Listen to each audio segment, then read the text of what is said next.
that series, feeling like they should have won it. A lot of those maps were extremely winnable. You had Capsule going off. The guy plays so much, he's able to fit into this team perfectly like a glove, so they're able to clutch up in the very end. And Sip had himself a day. The guy was popping off with the rival in his hands, making plays in search, and that extended to the respawn as well. The guy just seems like he's on another level at this point. Now, I feel like year one, you were picking FaZe maybe 10% of the time. Yesterday, you admitted to becoming a FaZe fan. How did Sip win you over? Because he's the best player in the game. It's been a singular day, but Sip was that guy yesterday. But I do have to tip my hat to Boston. I mean, to push it all the way to a game 5, that's going to be a matchup I'm looking forward to the rest of the season. NTK kills 87%. That stands for non-traded kills. And here's 4 of them. Sip versus the whole Boston Breach, Nameless. Yeah, this is a beautiful play. I played so much Search and Destroy, and I still hadn't seen this yet. He goes through mid-cut, pops that smoke down. You only get 1 per team. He runs right through. They lose track of him. So he finds the 2-on bomb, and then he goes to the next 2 kills, and he's at the tank. He has every advantage in the world. Finds that 2 kills, gets the ace, and you can see Boston. A couple of those rounds are just throwing away, man. But so close, not close enough. And it feels so good to be able to make moves without your opponent hearing you from 10 meters away. It's a whole new game, and Snoopy, he's making the most of it, having to run some new weaponry here. We didn't see a lot of AR play from him in year 1. Now we're seeing him in his 2nd year, and the man was looking pretty darn good, Allie. He looked amazing yesterday. I think hopes are really high for Snoopy, especially since Boston kind of decided to build around this rookie. We saw a glimpse of him last year, but I feel like in the later half of the series is truly when he shined, especially in that control, going 30 and 17, toe-to-toe with Simp on the other side. I think we can have really big expectations with him moving forward. I know everyone's spamming FTF, feature them first, but you are going to have to wait and watch Boston versus Seattle. That is the matchup going down at the end of the day. And if you tuned into day 1, you know this could be the match of the weekend, potentially. Surge were looking very strong in their series. Boston Breach going the distance against Atlanta. But as these 2 teams match up tonight, Allie, what are you looking to see from the Surge in particular? Specifically, I'm looking for their Search and Destroy because it was absolutely disgusting yesterday. Not to mention, Illy is now back, and it looks like he has not missed a step. All right, that battle is going down at 7:30, and as you just heard Allie say, Illy is back. The man was putting in work. You look at his statistic. Ender was taking every gunfight he could, Nameless, and it looked like he couldn't miss. Probably the best feel-good story of yesterday, seeing, Illy finally be back alongside some familiar faces and putting on a crazy performance, not only getting the dub. The guy had 1.72 at the bottom of your screen. You can see that. Career best. Career best. He was taking over, definitely took this opportunity seriously. And, for Illy for so long on the Optic team, he was like a guy who had to do the grunt work, the objective player. Obviously, we talked about the in-game leadership role, who was doing it for the majority of the time. It was Illy, right? So a lot rested on his shoulders. And now, with this team and having like a 6-7 month break, almost a full year, I guess, he has really sat back and figured out how he wants to play the game. And clearly, it's going to be by slaying. He has the green light and was making plays in Search and Destroy as well. So this team yesterday, to me, just seemed extremely powerful. Allie, these stats are ridiculous. Your hard points at 1.6, control 1.7, 3.0 in SND. What is most impressive on that graphic for you? Honestly, what's most impressive on the graphic, you could say it is at 1.72 or that A5 NTK, but I want to talk about the interview afterwards because it truly just felt like Illy loves the game, and he loved being back, and he loved his teammates, and unfortunately for Seattle Surge, I feel like we're waiting to see what Abuza had to bring to the table, but Illy had to take over the show, so I'm hoping in the series against Boston today, we get to see what that rookie might be made of. I'm excited to see them back in action. Again, that is at the end of tonight. Now, you're not going to see Optic in action today. They did match up against the Subliners, though, last night, and this was another Game 5. It went all the way to around 11, and we talked production. Can you get us the whole round? Here it is if you missed it live. Yeah, this was a beautiful round. So for the New York Subliners, seed number 5, that's going to be Hydra. He comes over here to throw this smoke, and anytime that they decided to hit B, which they did quite a bit earlier in this game, they used that smoke and pushed through. So Optic, you can tell they have a little bit of PTSD there. They triple stacked escalators, which you're not going to see too often. And so for New York, it's classic misdirection. We're going to take plane in a 3 versus 1. And once you get control of the plane like that, the Optic guys have submachine guns. It's going to be extremely difficult to retake. Absolutely. I love this gamble by the New York Subliners because the fact that Optic Texas didn't put anybody everybody in that cockpit basically signed off the round. New York, once this bomb gets down, once they have that control, it is one of the hardest bomb sites to retake. I think that'll continue throughout the rest of the year. And so I think it was a little bit of a misstep from Optic Texas, but also an incredible choice by New York Subway. Just like last year, the coaches weighed in before the season. Optic was near the top, and you're going to see all the way there in the B column were the subliners. We asked Kismet what he thought about the coach's decision to put them in the mid-tier. Here's what he had to say. I mean, obviously a tournament match is way different than scrims or whatever, so you're going to have that intensity. The other biggest thing, I mean, I'm not going to flack them for putting us in the lower tier. We started a couple days late, as did Optic, I think, so it was that weird learning curve. But I think we're picking things up, and, you know, our team, I mean, people have said it, like, over time, we're just going to get better and better and better, and until then, like, we're going to always have stuff to work on, so, I mean, it just gives us a chip on our shoulder. I love it, so. Don't give the Bulldog another chip. The man is going to make you eat your words. Taking a look at the schedule, Subliners are taking on LAG tomorrow. Atlanta FaZe will face off against LA Thieves, and Optic faces off against the Rocker. But as we look at that middle column here, what match are you most excited about here, Allie, on a Saturday? You could say the first and fours, but I'm going to take a little bit of an odd angle here. I'm excited to see the new Toronto Ultra with Envoy on their lineup going against the LAGs. All right, Toronto coming up there in the third battle. Lock in and stay tuned. If you haven't already, connect your YouTube with your Activision. Watch and earn. We'll see you on the other side of the break.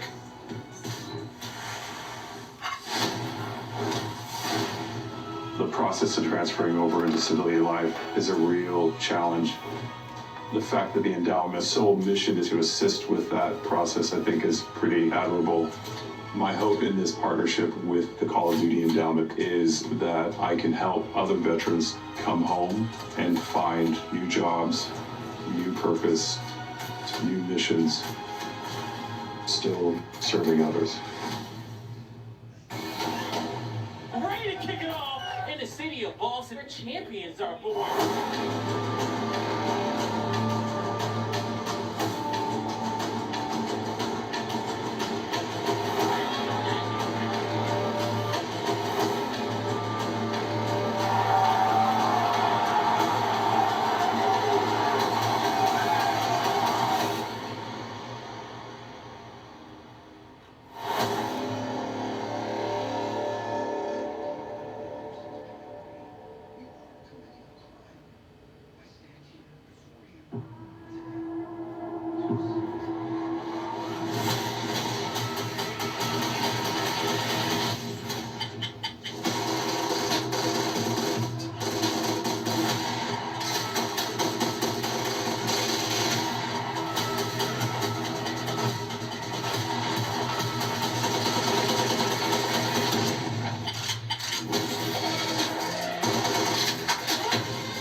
It's time to take a look at your brand new team, and you've brought in one of the GOATs. Clayster, multi-time world champion, surrounds himself with the best young talent. We've seen it all throughout his career, and Nameless, it looks like that's exactly his plan once again up there with the Royal Ravens. Yeah, you know, he's got some young guys. He's got Gwen and Rial. We're excited to watch them go. We obviously saw Godorex and Gwen have an amazing year in Challengers last year, and for Clayster, he's entering that last part of his career. He needs that championship so he can ride off into the sunset, and he's hoping this could be the team to do it. Now, Carolina Carolina. They put their faith in this roster. They think that they have what it takes. I think they're going to have to be a very good search and destroy team. A little bit reminiscent to the Legion squad of last year to make an impact. That's right. Is our monster matchup. Double pick'em points if you got the winner today. Allie, if you are a Carolina fan, what are you looking at here numbers-wise? Well, for the Monster Energy pregame, this is a little bit of their last year's stats. Unfortunately, bottom of the barrel in just about every single category. But thankfully, for the Royal Ravens fans, this is a completely new team, right? You bring up Godorex and Quinn, who were on the same team winning challengers last year, and you bring in Riel as well as Clay, the big vet behind the team. So you have a bit of a fan base to work with as well.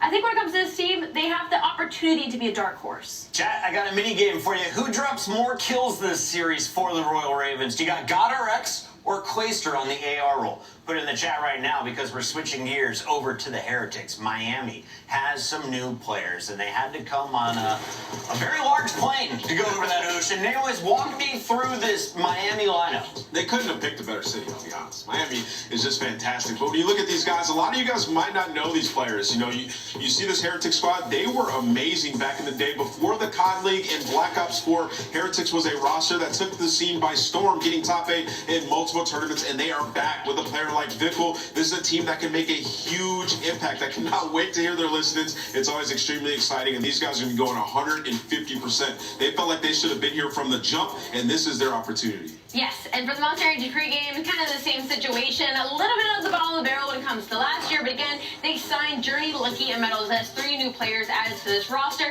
And Vico had a lot to prove last year, and I think he did so.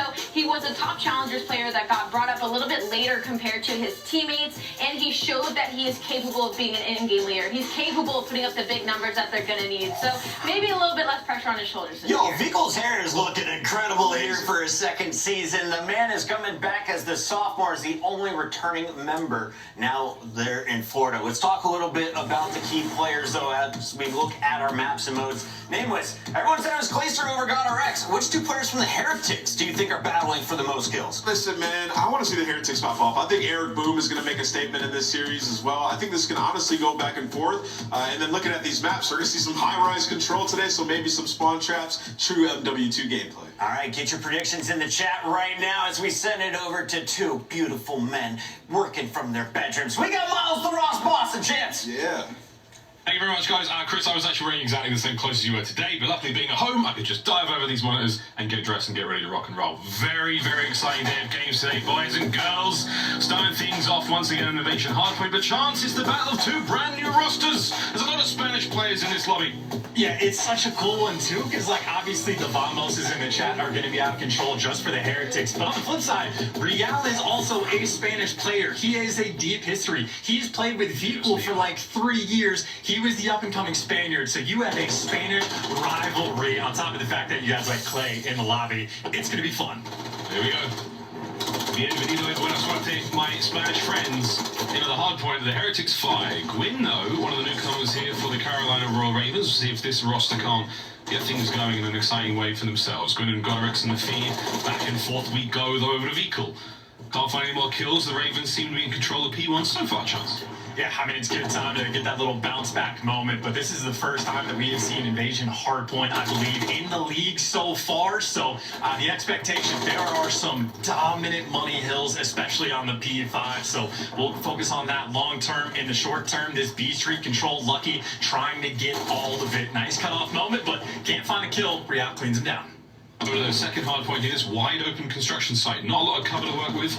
2 very long streets to deal with. Clayster now on the approach, who's going to be Vickle and the Heretics in control. Nades out. Here come the Ravens. Clay finds one, trades are on point, and Rial, a little bit of Spaniard on Spaniard action. That's going to be the cleanup. It's an open point for now, Chance. For both teams, close spawns, they're on it. Yeah, both teams also desperate just to get a trophy in and around the hill. Lucky's going to chuck his towards the back, so that's just for like the safety sort of gunfights. Time right now just being soaked and collected by Carolina. Decent little lead so far, but if you don't have trophies to fly up, yeah, you're going to get picked apart. Gwyn's able to pick up 2 in so much ill time going their way, forcing that rotation from the Heretics, chalking it all up. And that rotation, that's what we're talking about. Low right-hand side of the minimap, number 8, Journey. Long time since we've seen him in the CDL. Professional Call of Duty play way back to Black Ops 4, as the next said, but he's already on the far right-hand side of the minimap, trying to get ready for the showers. GodRx now through the middle of the map, toe-to-toe with Vehicle. The pin shall be on in a moment, as it does look like the Miami Heretics, they will have a strong foothold towards this new point. Yeah, and this is good comms as well. You see GodRx is actually turning to hunt this player down. So, yeah, they knew Journey was in the back. They kept track of all 4, and that is some veteran-style plays. But obviously, that's step 1. Still have to make the break. Vehicle is effectively by himself in the point, but the tags up on the cross are going to be a problem, and Vehicle wins at least the first one. Can't back down the second. Looks like the partial break is going to be in. Yeah, we've got a bit of a battle, close range on the point. Real coming and now back up the rest of the Ravens onto the new point. Play 6 and 5 overall. That trophy's not going to count for much. GodRx, another big win from him. A fantastically dominant 3 years in the challenger scene. The last time we saw him in the CDL was back in Rocker in the inaugural season, and already a very, very delightful start here in MW3. Yeah, nice wins for the final 20 seconds of scrap as well. So Carolina Ravens continue to just bump up that lead. Heretic to this point, desperate for a full 60. This is a map where you can absolutely make it happen. So this is your P4 hill. P5 is going to be the far left of the mini-map, all the way over towards Palace. If you can chain these 2 hills together, Heretics do have the opportunity to take the lead. Unless Clayster just beams you out of the hill. That's exactly what the Ravens need. The break should be much easier now. It can be nightmarish fighting here in Invasion. So many levels to it, so many corners. Close quarters battle indeed. Clay making very good use of that second story of the blue building. Metals trying to get on the point. This broken apartment. Wow, a whole lot of cover. It's a nade fest. And once again, Clay from top blue finding those kills. Journey now fighting his way through the streets, trying to get the Heretics into the new point. 30 seconds remaining on this one. Neither team yet to really crack 100 chance, but the Ravens with a slight lead. And all things considered, too, this is a great hill for the Ravens just because the first 30 seconds didn't go to either team. Of course, though, on the rotation, you see Heretics already have the spread, but at least you cut your losses on P4. Ravens end up coming out on top, and even if they give away a full 60, well, they'll still have that lead. But this is the big question for this map. Can anyone actually successfully break this hill? We get to see the Ravens try. This is the Embassy, far left-hand side of the minimap, which I do believe is actually bigger than meat. Massive part of the map. Not my meat, just the map meat. Think about that one, chat. Hold on to that. Lucky keeping them at bay, but the Ravens have managed to get themselves over the wall. That means they're now in one of the many million corridors on the back line. Can Lucky identify the attackers? Eyes on one, damage dealt, kill secured. Good job. One more Raven to deal with on this side of the map. Yeah, it's got to be a Gwen hero play, and that is a hero play that did not go well. Vehicle cleans them up immediately, so even when you make the trek, make the cross into Embassy, if the team's comms are on point, they're still going to pick you apart, and as expected on P5 in a CDL match, absolutely perfect full 60. You know their comms were on point. Fantastic work from the Miami Heretics. Now, ladies and gentlemen, we'll put your Duolingo used to good work. It's time for a listen in with the Miami Heretics.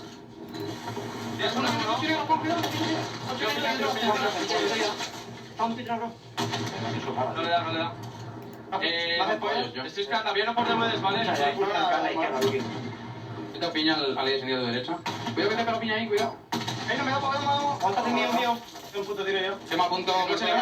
Falta uno en carretera, No lo veo en carretera. Lo busco. No, maniquís. Me queda maniquís y segundo BD.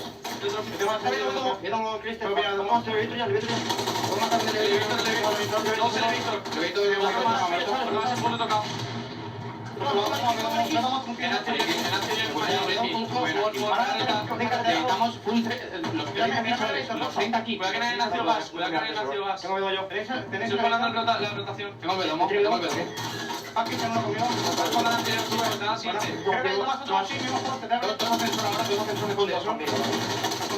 Un tiro por Codrex. Uno se puso rápido de VD, ¿vale? Sí, voy a empezar a picarlo. ¿Me tenéis con esto o no todavía? No, todavía no. Voy a mirar. A ver, toma uno, chavales. Tengo que meter yo. Frank es tensiente, ¿eh? No veo nadie, chavales. Cuidado con esto. El anterior lo tengo yo. No veo nada de cara. El anterior. Ah, es una kill. Solo uno de cara. Chip de cara. Dos de cara. ¿Cómo te quedan? Estoy bloqueando. Sí, me pasión con esto. Chavales, está acá. Hay unos pales y una puerta. Entiendo que te hacen bien, creo. Pueden hacer mal, Eso es lo que veo. Muerto. Puede haber un tío. Otro más, me ha abierto. Va a abierto el pollo y se lleva el saco. Oh yeah, thank you for the likes. I appreciate it. Y blanco de medio, ¿no? Una bala Clay, abre carretera ya. Clay abre carretera. Oye, que Malina ya algo en Palacios, algo en Palacios. Se pueden salir también en Palacios, ¿vale? No va al anterior, no va al anterior. Están pegando ya. Pega Clister. Tienes uno por apps, dos a lo mejor. El Clister no lo veo. El padre de San Antonio está nuestro, Alex.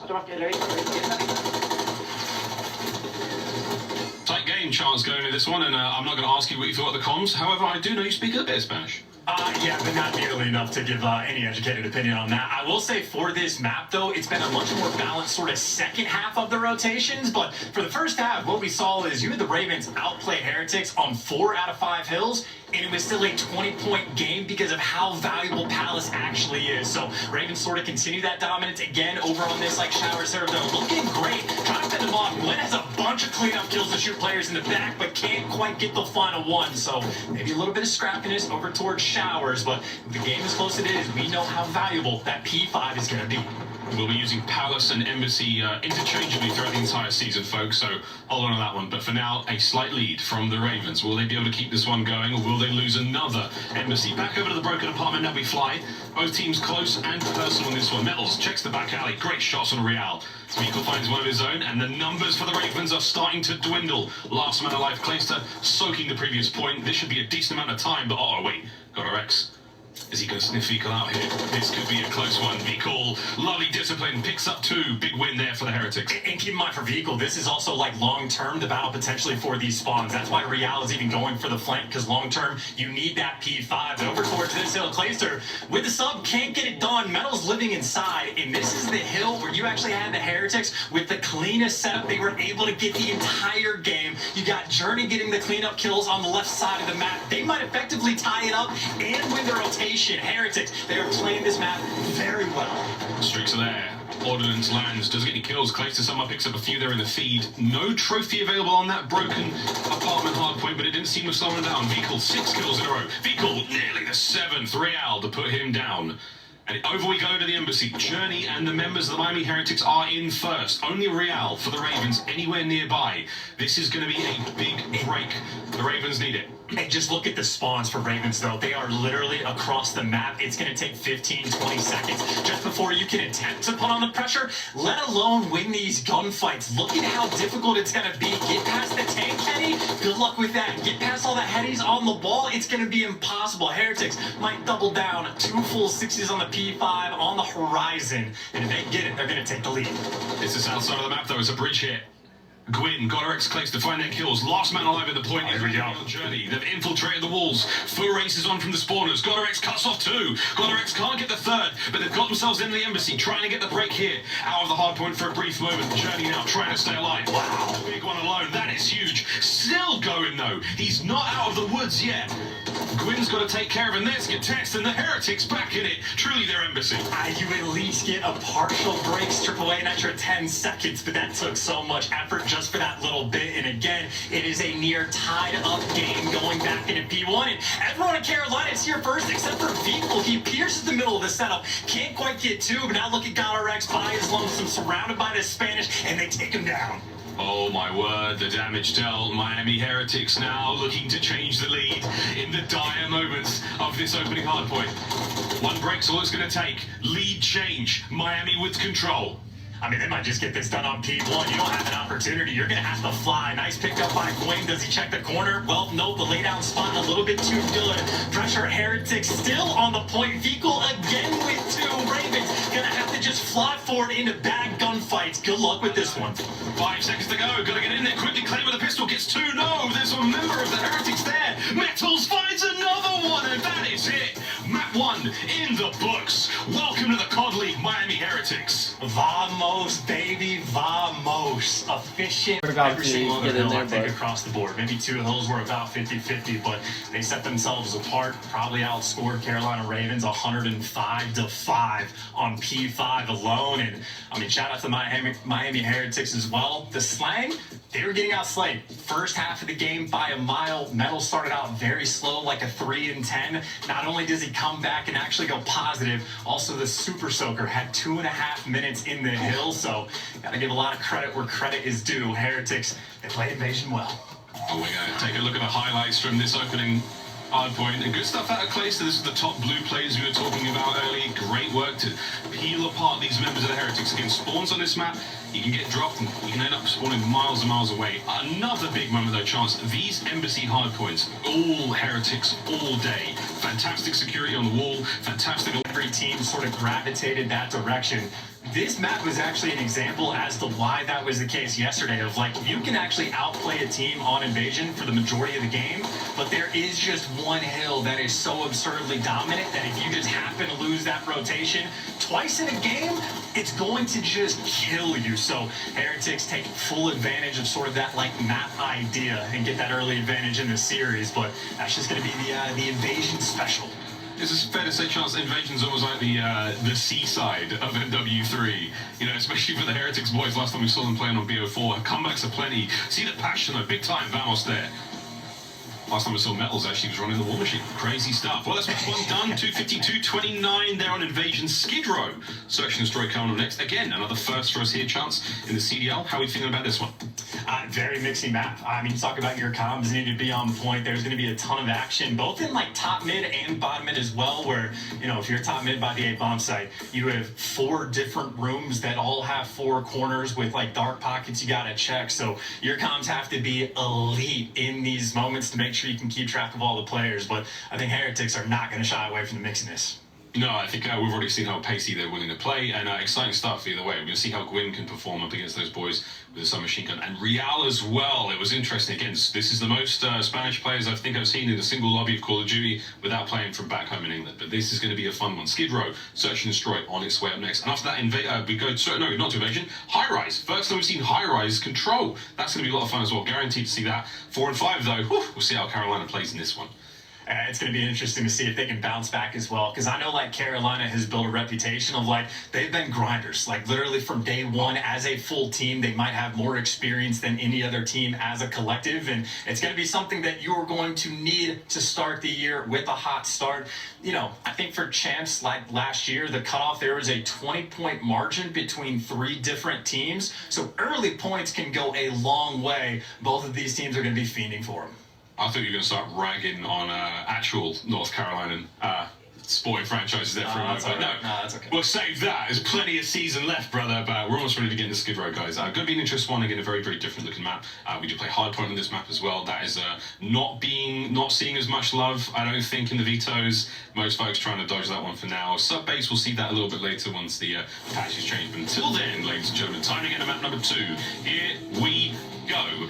Speaking of meat, though, to go back to meat, just before we got in this game, I was running some of the Meat 24/7 playlist. I will say I'm seeing a lot of CDL skins, the new 2024 packs, which you can now grab in store right now in MW3.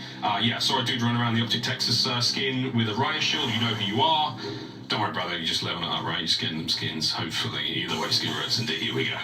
Yeah, shout out to skill-based matchmaking as well, because I see the exact same skins. But just to touch more on Skid Row, again, you got the mixiness towards top mid of the map, but your coordination for every idea just to look for the first bloods has to be on point, and a tunnel hit straight off the rip. Heretics, no F's given. They are straight going for it. Yeah, they're out. Through the barbershop, quick trim, and then silence. Got RX in the top apartment side there. Shoulder was spotted. Journey saw him. There's the comm. See the lips moving in the low right-hand side of the screen. The first exchange of gunfire. Gwyn. First blood somehow stays alive for a lot longer than we thought he would. Real with a connect. It does. EOD saves the day. Oh, look at this battle, too. Number 3, number 5, like just above each other. Real gets stunned, and look at that. The stun's on point. You send the player in for the kill. Coordination on point. Heretics now with the advantage. As Heretics a massive advantage, Clay's down as well. Got RX 1v3, that bomb will be planted. And the Heretics members have taken full control of the apartment side, full control of the round. Nice opener.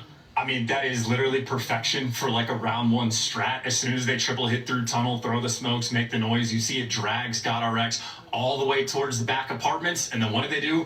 Cut through mid, go up top. God RX is now out of the picture, and they just isolate player after player. They knew Gwyn was in the corner. Gwyn might have still gotten the first blood, but the instant trade comes through. The stuns are perfect to get the timing on the jump up kill from Metals. That coordination is as good as it gets. Gambit has been read. Gwyn and Clayster will be stunned up. journey on the flank. Vikul gets a nade kill as well, so a wonderful opener once again from the Heretics. Search and Destroy looking good, and Vikul gets a couple of kills, gets a tag test out. Leaves Gwyn guessing. Metal's running rings around Clayster right now. This is a fantastic round once again from the Heretics. Can Gwyn try to pull this back? 3v2. It is a heads-up play. And keep in mind, for Godorex and Gwyn, they have a ton of experience together. They won Challenger's Champs last year together. So for a 2 versus 4, these are players you got to pay attention to. Even up the odds just a little bit, but slowly running out of time. Good news is they're grouped together right next to the bomb. Bad news is they got to kill 3. I know, and it does look like the Heretics are aware of that bomb being down, so they're going to plant up here and take their sweet, sweet time. 30 seconds to go. And I think you have, like, Gwyn trying to make the play as well, trying to make moves towards A, and Godorex going to group up with them, but you have Metals, he's just been posted on top the entire time, and you get him weak, you get the trades for the 2v2, but with 15 seconds, Heretics, just go check this bomb. Oh, they've got to check the bomb, they've got to get there quick, and no one's actually in a position to get there too fast. Godorex gets the plant, here comes Vikul. Check the corner! The bomb gets planted, he gets the kill. Will he dive on it? Gwyn now in the 1v2. I don't know if he got spotted either. Number 7's not looking the right direction yet. So they don't have the intel. Eagle has him in his sights now. Tough gunfight to win, and Eagle just going to keep him at bay, wait for his teammates to group together. They got the pitch, but Gwyn able to get out with 1 HP and the dream. The chase. He's upstairs, the damage dealt. 20 seconds to go, Gwyn. Oh, my. Oh, the timing. No, lucky by name. Actually a brilliant play altogether, but a little lucky with the timing. Yeah, lucky by name, lucky by nature, COD timing at its finest, but that is a dicey round. Again, Godorex and Gwyn, the chemistry is on point, barely able to get that bomb down, so the Heretics timing slightly off at the start, and then perfect towards the end, so that'll be 2 rounds in a row for the Heretics. By the way, as crazy as the end round was, keep in mind the way that round started is every single player on the Carolina Ravens is getting pelted with stuns and nades, and it was just a free first blood coming in for Miami. So again, their coordination right now has been top class. Gwyn unable to collect. Life advantage for the Miami Heretics for now. Another very, very strong opener. And again, for Nettles, these 1v1 fights, he has got Clayster's number all map long so far. Miami Heretics, 3-0. Yeah, steamrolling as well. Not even remotely close. You saw a wide back alley chow coming out from, I believe, Godorex or whatever player it was there for Carolina. Instantly gets traded, actually picked up before the kill comes through. And of course, the player that he tagged up one shot, well, the Carolina player ended up getting traded anyway. So every single opening break, Miami, they have just dominated it. Now they go again on defense. Can they do it again? That's the question. Couple of donuts on the Carolina side of things. Clayster and Real, we'll see how those go. Much slower look here from people. Actually, slow look from everyone. Clay gets on the board, first blood. Yeah, I'm surprised that stun actually did not connect. So this Clay's able to get on the board, and there's Gwyn for the follow-up. So you saw number 5 when his teammate fell. Metals try to get active, just gets caught. So Carolina right now in this round picking them apart, so much so that Vikul, the last man standing. 1. Nearly. Oh, wow. Vikul, wonderful reaction. The numbers from the Ravens pay off that time. They finally stopped the rampage of the Miami Heretics. 3-1. Yeah, maybe just a little bit of a heat check there for Miami, getting caught out just a little bit. Player over Childs in the window. Clay catches him. Metal tries to make a play through tunnel. He gets caught by Gwyn as well, and everything sort of falls into Carolina's lap after the fact. And good round for them to get as well, not just to get on the board, but lucky was 4-0, potentially thinking about some score streaks. So got to make sure you don't let too much craziness happen. Everyone dodges the blind fire, but Real, oh wow, he and Gwyn. Lovely stuff. Okay. Lucky now in the 1v4. The Ravens have found themselves here on Skid Row. And Lucky's going towards B now. No bomb in hand though. He's got to go to the other side of the map to recover that one. Yeah, that's going to be a typical sort of round we see as well. Just like double hits with the rivals jumping up through the window, taking the gunfight on the stairs. You come out on top, you're feeling great. He's able to find 1 pick, but obviously bombed down, and you see the setup that the Ravens have. They're going to have every single cross covered. Number 4, Gwyn, is going to spot him when he jumps down low, so they should know exactly where Lucky's going to be playing. A rattle of noisy, dripping pipes And birds chirping in the background. That's all we've got for now for Lucky. 30 seconds. As he is very diligently cleaning these apartments. Number 2. Are we waiting for the 3rd? The pinch is there. Wait a minute. There's 3. Bomb recovered. What an unbelievable turn this is. That is going to be a 1v1. There's no shot, right? He gets the bomb down, too. Okay. Oh, Dios mío. Gwyn. I tell you what, that is the kind of pressure you do not want in your opening matchup. Gwyn saves the day for the Ravens. I nearly laid an egg. And that's a bad sign for Carolina, too. I thought Gwyn had the cross from, like, the God steps early on. By the way, if he doesn't have a rival 9, don't know if he wins that. So good news just having an SMG. But I thought Gwyn had, like, the playground cross, like, from the God steps. He actually got through for free. He didn't get spotted at all when he went down low. So he's able to just pick up free kill after free kill. And then maybe Clayster learned a new angle. It looks like another triple tunnel hit. We'll see how Heretics respond. Someone's flying straight through for the gunfight. It's going to be Journey. Gets traded out, but at least gets that first blood. Yeah, the trades, you'll take them for now. 3v3. Can the Ravens make it 3 rounds in a row, though? That's the question. Gwyn's still looking towards those streaks. There's a cruise missile with his name on it. He's on a 5 for now, but most important thing is they've got the bomb carrier up. Metals, patience. Will it pay off? I mean, he can jump on this whenever he wants. Making his move with a gunfight, doesn't get traded out. Well, Clayster's there, and Clayster actually finds 2 and gets out with his life. Clay making up for that small mishap last round. Yeah, red dots on the minimap as well. They know exactly where Vehicle's shots came from if they didn't hear it or have eyes on. Now the guessing games begin. Bomb plant at A. Clayster at one end of the field, Gwyn possibly at the other. How will this 2v1 go down? Can Vehicle clutch? Keep in mind with the MCW, a lot of these close range fights are not going to be easy. So they've just doubled up in a room, and this is not the gun you want to have. He's going to have to hope Carolina makes a mistake and overcommits. Well, he's got the information. There's one corner, knows to look for the second, but can't get it done. If he has a rival 9, I think Vehicle fries them.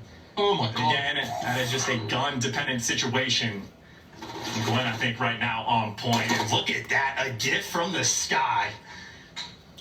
Clayster from the heavens above. He'll take that kill every day.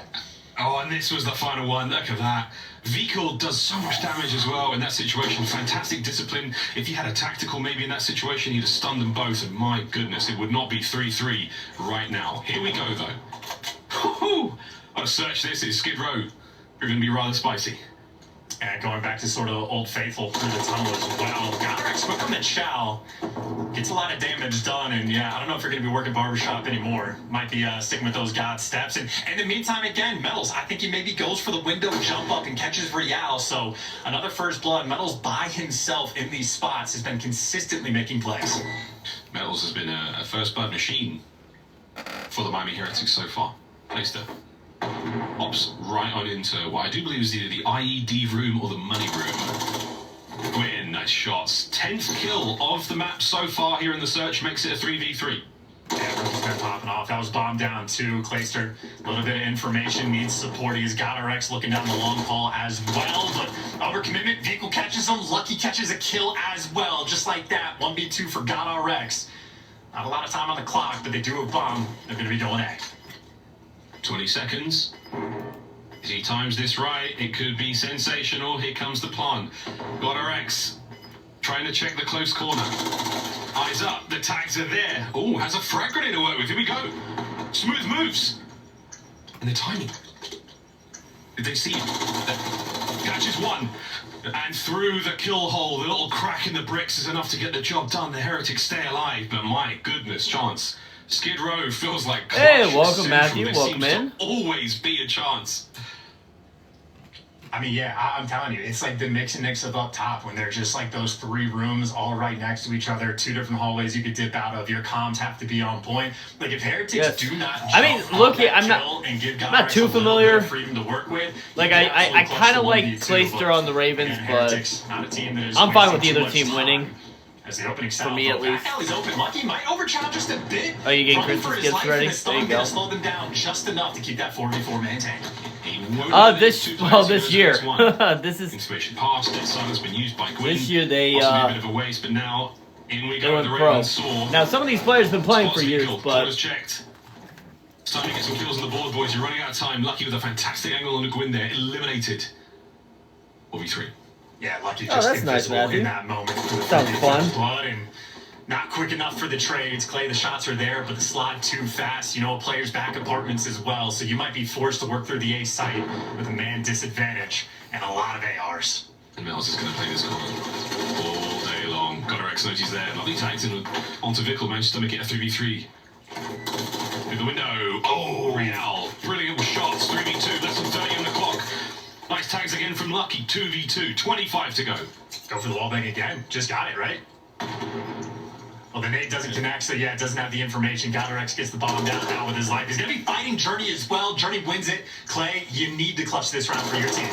Oh, Journey doesn't stop believing for a second. Lucky there from the stairs to pick up kill and the instant defuse. What a retake for the Miami Heretics. I mean, again, literally just like swarming on it. Lucky's able to calm, like, hey, if he gets the bomb down, more than likely. Ooh, that would be nice having an Ohio team. Straight in for the kill. Heretics are really putting the pressure on Skid Row. They're playing with a lightning pace quickness in all of.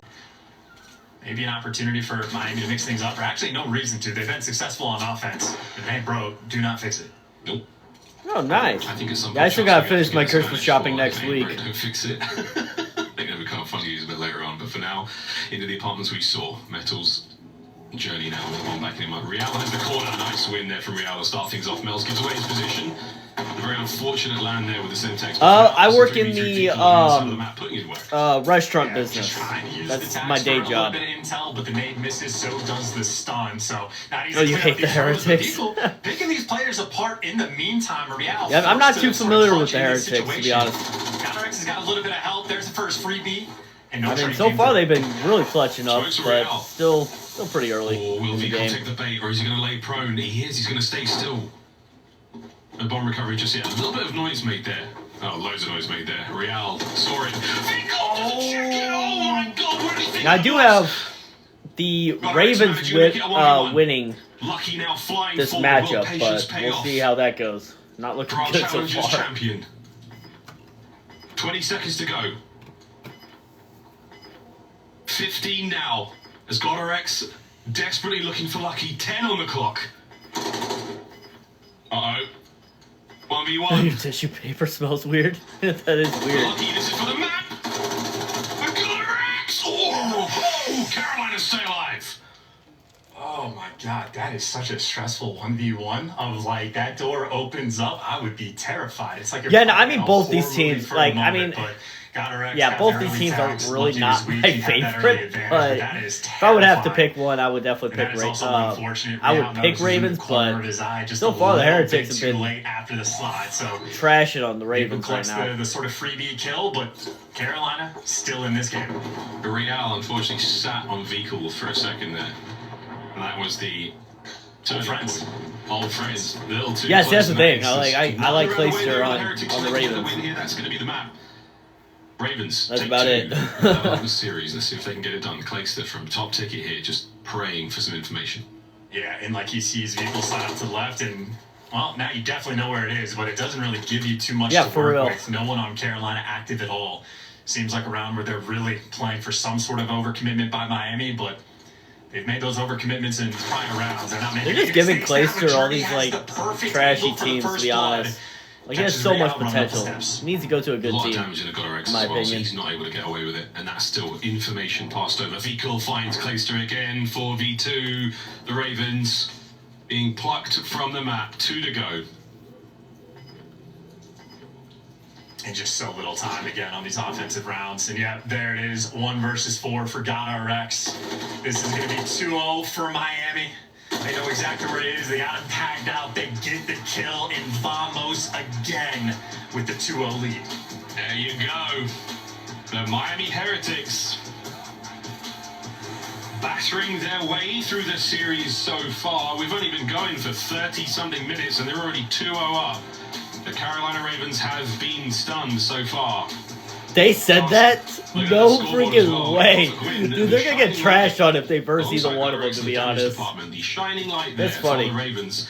Lucky and Vico though, wow, what a run from them. Lucky's round With that defuse shots, I mean, lucky by name, lucky by nature, it all worked out for him. They should be thinking they're your teammates.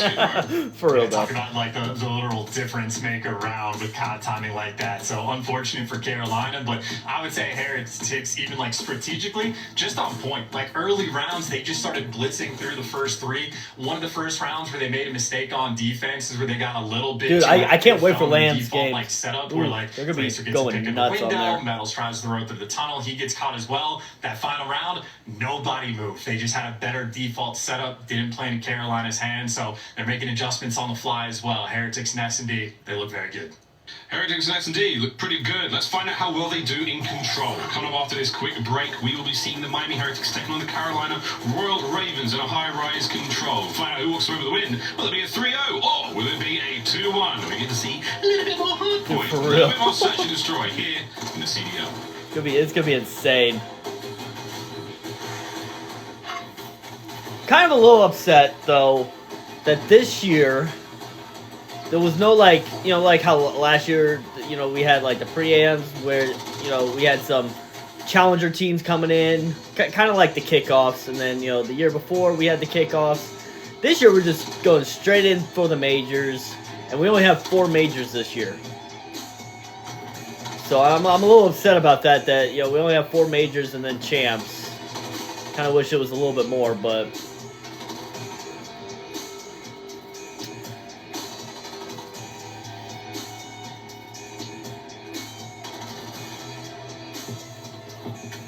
Yeah, I'm kind of looking forward to seeing how Toronto plays this year. They were kicking some serious ass last year. So later on, I know it's kind of cut off from the screen, but the next match is the Minnesota Rockers versus the Legions, Vegas Legion, and then we got LA Gorillas versus Toronto Ultra, and we got Boston Breach versus Seattle Surge. So that is the matchups for today.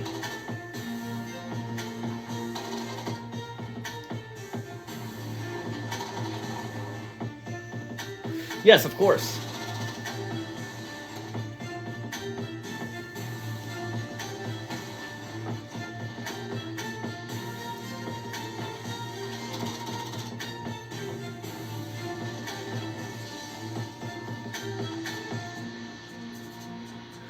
Well, they're the Miami Heretics, and then we got the Carolina Royal Ravens.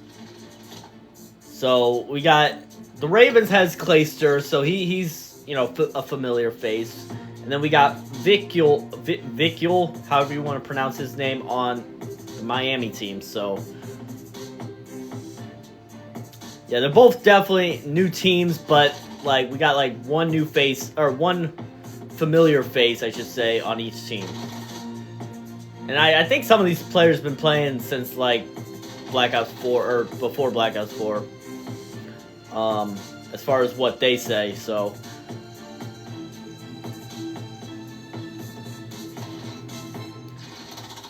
But it's definitely, I mean, if Ravens doesn't pull through and like reverse sweep Miami right now, you can already tell how their year is going to go. Yeah, Raven on a name change here.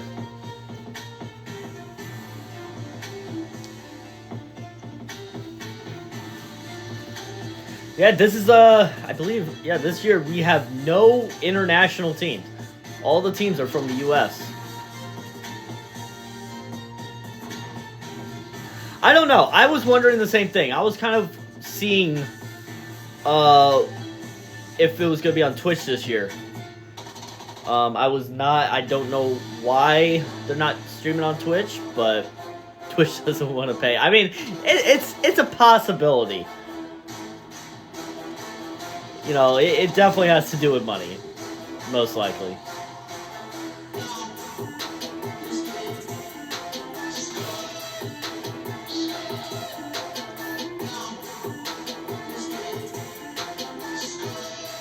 I mean, low-key, Twitch has been going downhill a lot.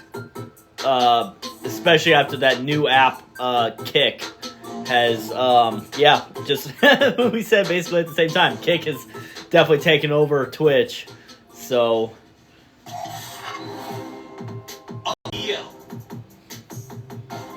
Don't miss out on all the action at the first Call of Duty League Major, hosted by the Boston Breach. This January 25th You to stream the there? 28th Nice. at the I do Music know Hall at Kick has Fenway better in benefits Boston. Scan the QR code on the screen than or Twitch go to does. callofdutyleague.com for more info.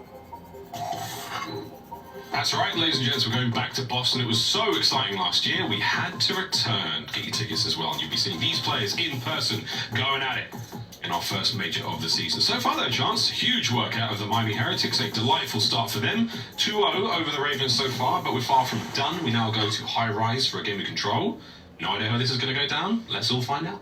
It also just now occurred to me that it's going to be very fun to watch the Miami Heretics play in Boston in the winter. So I don't know exactly what the climate is in Spain, but I'm going to guess not nearly as cold as Boston in like January. So that'll be fun. That'll be exciting, and potentially so will this map.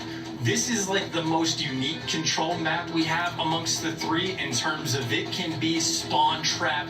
I do not like this map. I know in the new patch the spawns have been adjusted. I mean, but S&D on this map is alright, but you're going to be spawning in the deep recesses of your spawn in these like backsword help, whatever they are. Put Miami against it. We might get it sometime You're gonna have in the next couple weeks or so. You're going to have a bad time. Let's find out how we go. That would definitely be a interesting match. Big tags, and first that's 3 dead for the Carolina Royal Ravens. Better make it all 4, and that is it. We're on the point. We're stacking that bad boy right now. It's going to be Metals as Journey pushes forward on these players on spawn. Don't let them get out of that construction site. You boys of the Ravens are in trouble. Yeah, and keep in mind, when I said spawn trap, it's on both sides. Like, it's a little bit easier on defense, but you can set it up on offense as well. And right now, Journey has, what, 2/3 of the map effectively cut off, and Wings is one, Lucky Wins is separate. And right now, they are just splitting the map. Journey, a thorn in their side. Well, if this was last year, he probably would have got that kill with his 2 bullets. Thank God for 150 HP, said the Ravens. They've managed to get themselves out of trouble, but you've still got members of the Miami Heretics on B, and they've got 2 segments done now. Vikel doing the slow capture as Metals. They are gatekeeping the Ravens. Clay can't get out to save his life, literally. And if not for the efforts there from GodRx, even then, so much trouble. 2 minutes to the game clock, and 26 lives to the 19 by the Ravens. God, playing heavy for the spawn trap, too. Like, this is just miserable in the Carolina Ravens, like, comms. If you're trying to, like, get annoyed about the people in windows, finally they get a 3 down. So they have an opportunity to try to potentially set up a spawn trap of their own. Now the kills are going their way, so maybe actually punish those slow captures from the Miami Heretics. Yeah, High Rise giveth and it taketh away real fast. Vikel, lovely work from a sweet name from Lucky from way downtown. Real, and unable to finish that kill. 1 minute 30 to go, so all the kills are one thing, man. I mean, you let the game clock run out and the defensive team is still going to get the dub. Helipad now clear. That's up to Vikel to rip his way forward. GodRx finds a big one. The clock's still ticking. Yeah, it looks like Clayster just tried to full send from top helicopter, but where he falls, his Hacker teammates do pick up a trash. few I'm not even kills, playing, bro. Not a lot of map presence. These are professionals playing. Attempting to work B Street, but it looks like Gwyn and Clayster have it locked down for the moment. I mean, this is going to be an interesting sort of really decision to see how they actually try to hard make to it break out. They're just hack going on to this, pick apart. but They don't have any power positions under control. You have Metals going on the deepest flank of all time just to try to, like, soften up the blow. All time. Will it pay off? 1, 2. Beautiful, taking that as a big win. That's 10 lives remaining for the Ravens. Can't let them A-zone is now wide open. behind the That's guys. the last man cleanup on this side of the map. Over to the spawn trap. We once again go. Metals can't get the 5th kill in a row. You're under the point now with 39 seconds. It's a stack, and the first segment's already gone. That Journey's going to be so annoying in this spot, too. At least, like, slows him down. GodRx is going to have to pop back up to go to A.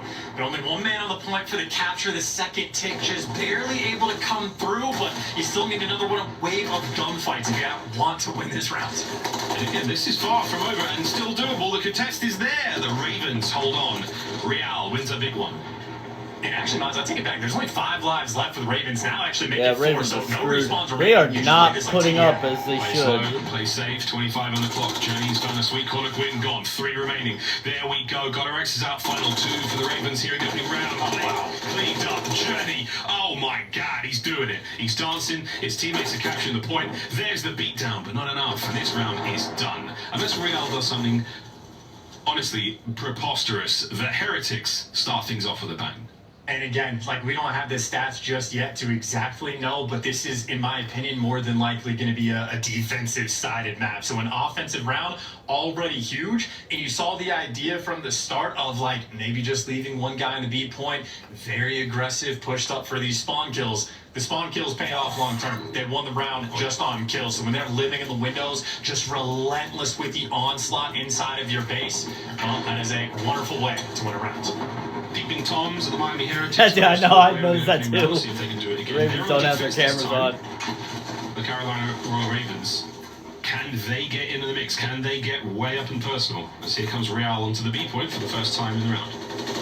Trying to get any information. Eagles winning gunfights over by the helicopter. Trades coming through on the point, and it looks like still sort of that 50-50 battle just for these power positions over towards the middle of the map. And well, Gwen keeping underground under control. Wasn't it? Looks like Ravens more than likely just Knowing the Ravens, really it just probably playing for wasn't, kills. to be They honest. haven't found any sort of map presence just yet on offense, and Clay might be up Even top, like the but cheap he's $20 spinning circles cameras you can looking get off of every Amazon. direction and trying to find these Heretics players. He's still passing information, and now he's in trouble. Whoa, nice bit of teammate there. Godorex helps him out. The B's forward looking well safe right now. That's going to be 4 down, 3-man stack. You may as well say goodbye to B now. Got the intel that we're looking for, spinning in circles, and now you're just clearing out all the windows. Clayster is going to fall, but you got Godorex in the mix for the trades. The players underground, everyone's just getting caught. This is just so mixy. It looks like Heretics coming out on top. Terrible situation to be in. Clay dies on the zone. The clock opens up once again. There's less than 30 seconds to go now. Real has to stay alive and keep the capture going. Can his teammates get in a position? Clayster from up top. Looking for the second. Not able to get it. Has to stop the clock. 20 to go. Just trying to survive on this point. Second tick nearly through as well. But B Street right now, Heretics are just dominating. It's a Clay trying to get the stun and nade help from the back. He's going to be successful, but he's worried about the SMGs from one direction. The ARs up top for Lucky. He can see everything, but can't quite win the gunfight. Trade comes through, and it's a 2v1 to clear out Lucky the B zone. Still not captured. Finally, it goes through. Wonderful composure They finally can't for the afford the Ravens. They get the capture. They're probably not wrong there, to be 15 honest. lives either side. This is not over yet. Towards the A zone we go. A little bit more wide open. Not as much cover, but still just as much fun. No one really alive on that side of the map for a moment. 3 dead for the Ravens. And this is absurd too. There is so much that you have to keep track on, like, for this map in respawn. It is so fast to work with, on top of the nerd spots as well, baiting out some extra trades.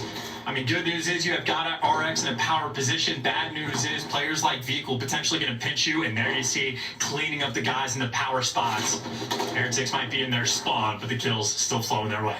Yeah, it's going to be a battle of attrition right now with these 9 lives either side.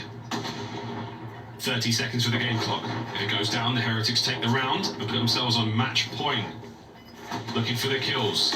Anyone from the Ravens able to get close to big winners? Yeah, big win out of Metals. No awareness there from Clay. The clock is ticking, and Lucky, he's teetering the edge of the map. 15 seconds to go. Someone has got to make a play for A. He's just being annoying. I mean, you got 10 seconds left. You have to waste all this time just to try to kill Lucky, and you can't get it done. Back to your spawn you go. And Heretics are going to have a 2-0 lead, not just in the series, but on the map as well. Well, I already know how the rest of the year is going to go for the Ravens, just based off of this matchup. If Gwen wins Jesus. it, well, now all of a sudden Carolina players are going to be shooting Heretics in the back and swarm on the zone. But as soon as Metals wins that one, Clay's a freebie right next to it, and the round just dies. Heretics looking for, will this be the first 3-0 we've had in the CDL? Yeah, it will. Match point, Miami Heretics. Nice nades to open things up. We'll see if they can keep the aggression going. We saw the first attacking round was very, very strong for the Miami Heretics in their kills department. So far, even Stevens. Yeah, just really their ability to be able to set up that spawn trap on offense was the difference maker. Again, defense just a little bit more advantageous, and Carolina needs to take full advantage of it, but that is 3 down. Last man on the map is going to be GodRx, and he might get spotted as well. Journey ready for it. That'll be all 4. Welcome back to your spawn as this B zone slowly getting captured. Trophies in place now as well. Thanks for that vehicle. That's going to be very handy indeed. Already putting in the good work. Placer somehow managed to snipe the Journey out of position there. Lovely work from Gwyn as well. Okay. We got a little bit of space to work with now for the Ravens. Can they make the most of it? No. Vehicle, sneaky man from downstairs. Doesn't take any hits. Lucky taking care of his spawn and aggression. Big wins. Now out of the Ravens. Yeah, Gwyn though with a big 2, right? So you talk about the spawn traps on one side. Well, this is where it gets set up potentially for the team on defense. Gwyn has a big drive ahead of him, but Lucky cleans him out. So that's the most aggressive Carolina player off the map. The but camera of the obviously box. power positions Probably. are not fun to deal with. Vehicle gets a trade. Maybe spawn kills on the other side. There's another 3 down. They know exactly where Gwyn is. Heretics right back to the favorite place. Oh, the Journey, big wins. Can't get second. Capturing the B point though, 22 seconds on the game clock, second segment gone, one more.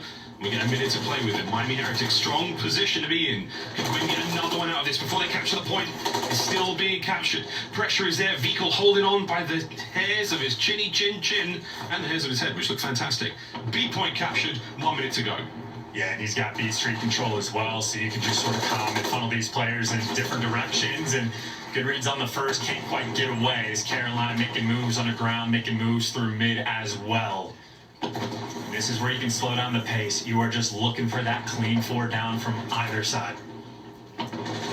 Yeah, dude, the optic one kind of disappointed me yesterday. Like, it was game 5, round 11. That was very disappointing.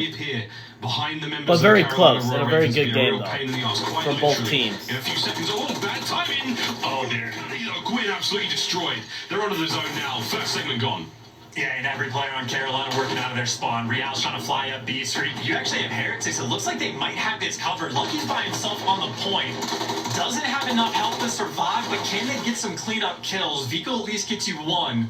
But it looks like Carolina have stabilized. True. 8v6 on the life count. And it might get decided by kills. They may do. 35 seconds to go. Single-digit lives either side. Try to slow things right down now. The Carolina Royal Ravens. Can Gwyn keep these players in spawn? This is a lovely spot to be in. That nade, immaculate, bounces off the face of Gwyn. Clock still ticking, 4 to 6. No lives remaining, no scams. You could not afford to die if you were on Carolina. This is desperation hour, and just like that, 2 players fall. Gonna be a 2 versus 5 clutch. The good news is, not a lot of time on the clock. The bad news, it is all up to Gwyn, and they know exactly where he is. They know where he is. 1 player on the point now, Journey. Here comes the moment. A big win from Gwyn. If he would have pulled like a 1v4, I would have been very surprised. In the series. Welcome to the league. Wow. Heretics. I kind of feel bad for Clayster though. Performance out of them. They've got to be feeling great. Like, they keep putting him on teams that don't perform as well, and I feel like he has so much more potential to show. Predictions be damned. I think most people picked Carolina for this series. In the end, wasn't even close, right? Like, that is brutal. That's kind of sad for the Ravens. On the old high-rise control, maybe long-term, teams might have to pay a little bit more attention in the picking bands. I think we might have just learned something there as all 4 players across the board. Yes, the new CDL season started yesterday. Carolina, they maybe looked a little bit better on Invasion outside of P5, but even for the Search and Destroy, Heretics just a small step ahead. Absolutely on point the entire time, and I mean, credit really all 4 of those players. They stepped up and went on a massive run. Look at the Heretics kind of surprised me though. I thought it was going to be a little bit of a closer match, but they dominated them. But as you said, Chance, dominant from start to finish from Carolina in terms of the rotations. Didn't matter much about the time. Great gameplay there out of the Miami Heretics. Great gameplay in the Search and Destroy, and as clean as you like, they're in control. Damn, man, first match of the day's already done. Desk, take it away. Quarter of the way done here on our Super Saturday. Welcome back, everybody. It's Puckett Alley. That was a quick game, though. Of course, name was said. Name was, you and I had this conversation at the start of the day. Neither of us had seen the Miami Heretics, and I said, it's going to be 3-0 over Carolina. You said, no chance. This one's going the distance. Yeah, what a call by you. I mean, you know, looking at this matchup, you think it would be kind of close. You know, Clayster's team typically good at search and destroy, but the Heretics today just so strong. Oh, yeah, I appreciate the follow. Thank you very much. To come out playing like that so fast, especially in that hard point, a lot of big breaks coming through, prioritizing the money hills. And then this map was the statement, the icing on the cake, if you will. They dominated them here on High Rise. Yeah, no, they really did. I think for me, it was specifically that map 1 was a little bit closer, right? That 20-point gap. My day's going pretty good. How was your day? The difference that are here for the Miami Heretics throughout this entire series has been the teamwork. They looked like they were on the same page at all times. I think we really saw that in Search and Destroy as well. We even touched on it, and in that first opening break, round number 1, they decided to push through the tunnel, all 4 of them, to try and catch Carolina off guard. Definitely good to hear. Opener for Miami Hopefully Heretics everyone is having a great weekend so far. And even Carolina tried to make a little bit of an adjustment in the middle of the Search and Destroy. It was just a little bit too late. Yeah, and that's something that Heretics did really well when they first came into the team as well, Ellie, was they always set the pace of play in these games, in their matches. And they did that here. I mean, like you touched on, first round in that Search and Destroy, setting the pace of play. In this Control, setting the pace of play, always together, playing aggressive towards their spawn. They would leave one guy on the point and just try to push into their base, like saying, Carolina, this is going to be hell if y'all trying to get out of here. Like, you're going to have to get scrappy, and Carolina just didn't look as prepared. What I love about that is the passion you saw from the players. We were talking with Merck about it behind the scenes, and he said no one else in this league is going to play with the same passion as this Miami team. They're young and they're fired up. This is their opportunity to shine. And, well, they showed you what they're capable of today. A 3-0, and it all started with the hardpoint victory. This is your play of the game. Break down this final hill for me, Allie. I mean, this map has been crazy. The biggest holds for me had to be those back-to-back palace holds on both rotations by the Miami Heretics. And we also talk about Bickle not missing a step from last year. I mean, he was putting up some insane numbers. As you see the 3-piece on the screen here now, and again, that Renetti is disgusting. Yeah, I mean, this is beautiful plays, right? Like, you're getting past, you rotate over here, and you can control that mid-tank. I'm not going to hype Heretics up too much, because they're reversing kind of a low team. Let them vote, or let them go up against some of the bigger teams and see how they actually do. So, good win for them now, but that right there, they knew, like, oh yeah, I'll give it time. Heretics dominate the KDs, they dominate the leaderboard, and they dominate the series 3-0. It is now time for a winner spotlight. We got the man, the myth, the legend, back for his second season. No, this is actually just on YouTube this year, on the Call of Duty League channel. Good win out of the boys, and we're ready for the next one. I wanted to ask you a quick follow-up here. So, looking at the chat, no one knows enough about your teammates. What can you tell me about each of the players on your squad? I think most people forgot that my 3 teammates dominated the league 4 years ago. There should be drops. I think they did say if you connect, just like on Twitch, you connect your YouTube to your Activision account and you will be able to receive drops. So it was just I appreciate the follow as well. Thank you. People we're capable of being here. Obviously, Carolina is not the strongest team, so it's a good first step, but we want to compete among the best. We want to be in that top 4 every single event, so we just got to keep working hard. Absolutely, and actually, yeah, of course. A little bit off of that, Nicole. This is the first 3-0 of the season now. Congratulations, you guys have had the fastest series. I want to talk about these maps. Have you guys been maybe testing the water since it's so early in the season? What is map vetoing looking like for the Miami Heretics? Scrims have been going really well.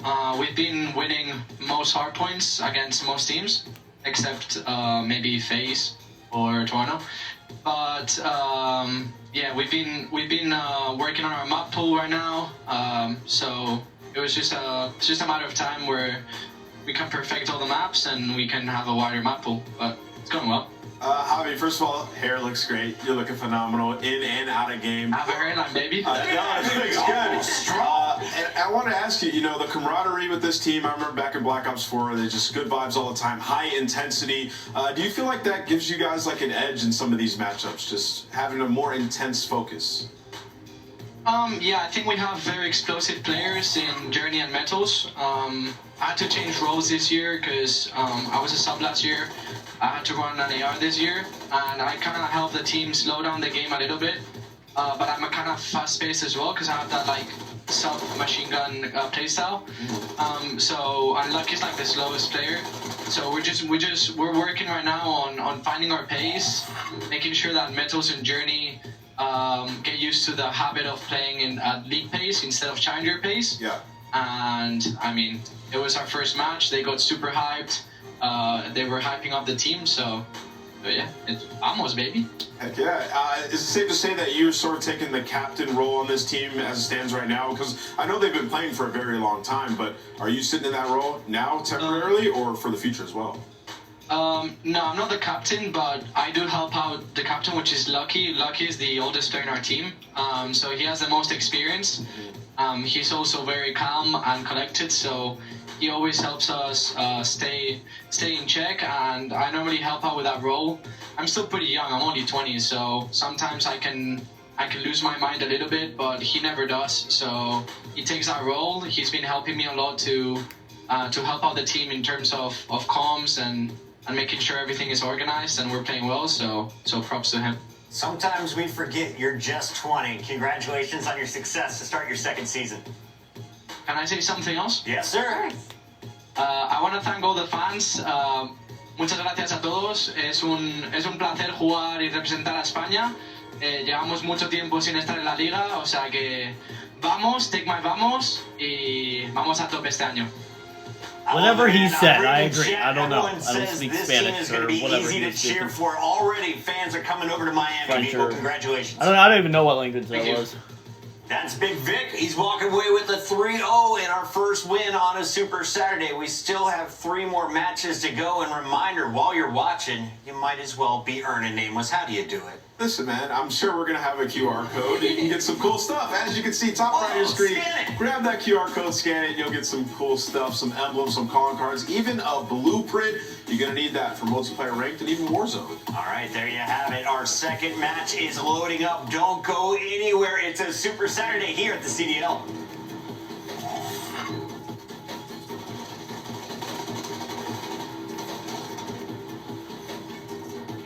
Yes, it is happening right now over on YouTube on the Call of Duty League channel.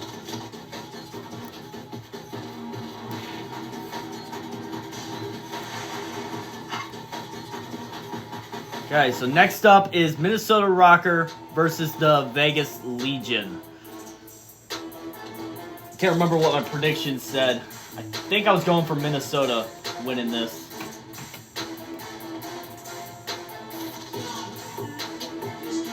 Yeah, I had Minnesota winning this game.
city of Boston, where champions are born.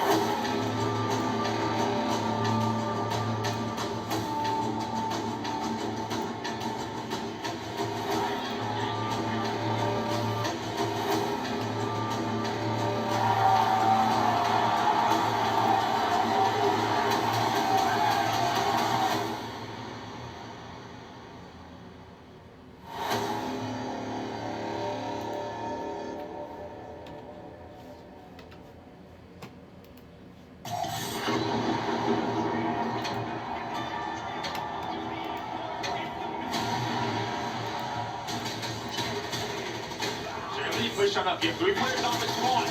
Maybe a chance here. Accuracy. Lenz is ripping Boston apart. Boston to close this lead. And Lenz is going to just continue to push space for this Wolbov's team. Awakening versus the world, and he's coming up with a dub. And if you can transition this to New Hill, Awakening is trying to put it in. Slashes up next. He gets full. The whole team is doing And we are back. Welcome to our Super Saturday, where we are gearing up for the second battle of the day. Standy looking fresh, ready to join a boy band, and he's got some fresh faces now on the Legion. 3 new players will be joining that lineup for the Minnesota Rocker. You have Hey, how's it going, my guy? Welcome. Players, a whole life from the former team. Yeah, you know, yeah, in this appreciate matchup the likes. across Thank both you very teams, you have a much. lot of players Also, who don't last year forget to they were share. benched, they were dropped, You know, they found new to homes, share. Yeah, you and, can you know, just so copy ragtag link, group on either do side, whatever. they're trying to make a name for themselves Appreciate all the once love and again. support. It could be a very good match. Allie, is this a revenge game for Attach and Las Vegas Legion playing against Minnesota tonight? I don't think he's thinking of it that way whatsoever, but I think if anything, it's more of a prove-it game. Like Ant said, this is a bit of some ragtag teams that maybe most of us wouldn't have put together, but did with the most they could with the offseason, and I'm happy to see Vivid and Gigglewake back on the same team. Let's take a look at what's going down in Minnesota. We have the new lineup of Accuracy, Lenz, Awakening, and Vivid. 2 of those players played for the Boston Breach with Awakening and Vivid. Lenz, though, getting his first start at the CDL tonight, Nameless. From France, had a lot of success in EU Challengers, won Stage 2 last year. A lot of buzz around this guy, and he's got some good players around him. Accuracy, obviously a champion before, and Awakening. This is a guy who can put up a ton of kills, but what people have said in the past is that he plays for kills a little bit too often. He needed some leadership around him. He finally has that in Lamar, in Accuracy. We've seen him mold players like Sid before, appreciate so the share maybe code. he Thank can you very replicate much. That's your Minnesota Rocker lineup. Here is your Monster Energy pregame. I know. Right, so It Minnesota is Rocker definitely last year an was a team interesting that you year. could never really count out. When you would try to beat them in the series, they usually always come back swinging. So I think that's what they need to take into the series, is not to back down even if they get down early in the first 2 maps. And again, this is a whole new roster, so I think it's just a lot of eyes on what this chemistry is going to be like in game. Chad, it's time to answer the question, which one of these players is going to drop the most kills in the series? My vote may be with bottom left there. The beer is just too strong tonight.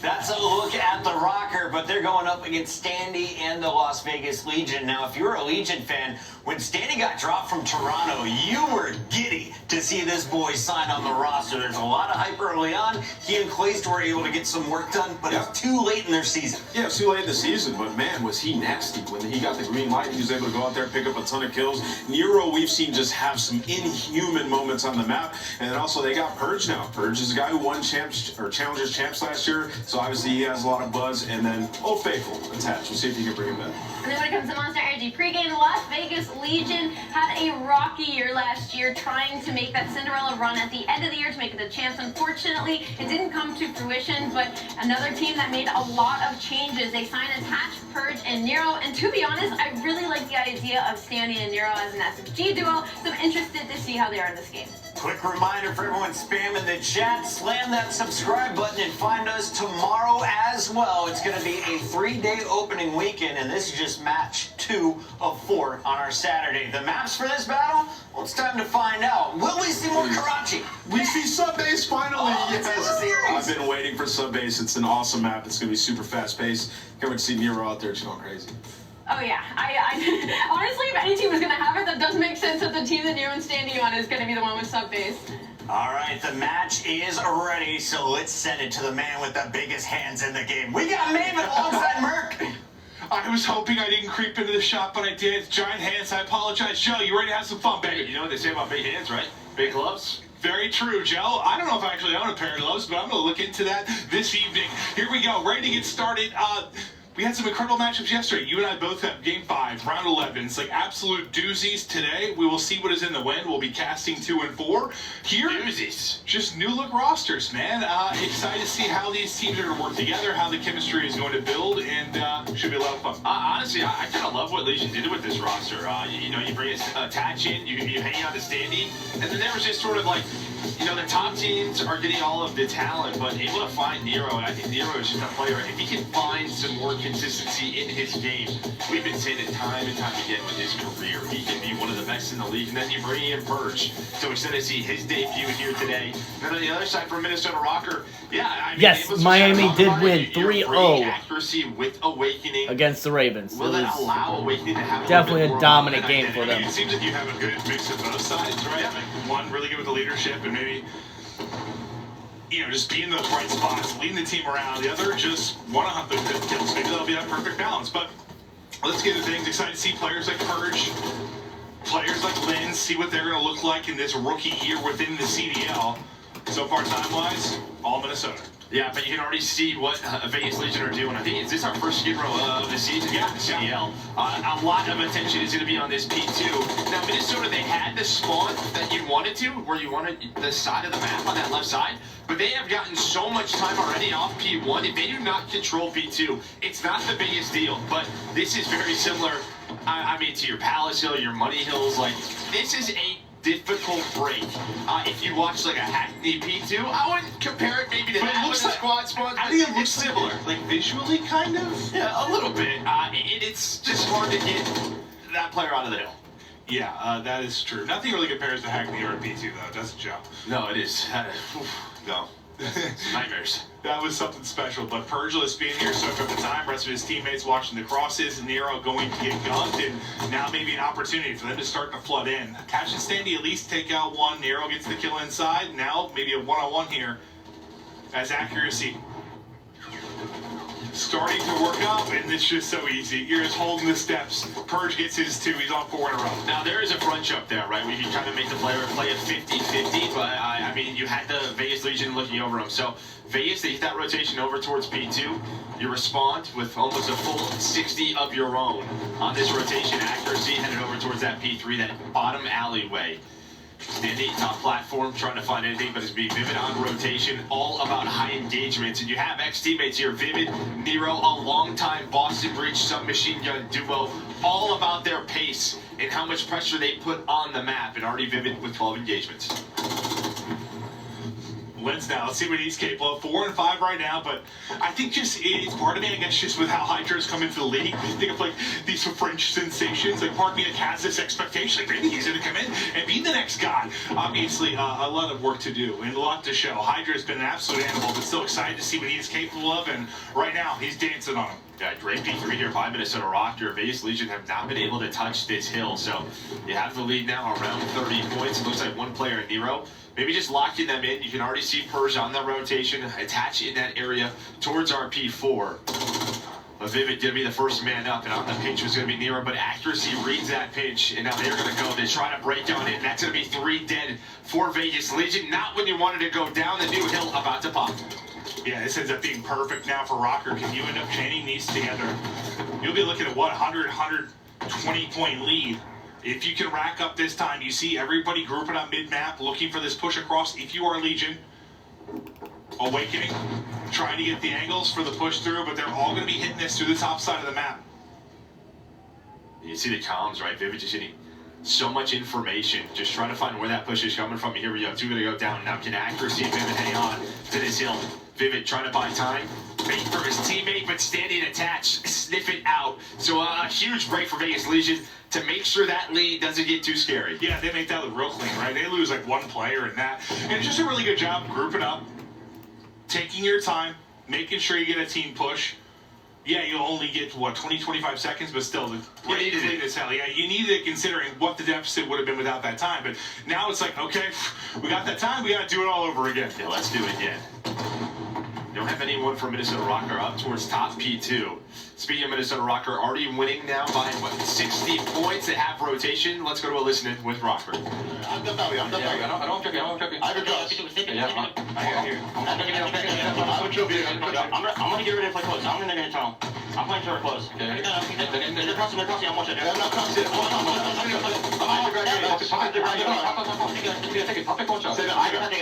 They're both tapping.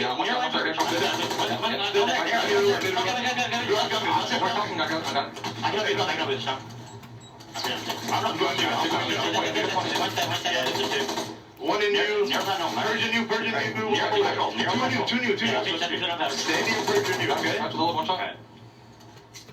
I'm gonna go mid-stairs, Okay, I'm gonna go mid-stairs. I'm gonna go. Yeah, that's true.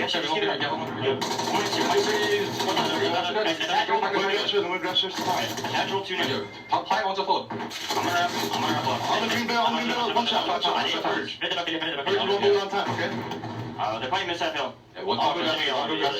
Yeah, make sure we get this P2. This P2's game. I saw a fire, no tripping. I'm gonna mess up. You give me a 2. That's 2.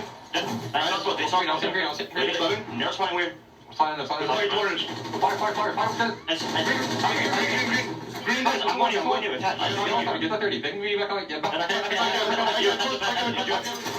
Back to it, and Joe, it stood out. I mean, ever since we got to that listen, it's just been tough for Rocker. Props to Legion towards the end of P5. And then controlling all of P1, but you see already P2 setup awakening is there. No, I mean pretty calm comms. It's just they really didn't have anything going. Of course, we want to listen to Linz. Obviously, you know, how is his English going? Yeah. That could always be a point of conversation when these international players join these teams. But all sounds good on my end. Yeah, no, certainly did. But now this is a chance for Rocker to really maybe put this game away. Get within 15 points of victory. If they can get the flawless hold here. Last time they were on the receiving end here at this P2. Now a chance for them to do the damage. It's going to be Big Wake. Set up with Linz at the hard point. Lurking towards mid-garage, you've got your other 2 players in Accuracy and Vivid. As Accuracy falls, you see they start to layer up the map if you are Vegas Legion. Now, do you wait for your teammates or do you go? Because you really just have attachment to stay here. Yeah, you can already see they want to try to get those couple of kills inside a tunnel, and then after that, you can work the jump up. There's going to be there's the spawns. Now you have to fly because you'd still look for angles, and there we go. Nicely done for Vegas Legion, and they needed it behind Nero's 3. He's up to 13 and 14 now. Still 20 seconds on the clock. But this P3 last time, it was all Minnesota Rocker. The early presence here from Attach and Purge. You just put yourself in a spot where you couldn't really think about rotating early. You had to get some time. Again, you sort of been around 2:30 mark if you were Minnesota Rocker. Now can Rocker answer back? What a great break it was from Legion. They're lining up in front of Purge. 13 and 9 currently for him. Able to take another gunfight. Just goes prone. Vivid dances around the edge and takes him down. Standy with the follow-up. Nearly 2. But you go 1 for 1 really across the board for 6 players there. And what does that mean? It's still going to be Legion inside of the point and trying to rally back. Now down 25. Yeah, there's a chance there for Rocker. Then a closer spawn. You're all the way back T2. Here's some of the players on Legion. Vivid now working the pinch. Purge. The young gun, the rookie trying to go off and potentially clutch up for Legion, but a big 25 going to go the way of Rocker. But we cannot end there. So over to P4. Yeah, it's like you just have to rotate at this point, right? Like you don't have enough time to track across the map. Maybe get the scrap time. It's just not worth it. So now you basically have to be perfect if you are Legion. Because you're going to be close to the 240 mark if you're Minnesota Rocker and need 10 to 15 points. This has to be flawless from Legion. Technically, can you win it? Yes, but more than likely you're going to need to get as much time here as possible, then worry about a rotation as well. And they really don't have a presence on that top right side of your map. Where Accuracy and Vivid is, you would love to be pushed out back departments, but that is not it. You're holding mid-steps, and there we go. That is a nice contest. Minnesota can be very patient right now. It's exactly what's happening. Maybe waiting for Linz on the pitch. What is his timing? He's able to find the first, and then we are going. We are cutting. It's down to a 1v1 attach versus Accuracy.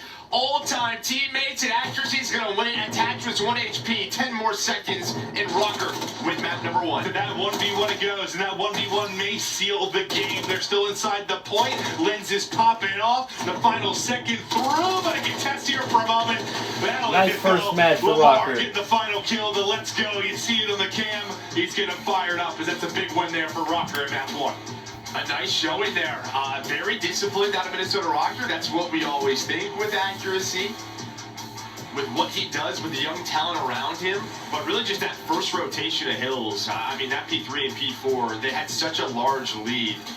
And if you're not chaining multiple hills together on a map like Skid Row, it should just be tough to get right back into it. Well, heck, I mean, it's outside of Skid Row a lot of times. Like, if you're able to chain together 2 hard points on a hard point, that can be the difference. And there it certainly was. But as you take a look at the player stats, Joe, anything popping off the page, Steve? I mean, not really. Just the pacing of that map. I mean, pretty low in terms of engagements across the board. The only one who stands out for me is Vivid, 24 and 19.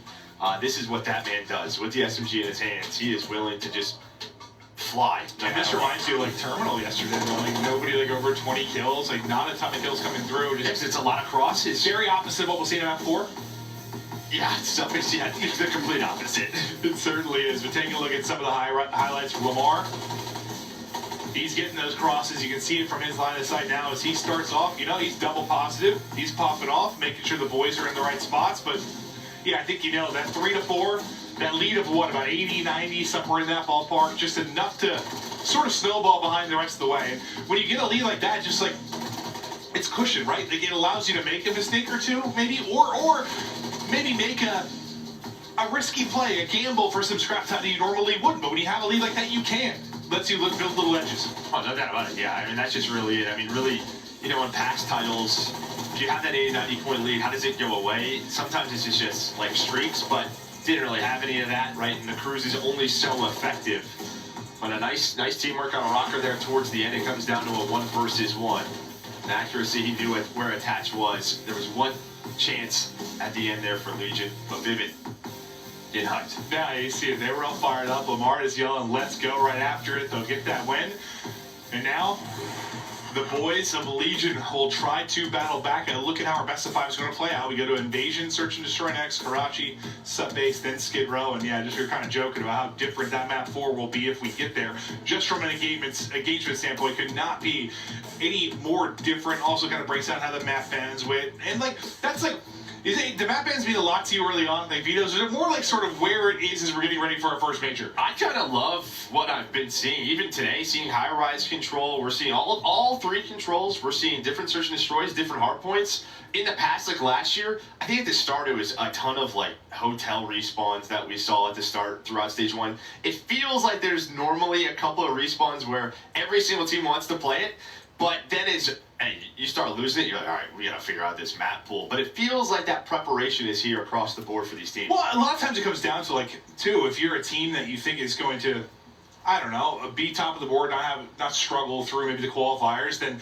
you could kind of test some stuff, maybe throw some stuff around where you try to widen your map pool. But if you're a team you think might be battling for a top position or battling for qualification throughout the course of the year, you kind of stick to your guns, and you're really going to be playing where you're going to feel you have your success. We'll keep an eye on those throughout the course of it. But yeah, we've seen a lot of variety, I think, so far. The one thing we hadn't seen was Skid Row, which we now are going to see a couple of times within this series. But map 1 in the books. Now we'll see if Legion can bounce back. And you've got, I mean, one of the more clutch players, an attach, guys come from behind in situations that nobody else like has, like down 0-4. What's kind of the saying is that attach always gets his. Like, the guy is a great search and destroy player, just a great Call of Duty player, one of the best of all time. And yeah, in search, I mean, just when he comes down to those clutch situations, it feels like he's ready for everything. He has the ice, knows how to read them, but we'll see if he can bounce back here. Yeah, I mean, it's just a map too, but not the hype of his clutch ability too much, but if someone's going to bounce back, maybe it is him. We'll see what we can now do as we get over to Invasion and get ready to rip and roar in this Search and Destroy. I think you and I, we've been most excited probably to see the Search, just because that's the one thing you don't get to really watch too much early on in scrims. Yeah, I mean, both of these teams, you know, it's just, I haven't seen much of either of them. When you talk about just watching scrims coming into the season, I think I've seen a little bit of Minnesota, but not much Vegas. So I was very excited to see this match. Yeah, I think there were a couple like streams early on, like the first few weeks from players, like on random teams, and they just stopped dead cold once the scrims start going. And I'm like, hello, coach, can I watch this? Yeah, please, can we see the VOD link? Lynn's rival in hand. Morgan to support his bomb carrier there in Vivid. And they're just inching their way up the street. No trophies. No trophies in this round number 1. So Nero's going to dodge that. It does not connect, so they have no info on him. But you heard that smoke go down. Perch is going to toss that stun out. Down to Nero. There's that first blood. Immediate trade from his ex-teammate. He finds it too. Vivid going off. Big play there from Vivid. And Nero, I mean, you think you at least have a chance to pounce for 1. The fact that none of the nades hit, like, might be in a spot you can play spoiler. Now 3v2 for Rocker, make it 2v2. Attach. Getting his on the cross. Yeah, I don't know how he He's finds working through the accuracy flank. there. Just checks it. Yeah, I said on the cross. Yes, he's working the flank. And now a 3v2 is down to a 1 versus 2 for Awakening. So Attach and Standy, they work that pinch through Alley, through the offensive spawn, and they have a stun as well. I think that connects. The nade does his right on his forehead. Yeah, okay. What a retake there from Legion. And that, it is a big point. You sort of, said it early on, like not having the trophies early in round 1. Not having that to work with opens up your utility quite a bit. You saw some great usage there with spot checks they were able to get. I thought Vivid's 2 kills maybe were going to be enough, but Attach and Standy really the ones that are going to play spoiler there. Yeah, I mean, there's the nade out of Attach. Just able to spot him. The wall bangs come through. I wasn't sure if he got hit by a couple of bullets, but yeah, he was hit by a few. He was down like 81. Yeah, he got ripped. Normally, just nades that late into a round, we don't see it very often. So Attached, I mean, there was nobody A street side. He works the flank, never had to use his stun, never had to use his nade. Easy kill. Accuracy trying to get one back. Yeah, both just landed in his pocket, as he said. Nice job there from Attach. Okay, he starts out 2-0, but Nero's POV for now. They're trying to work this A bomb site defensively. It'll be Vivid kind of on the offsite. Everybody else stacked up looking for lanes of attack. We saw this yesterday in that phase match versus Boston. Offensive teams taking their time, just sort of trying to find the information, where maybe the holes, the weak areas on the map. Where is that defense? You never had any weakness in your game whatsoever. There were no holes. There was nothing. Just flawless. Wasn't sure where you're going with that one. I'm glad you figured that one out. But Lynn's there with that first blood onto Perch. Now bomb going down. Steady. Working to get it planted. They clutch up in the 3 versus 4. I thought he had beautiful shots, but Standy clips him. Now this should come down to Attach. You see him working that pinch. Nero's going to have to check the bomb. Nobody on it. Nero finds that first kill in the 3-on-2. He gets a double. And now it is all down to Vivid. Well, he's not going to find him. Attach and Nero go huge in a 2-on-3. It was the same thing in round number 1. You had the numbers if you were a Minnesota Rocker. They throw that round away. Okay, so maybe we did. Yeah, I appreciate the shares. Thank you very much. Attach, because he's been a part of a couple of clutch rounds. 3-0 start. First, it was him and Standy, then him and Nero, bringing it back in the 2 versus 3. I mean, and on the other side, it's like you got to get something done with numbers. Accuracy and Awakening still sitting on a goose egg. We know accuracy can be the highest man at times. They're going to need his clutch gene to come into play. Well, yeah, I mean, we were talking about it yesterday, just sort of the area that he's playing. Watching the flanks on Invasion, watching A Street on Invasion, it can just be one where you're not seeing anything very often. So, they're trying to get maybe a little bit more involved later on in this map. Yeah, that's where your spot was, right? Yeah. You're playing with the boys? Just hold my old trigger. Yeah. I got this lane. Don't worry about it. Well, they're grouped up for a B lane attack. But you can see the rat now heading up towards mid-map. It'll be Attach and Standy in a position on the crossfire here that they'll likely have to deal with it. They're going to swing it all the way towards the outward straight towards A, and now we look for the hit. Purge with the opener. Numbers to Legion. Numbers continue with the way of Legion. 4-0 start now for Attach. Because they're just dominating here in this search and destroy. I think Attach with another up to 5-0. Lynn's by himself. He is dropped. Legion dominating the round. And yeah, I mean, beautifully done by Vegas. You're waiting so long from Minnesota on that attacking round. There's 30 seconds left, and they just have to go. So as soon as the smoke is down, Vegas, they kind of know, all right, this is going to be an A hit. They have to commit to this. They are ready for it towards that back door. And as you said, Attach up to 5-0, one off that cruise. Perfect so far. Same thing for Legion. 3-0. Have yet to drop around. Can they keep going? Now, offensively, it's required some some clutch moments. The defense, I mean, that was even close. But here, they relied on some clutches. Now, Vivid did this last round. I don't think was spotted. They never really worked up that B street. He's already through broken. So he could potentially stop the B hit. But once again, just kind of watching that street. Lynn's maybe going to get caught trying to back away. Does get around the corner, so he is alive for now. Out of attach at 5-0. This is such a tough spot if you are Vivid, because you want to maybe peek around the corner, try to find a kill. But the fact is, if you go down, you give up your life, that might just be the round. The B bomb site would be open. Yeah, and it just requires everyone else to start scrambling. But you can see everything else is working towards the other side. If we stuck with attached through this just because he is on the 5-0, maybe towards the straight, but we'll get back towards the action. Now stuff starts to collapse. Will Attach's patience pay off? It does. There he's able to get the streak. He is finally going to drop the first death in the game, and now, again, the numbers for a moment to Rocker. Legion flip it on its head. Nero purge. Their chance now in the 2v1. Yeah, their patience is a little bit too much right now for Minnesota Rocker. As soon as that bomb and that fight starts to go down, Vivid's thinking, all right, I'm going to hit this. Attach is waiting for him. And as those skirmishes on the site... Who got picked first? Minnesota. Yeah, okay. But then there was immediate trade from Nero, and he's able to play his life, collect that bomb, and then Purge just held that H streak forever. Accuracy had a chance to get him off the site, maybe force a 1-versus-1, but it does not happen. I thought that was the case, but then how quickly it went, I'm like, did I just miscall that? Still a goose egg here for accuracy. Great game one from Rocker and the boys, but now got to get something from him here in this search and destroy. If they're going to get around on the board, that is. This is my old spot in like 2010. Yeah, going back. Yeah, you had that silenced up here. Yeah, good luck finding me in a pub. Standy the kill. Standy is out.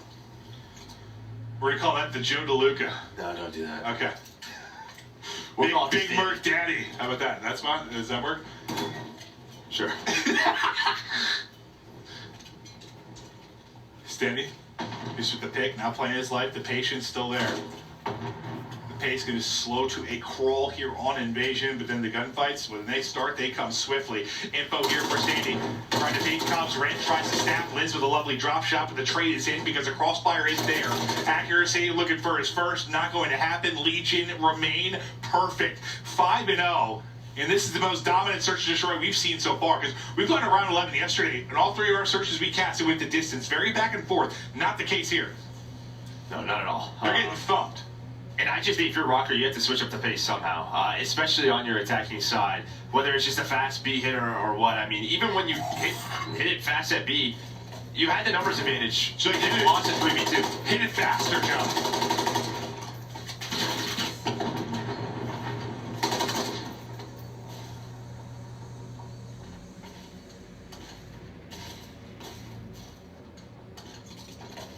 Once again, just patience here from Legion.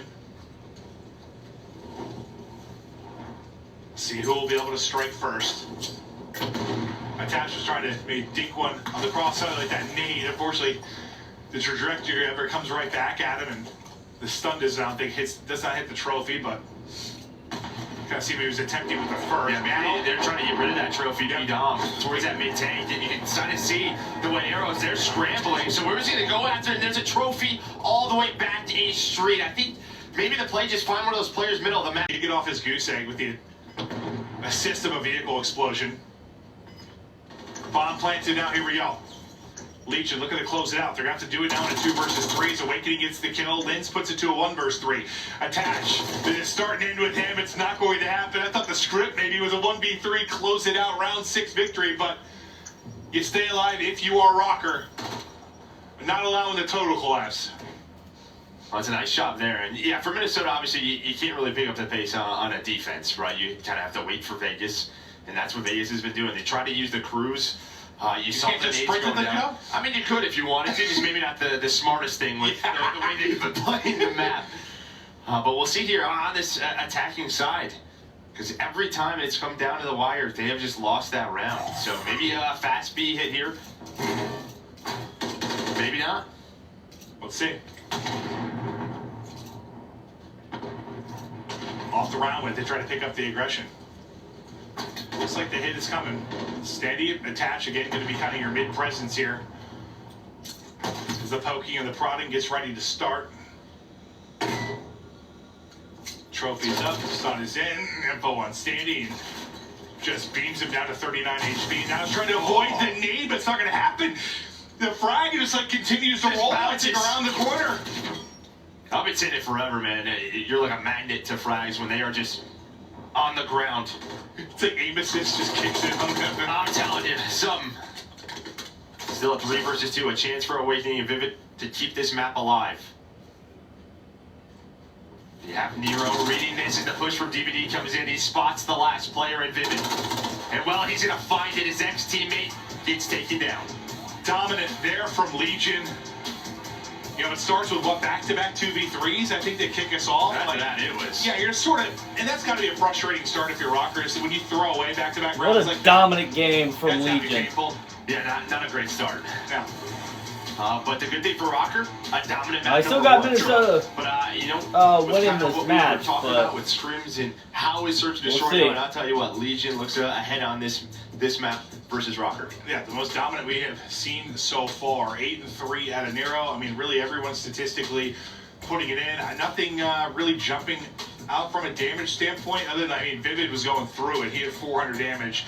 It was Lamar I was looking at because he had 0 kills, midway through that game, deep into the game. Vivid, though, I mean, 400 is like, you're not really finding many opportunities to shoot people. No, I mean, just think of the way that Vivid is, the type of player that he is.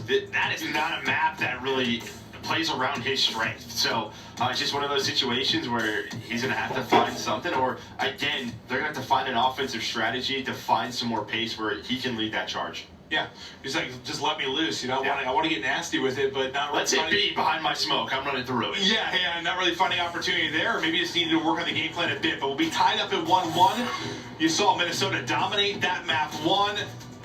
From really the midway point on, they get that 80-point advantage and they run away with it, but answering back with a vengeance. It's Legion. They take the Surge. They dominate, control them. Coming up next.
Upgrade your game with the SCUF, the official controller of the Call of Duty League.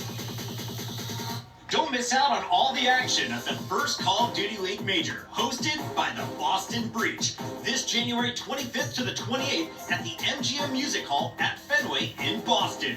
Scan the QR code on the screen or go to callofdutyleague.com for more info. Before we hop into map 3, just take a look at some of the plays here. Oh, so it's literally just a detonate. It hits him, and then it hits him in the face and just rolls through. Do you think he like kicked it like a hacky sack? I guess. Running away? Yeah, I was curious like how it ended up rolling through. They seemed to be pretty confident they were safe there, but yeah, maybe like the aim assist on grenades you were talking about, they kind of heat-seeking little grenade missiles. And well, no, he might have kicked it. So, that might have been it. Yeah. Right, just like that. I'm an athlete. You are. That's what your middle name is. I'm a soccer player. Okay, we're getting ready for the game. Map 3, getting ready to go. Tied up 1-1. Is now we ready for the control? I mean, so far, kind of one team dominates respawn, one team dominates search and destroy. We'll kind of get deeper into the series, and this is where the picks and bands kind of come into play. All right, like where you have the edge. You see Minnesota dominate the 1R, but you think Subbase might be leaning the other way. But we'll have to wait. Yeah, I'm excited to watch Subbase. Let's go. Me into it to watch it for the first time.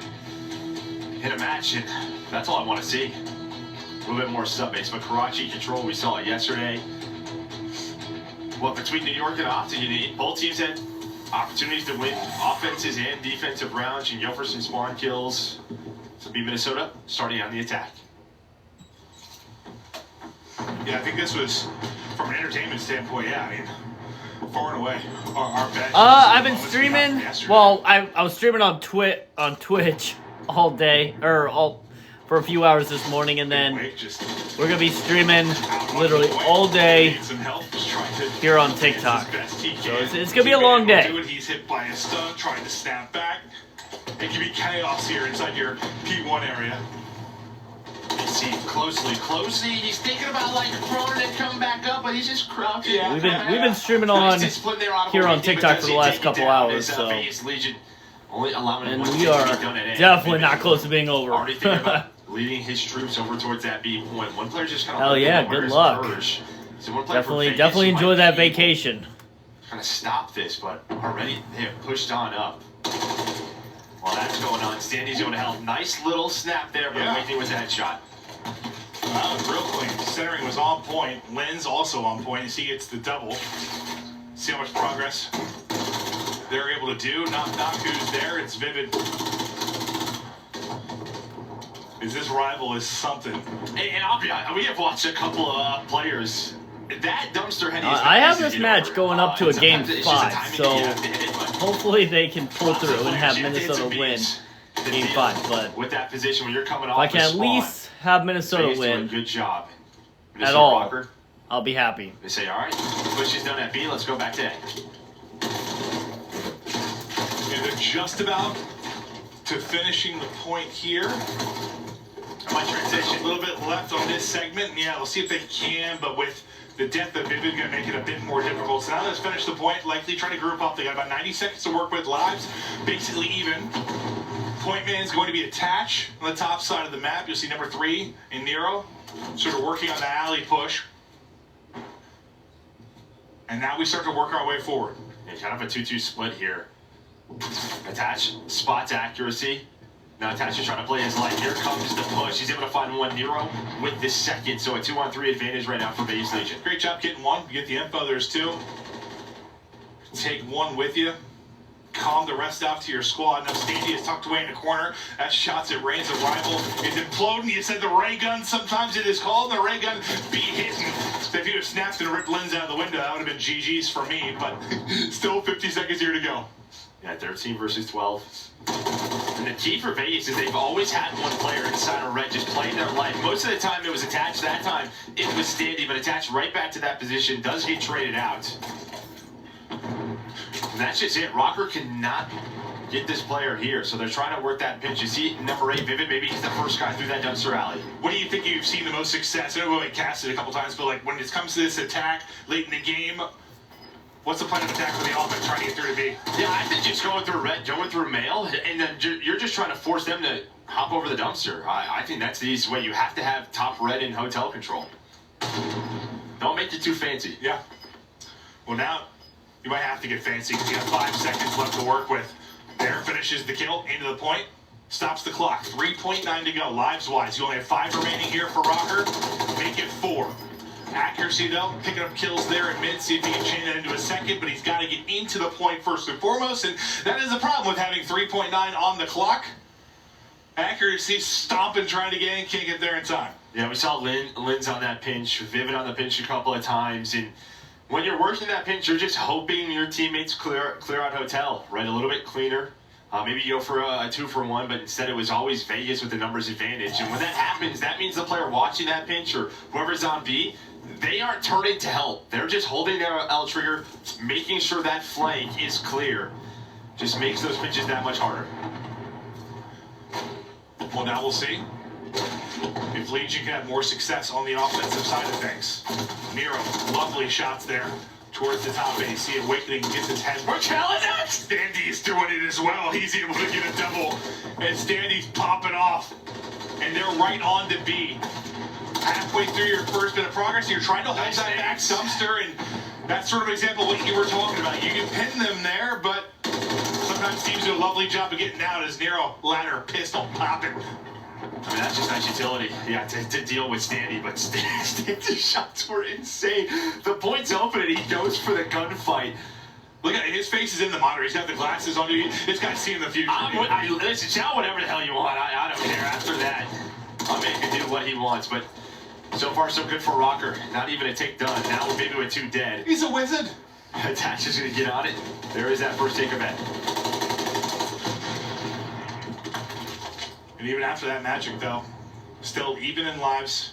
Thought maybe you found a little separation off the break if you were Legion, but doesn't really lead to much. Second point of progress now done. Push coming in forward for the get test.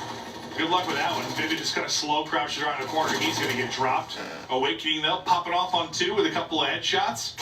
He's going to chow. Attach, double positive. He is ready and waiting on 3 in a row as well. And now you got to rotate, set up defensively if you're a Rocker. Let's see how this push develops for Legion. Yeah, but with Awakening skills, right, you don't have a very quick transition. The problem is, though, Minnesota Rocker, they don't have anyone pushed up inside a Hotel. With what we saw from Vegas last defensive round. So Standy already by mail. Well, he's going to find Vivid. So now they can slow it down a little bit. They know they have a man advantage. What's going to be the play call? Looks like Attach, we're going to try to work a flank here. Find some of those spawners. But you see this setup for Rocker. This is... They are on top of each other. Yeah, no, certainly. I mean, this is where we saw like Hydra constantly trying to work, right? Just like hit this back alley, find kills, give them the advantage. Maybe earn streaks, just really playing his life so well. Now we're clipping heads if we are Purge. He's trying to snap back for the call. He heard from Attach. Standy will take down the next domino. Now you've got a one-on-one towards the point. Nero's going to be able to take that. And this will stop the clock for now. Look at this spawn trap Attach has set up. He has multiple kills. They are spawning in his reticle. He's on 7 in a row. So that we did not see at all much yesterday. The spawn trap working out perfectly for Attach. And where you weren't really thinking about maybe TDM and lives, now maybe you are. You take a 6 life advantage. You got them at 7 lives. They're close to having no respawns left, and Nero is still chowing it. Not quite able to slide away. But next to Attach we go. 17 and 7 now. Knows where they're spawning. Hold that. Right to the face. The stick comes in. Awakening drops. The damage is through. They're on the point. Sayonara. They'll take that second round. Attach just gets them in the chokehold back alley. That was like an old school MW2 2010 spawn track where you're on the scrapyard heady wall and they're just spawning right in front of your crosshair. Attach we saw him work in that position. I mean, the key there, though, is that his teammates found the kills. But with Attach's play, he made sure nobody was able to transition on over. I think there's always a risk-reward to that trap, in the sense if your teammates don't get the kills, you're useless, right? Yeah, but now you have 2 cruise missiles as well. So Nero finished on a 6 free, Attach got up to 7 or 8, and while you are up 2-0, a much different respawn here than what we saw in map number 1. But finally, Vivid getting going. Saw he was struggling earlier. Maybe this is the round where he turns it.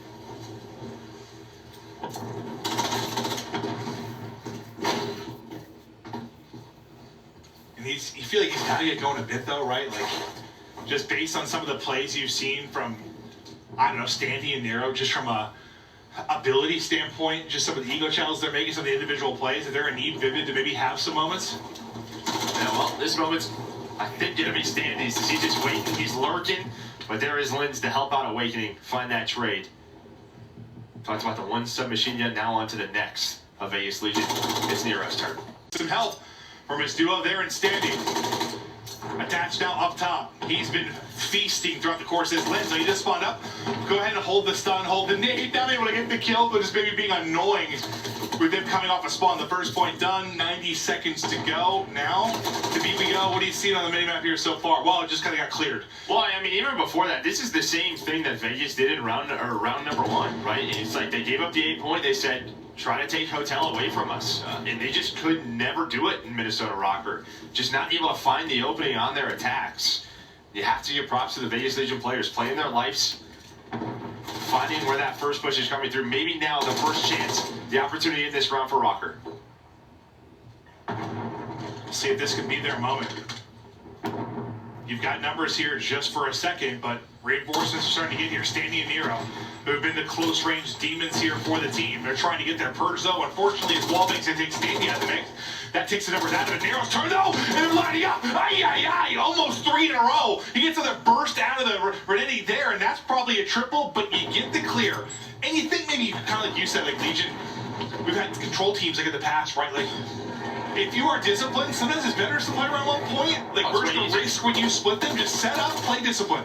Yeah, well, now that that discipline may be out the window, they're going to have to go. They use a cruise missile. It finds nothing. You have multiple players near this B zone. Another chance here for Rocker, but it's been the retakes, and Nero did it once. He's going to do it again. That is 3 dead. Nero 21 and 14. How is he just sliding in, just piecing the team over and over again? It's like they know there's a goal back there, right? Yeah, I don't know. The timing's just not going their way, but it has been a back-and-forth battle in this round, and we might have to do it again. It's all down to Nero.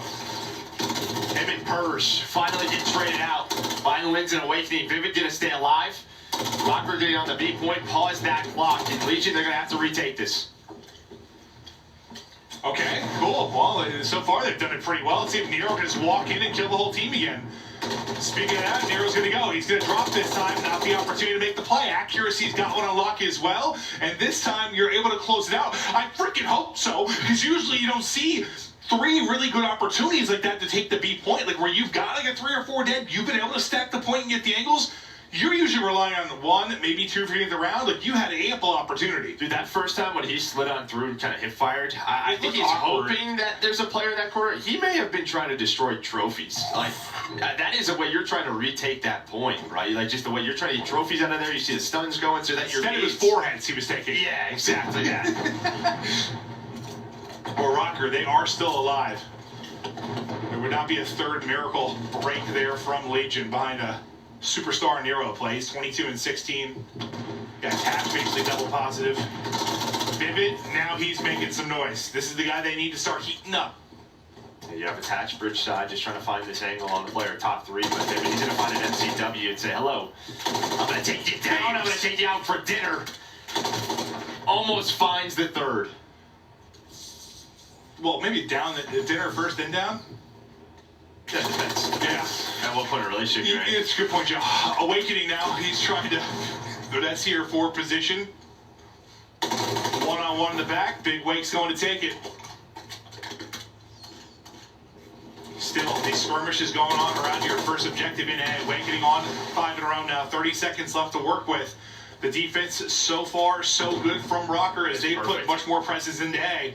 They're doing a lovely job here. We might be going to round 5. Yeah, I mean, I don't think we've seen this where you're holding both points. I mean, just right off the break. Yeah, then it got a tick. No way Minnesota actually reverse sweeps Vegas. One player working middle alley, that's going to be Standing. Maybe with attaches kill, you can get someone on the point. 7 seconds, they have to go. While this is going to be happening, yeah, Awakening's trying to wait for the time. He's going to wait for his teammates and then try to work that pinch. Or just find the player off spawn with accuracy getting taken down. Finally, some progress at A. As maybe the guns start to get going a little bit in this round for Legion, but you just got on the trap. Yeah, you were in a hole. You were locked for so long. You're going to have basically exactly a minute now to work with in transition. I mean, the one good thing, I guess, is like you didn't get into a huge lives deficit during that. Like you're down 4. So it's still winnable, but like, I mean, how much do lives really matter, though? Not really, considering. No, when it comes down to offense, well, you need 4. That's it when it comes down to that offense. Might have to be clean, though. His accuracy ready for that full flank on the Nero. Here comes the rest of the push through Hotel, and when Nero spun there, they may not be ready for Vivid to be in that position. That's it.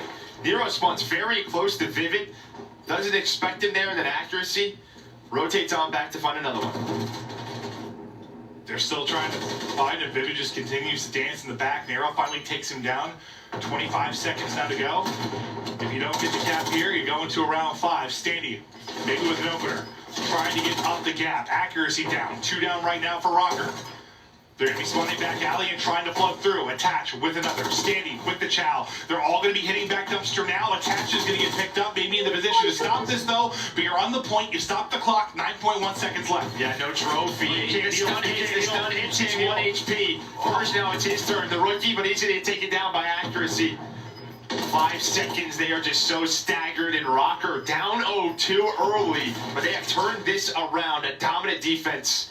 In that round number 4. I was staring at Standy's health bar. Yeah. Just staring at it. Like, if he gets back to full, he might be able to pop and piece up too. But, like, yeah, it stun hits and just stops that health regen. I mean, they were in trouble anyway. But, like, I think if anyone was going to make the play in that spot, probably Standy. Yeah, with no trophies down, yeah, that stun stops you from regaining health. Even just the nades, the presence from those, so difficult to deal with. Yeah, and, you know, sometimes that regen part of it, not the biggest deal. But when you've got 6 HP... I'd say at this level, it is a pretty darn big deal. No, it is. I mean, if you're missing 10 health, it's like whatever, but like there, whew, that is the difference in you having a chance and you dying to a strong gust of wind. Round 5 now. Legion with the clutches in the search to destroy. It's Rocker that's clutching here now in the map 3, and Beeman is Lamar. As he is on, 4 will drop. Map control to Rocker. I mean, look at this. Look at Lindsay's position. Legion, no, they're going to use a cruise, though, so they have that extra utility. All the callouts are coming in. Standy's going to find Linz. And there you go. Missile is going to work, so that helps him get out of this trap. At least partly. That's going to be 3 dead, and now it's just a question A or B. It's going to be a foot race over to B. Well, I mean, yeah, I think that was huge, considering how long we saw through that trap last round. Yeah. The streak helps just getting people out of position. Granted, every kill since I've started talking has been Rocker, so maybe not looking as good, but Nero just trying to watch that back dumpster hop. Damage to 1. Little teardrop to 2. Nadal hit. Great job there from Nero to take out a few, and on to the point we go. Can they get B first? How much progress can they get here, Joe? Yeah, you have Linzo. He's still alive inside of Hotel, so cutting off the Vegas reinforcements. Maybe wait for his teammates to come off and spawn. And well, there we go. The trophy's going to hit in Linz 5 in a row. Attach was in a 1-on-2 inside Hotel when his teammates were at B. Found the first, but Linz on point this round. Linz going nuts. And still some of the... How hard do you say that Chally is off the dumpster? Like, sometimes people are getting so much damage in. Like, that's the difference. That's the reason the trophy got the kill. And now you have 6 in a row for Linz, so and the alpha spawn. Gonna be able to find him. So 3 dead. Maybe Vegas can work in. They have to get onto the point. Everyone's gonna jump on it. You better hope you got a trophy down. You got a trophy, otherwise that's ball game. No trophy. Time's done. The streak ends it as Linz goes off. What a comeback from Rocker. Down 0-2. I can't believe Rocker reverse sweeped Vegas. Did they have Vegas had that? Was all about that's their depressing. Defense, just hanging on, putting Vegas in that trap. What a turnaround! I need Vegas to win this match so that Rocker can hopefully win the next the clutches match. from Legion, like they kept going big here. It was So all I the have a story of perfect Rocker score and for their this, comeback ability. And that is one thing, you know, you think about bracket. accuracy, you think about attaching the other side, like just, they're never out of it, man. They're never out of it. Yeah, you see, what, Nero and Attach on one side, on the other. You know, Persh, not the best game for him. On the other side, a pretty balanced effort, but accuracy, most damage on the team, most damage in the lobby, 27 and 25. A lot more engagements than you normally see from that man. No, and I think you're loving that. I think you're loving that. If you're a Rocker fan, like, all right. We know accuracy's going to have his clutch moments in the search, but if we get him where he's feeling comfortable in this game and putting up numbers and respawn, I just think he's a guy now at this stage in his career. He's just going to come down to the team. Like, the chemistry that you have on this spot, how comfortable he feels. You know he can make some noise. Oh, no doubt about it. And, you know, he has other vets around him. It's not like, you know, Awakening and Vivid or young players anymore. Yeah, it's weird because, like, when you think... It's like I still think they're young, but they're not. They're not. Sort of like Attach. Like Attach still looks like he's 16, but he's not. Bro, you see that goatee coming in? he's a man now. He looks like he painted that on his face with a Sharpie. Yeah, maybe.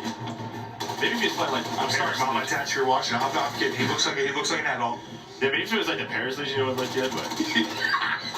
Vegas Legion, not so much. Lynn's rocking it much better.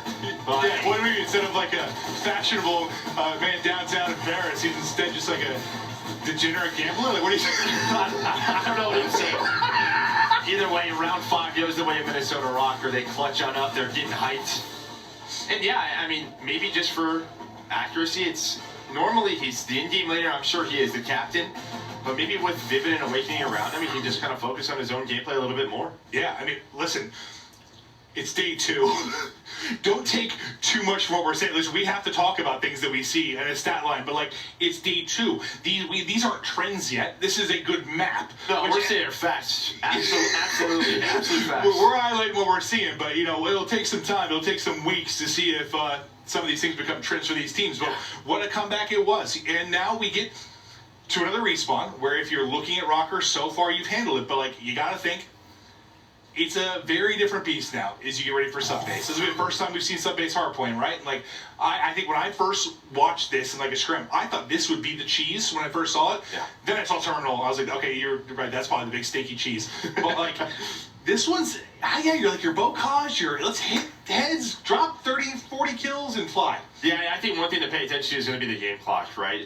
If you've watched the streams or some tournaments online, normally it doesn't come down to that, but on a map like this with the closed spawns, there's so many contested hills. Teams are going to get better at figuring out the spawn system as time goes on and figuring out where can we earn majority of our time. But yeah, pay attention to the game clock because it could come down to that. I think more often than not it did, and we'll see if it develops over the course of it. But we'll get ready now to see if Legion are going to be ready to answer back, because I think that's got to be a frustrating one. I mean, in the first respawn at least, like, you were in a hole early and tried to bring it back, right? Like, the expectation really wasn't there for victory. You were down close to 80 points. You tried to have some clutch moments. You couldn't do it. This, like, you're up 2-0 in a control. You typically think you're going to get the dub. But Attach, you know, maybe he's a different man now. He's got the goatee. Nice. Dude, it's just crazy. He like hasn't aged, I swear. With the facial hair, sure, but like he's looked the same. I swear to God, for a decade. Great gene. Really that's does. just what it is. Yeah, no, we don't have that, but that's life, right? We didn't really get to choose that. Once your hair falls out, that sort of goes away. But Standy's still inside of his monitor, ready to go demon mode, as he's had some unbelievable gunfight wins. The map is ready. Map 4 is time. To the Subbase we go. To the frigid, cold, and tundra of whatever country it's in. I don't know. I'm not sure either. Usually at the like loading of the map, they like show it, but I forgot. Yeah, I don't know off the top of my head, but here we go. Time to get nasty. You know, I think if you're looking at both of these lineups, I mean, I would say Legion with sort of their sub duo with. Well, I think the sub duos are both very aggressive, right? Vivid, Nero, what they are known for, but I think I would probably say Legion, just knowing Attach and accuracy would kind of have the advantage on this map, but I've been wrong before. You never. I'm always wrong. But you? You got a mind for this stuff, Joe. A Call of Duty savant. Map 4. Here we go. Legion, Rocker. 2-1 edge right now for Rocker, looking to close out this series. But we'll Attach, Standy, Nero, and Purge. Fight back and push it to a map 5. That was incredible storytelling. Yeah, they call me the storyteller. Stop. Rocker right back to it, a nice break there. Find some early time. Well, the ARs just get up top, and you have a less strong positions to work with.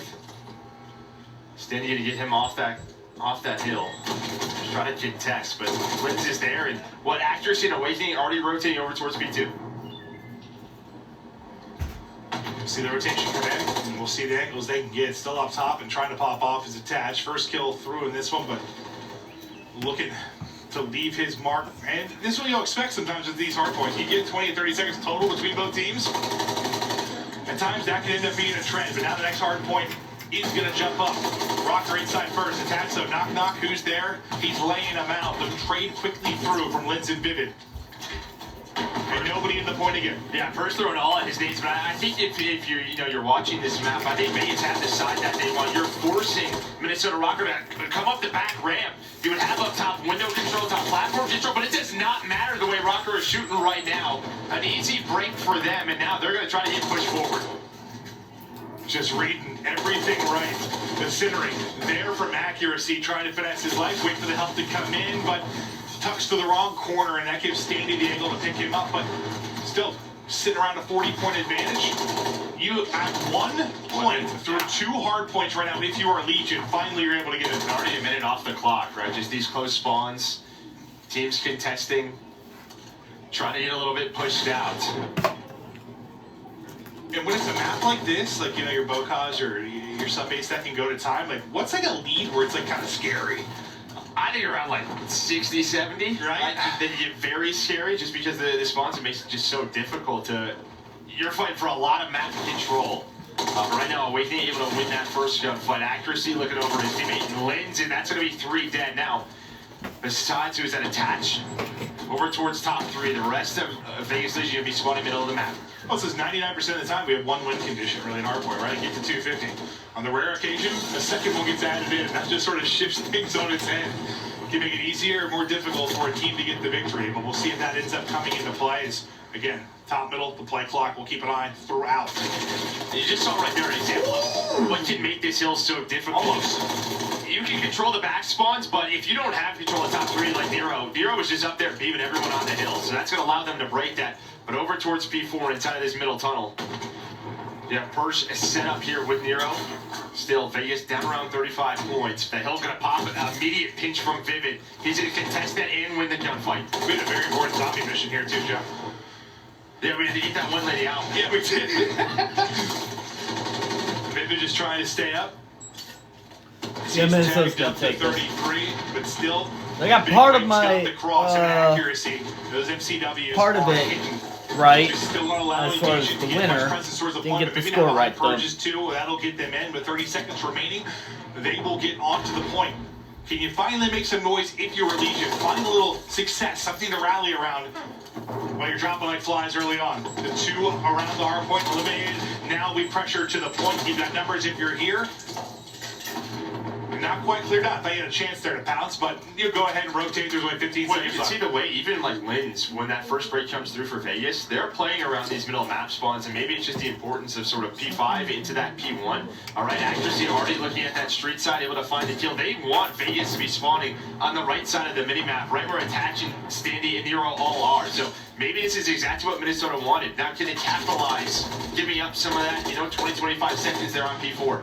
Well, I mean, typically, yeah, you don't want them to be able to just, like, take 4 to 5, funnel right through the middle of the map, take 10 steps, and now you're into P5. But what you said about giving up the time, does it look good now? Not so much. As Legion have been able to get in, they're looking for maybe a lead change. The points are starting to rally. The play clock hasn't moved a lot in these last couple of hard points. It's mostly been battled inside the objective. A great stretch here from Legion. Yeah, they've had some key breaks, but now Lynch is playing his life up to 14-8. The rookie starting to show off. So Wakening gonna find that hill time. He knows exactly where Legion is spawning. On that rotation over towards P1, you have Vivid, maybe with a one-on-one against Nero and Purge, and he's gonna win it. It's Minnesota throughout our first set of hills. Gonna have a 30-point lead. Nice snap there from Awakening, just peeling him out of the window. Into our second set of rotations we go, and I mean, any major takeaways, like changes you need, or good rally there from Legion, gotta get back into it. Yeah, I think that was just a key from Legion. I think what Minnesota wanted at 5, they set it up. It's just that the kills didn't come through, and Legion had an easy break.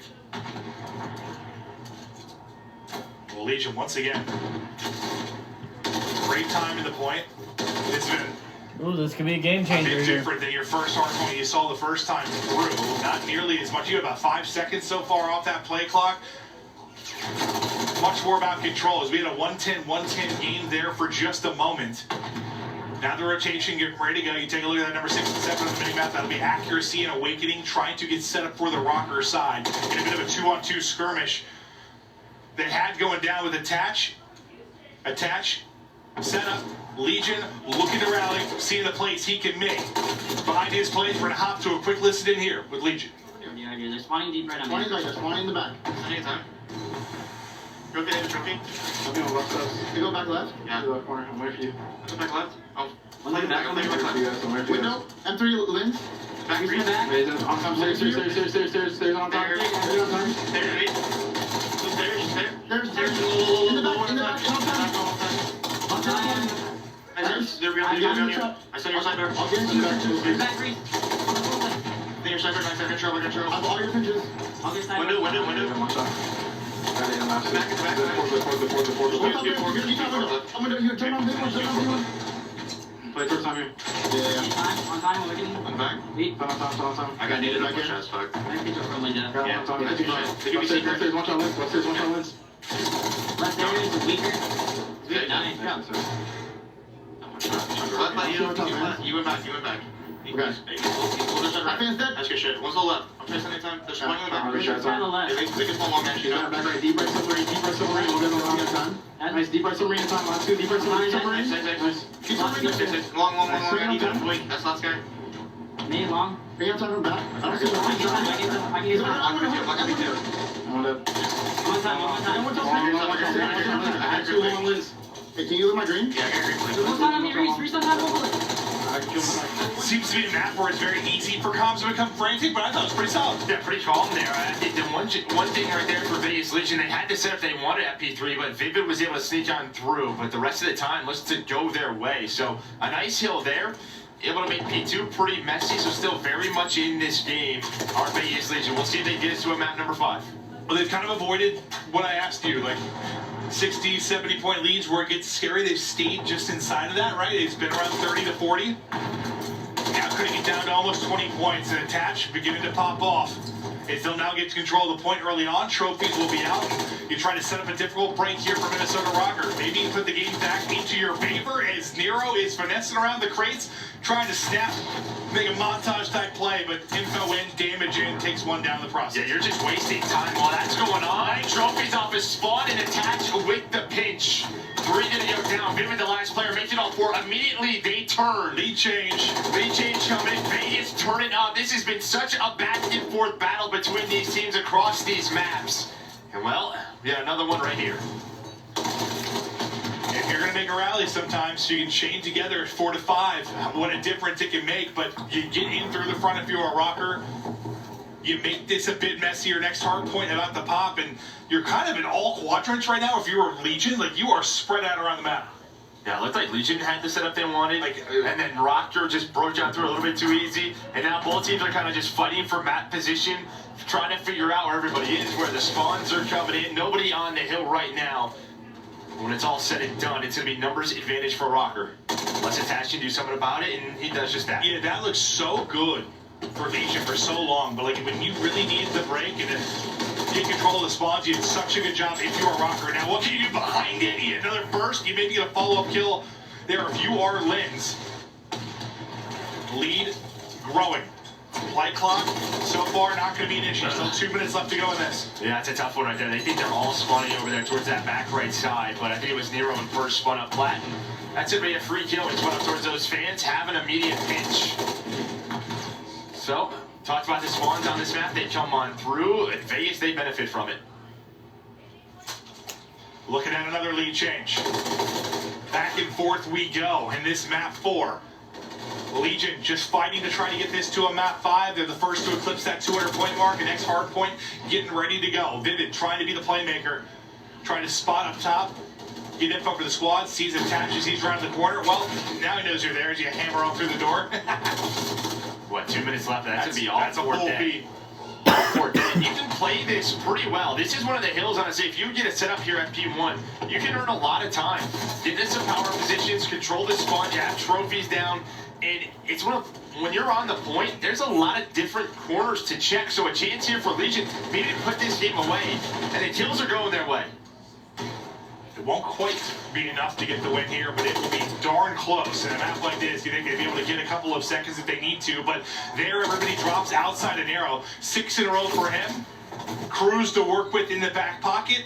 Rocker finally get in, but now let's take a look at the bottom left of the minimap as our next hard point is getting ready to pop, winning some gunfights down low. Will be Standy trying to create that natural pinch here for his team onto the point. And now Standy just taking his time.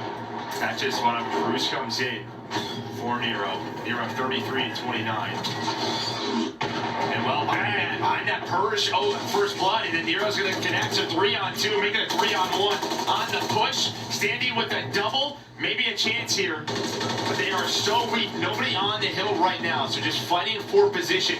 But Purge says, I got it at least for a second. I'm going to hop on the hill. Standy, look over me. Standy on 5 in a row.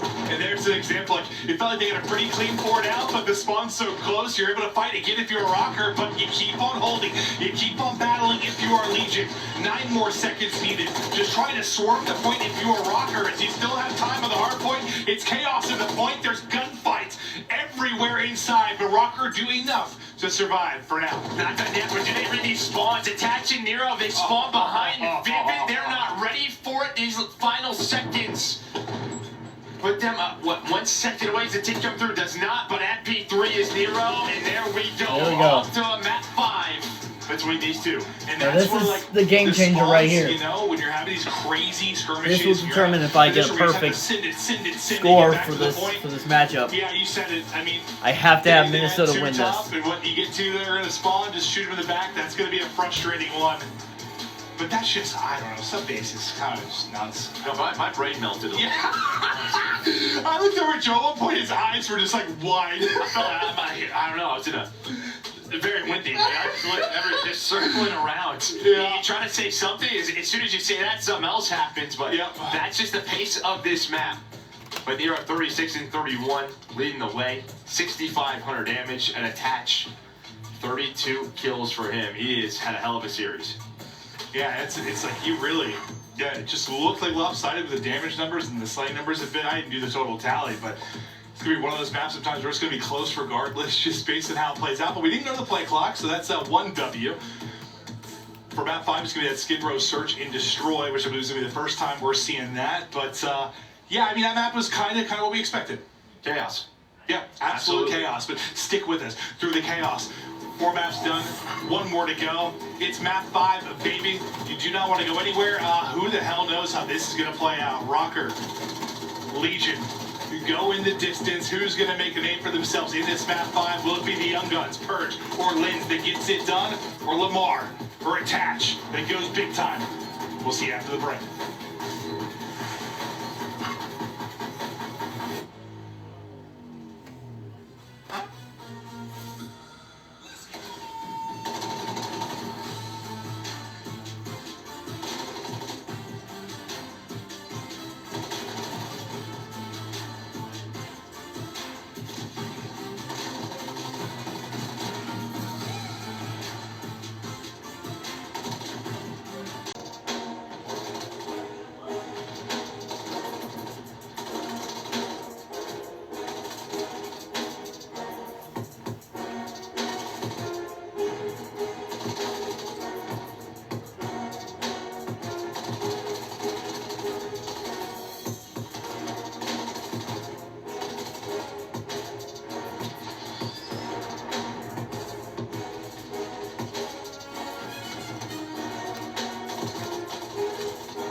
brought to you by Monster Energy, the official energy drink of the CDL.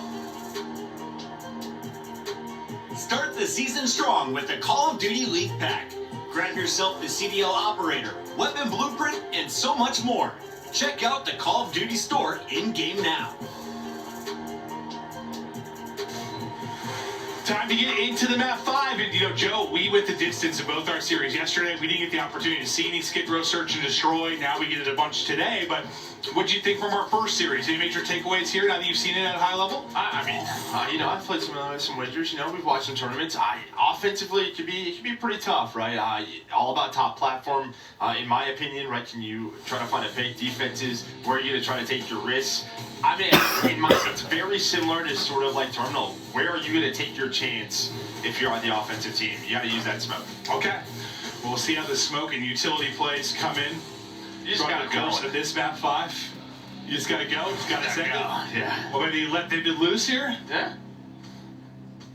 And if you think about the early game too, it's just, you're in control of your rocker. You close out some of those rounds where you have man advantage and you're in a good position, but they let some slip away. Can you hone it up this time around? No trophies early on. Usually, you're worried about the other team. In this case, Purge, he blew himself up. I'd have to see how that war played out exactly. Yeah, that's a tough one. Round 1. Have to hit a little regain. Can Vegas clutch up in a 3-on-4? See, I'm not the only one who can't see in this game. I don't know. Can you see him through that? There we go. Well, he's going to hear that and wins the gunfight. Yeah, I kind of question that sometimes with X-ray. Can he see him? I thought he could, but maybe he couldn't. Maybe he's just right outside the wall right there. Yeah, I think he's on the other side of the wall. He might still have an arm or something, but I don't think so. Some nice shots through those narrow gates. Minnesota's got to win this for me to have 3 versus 3 now, 40 seconds to go. Bracket for this one. Starting to have to work forward. Vivid takes one down. AR in hand, some lovely shots, but Nero putting him down 2v2. 30 to go. Bomb. Well, they lost their last S&D. And it's a lot of that. Sort of jumping out the window, finessing, really just playing your life. And sometimes just down to an individual play from one of your subs to really go off around this A bomb site. But in the 2-on-2, Attach playing very patiently, trying to wait for an overpeak. And Nero is doing this by himself. Nice. Now it's down to a 1v1. You just don't expect that at all if you are accuracy. Tries to jump out, regain health. Nero puts a burst in him with the Renetti. But Nero finds 2 and plants the bomb, and Attach is just hanging out in the apartment. You're probably, you're thinking that's where I get to get out, right? That's my escape. Trade's probably close. Nope, unfortunately, you're leaping right out into the angle that Attach has. Nero, what a round. 3 kills in that one. Now, offensively, Rocker's turn. Take their crack at it. There we go. That's a regain there from Purge, baby. I love that. Love that. See the rookie coming in. And look at this. He's just going. He's hitting tunnel behind the nade. Finds 2 in the round. Purge says, my bad in round 1. You guys clutch up. I got round number 2. That's impressive stuff out of a young player. Shakes it off. Right to work he will go. Now you've just got accuracy and awakening, trying to work this plant, but you are surrounded. Yeah, and I don't know where that nade landed. I'm assuming on the player watching tunnel because he was so confident that tunnel was wide open. But we saw it in this series, map 2. I mean, Vegas, they just looked a step ahead right now in their search and destroy. It's continuing here, that's for sure. And I think when I asked you yesterday, what one of the biggest factors is going to be, coming in to throw coaches' balls to the side, throw scrims to the side, what's going to be the single biggest thing? And you just kind of said the search and destroy. You're a strong search and destroy team, really. Even if you're a weak respawn team, you can shock people. No, I mean, there's just a chance to, cause some upsets, get some early CDL points. I mean, obviously your respawn has to be strong throughout the year, but especially early, if your search is there, it can just carry you in some of these series. And first Minnesota needs to definitely work on their S&D. In this round 3. Trash at they it. just burn them, light them up. Accuracy of 1 and 2, last guy up. Sees one in the corner, sees one bomb. I thought for just a second, had he done enough damage, maybe a chance to get both kills there if they stacked, but won't be the case. 3-0 Legion running away with this map 5 early. Yeah, early skirmishes just right away behind that push, finding all the kills around platform and top A. They're just ready for those gunfights. But Purge, what a turnaround. From 0-1 and nading himself to 4-1. Yeah. And is this something where you think it's just maybe a player thing, or maybe more preparation, search and destroy, playing more best of 11s coming in?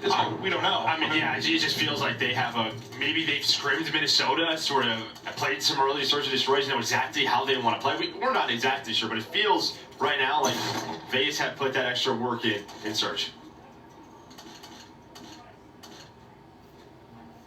Yeah, I mean, it's just one matchup, but looking that way. Purge, trophy up, just holding. See if he can get some damage through. This is just, he's just getting info, right? And he's going to give that info over to Nero. But he has to be aware of player number 6 accuracy. Do you want to creep on up and try to find that kill on the player on steps? But actually just staying patient for now. There's info, nade. Just keeping him off, and then Vivid's going to go. Sorry, Nero's going to go, and Vivid's going to take him down. Purge has to step up, and Nero's got patience from accuracy, but he does not find the kill. We know how hard of a shot this is on these stairs, but able to take him down. It got a little bit ugly.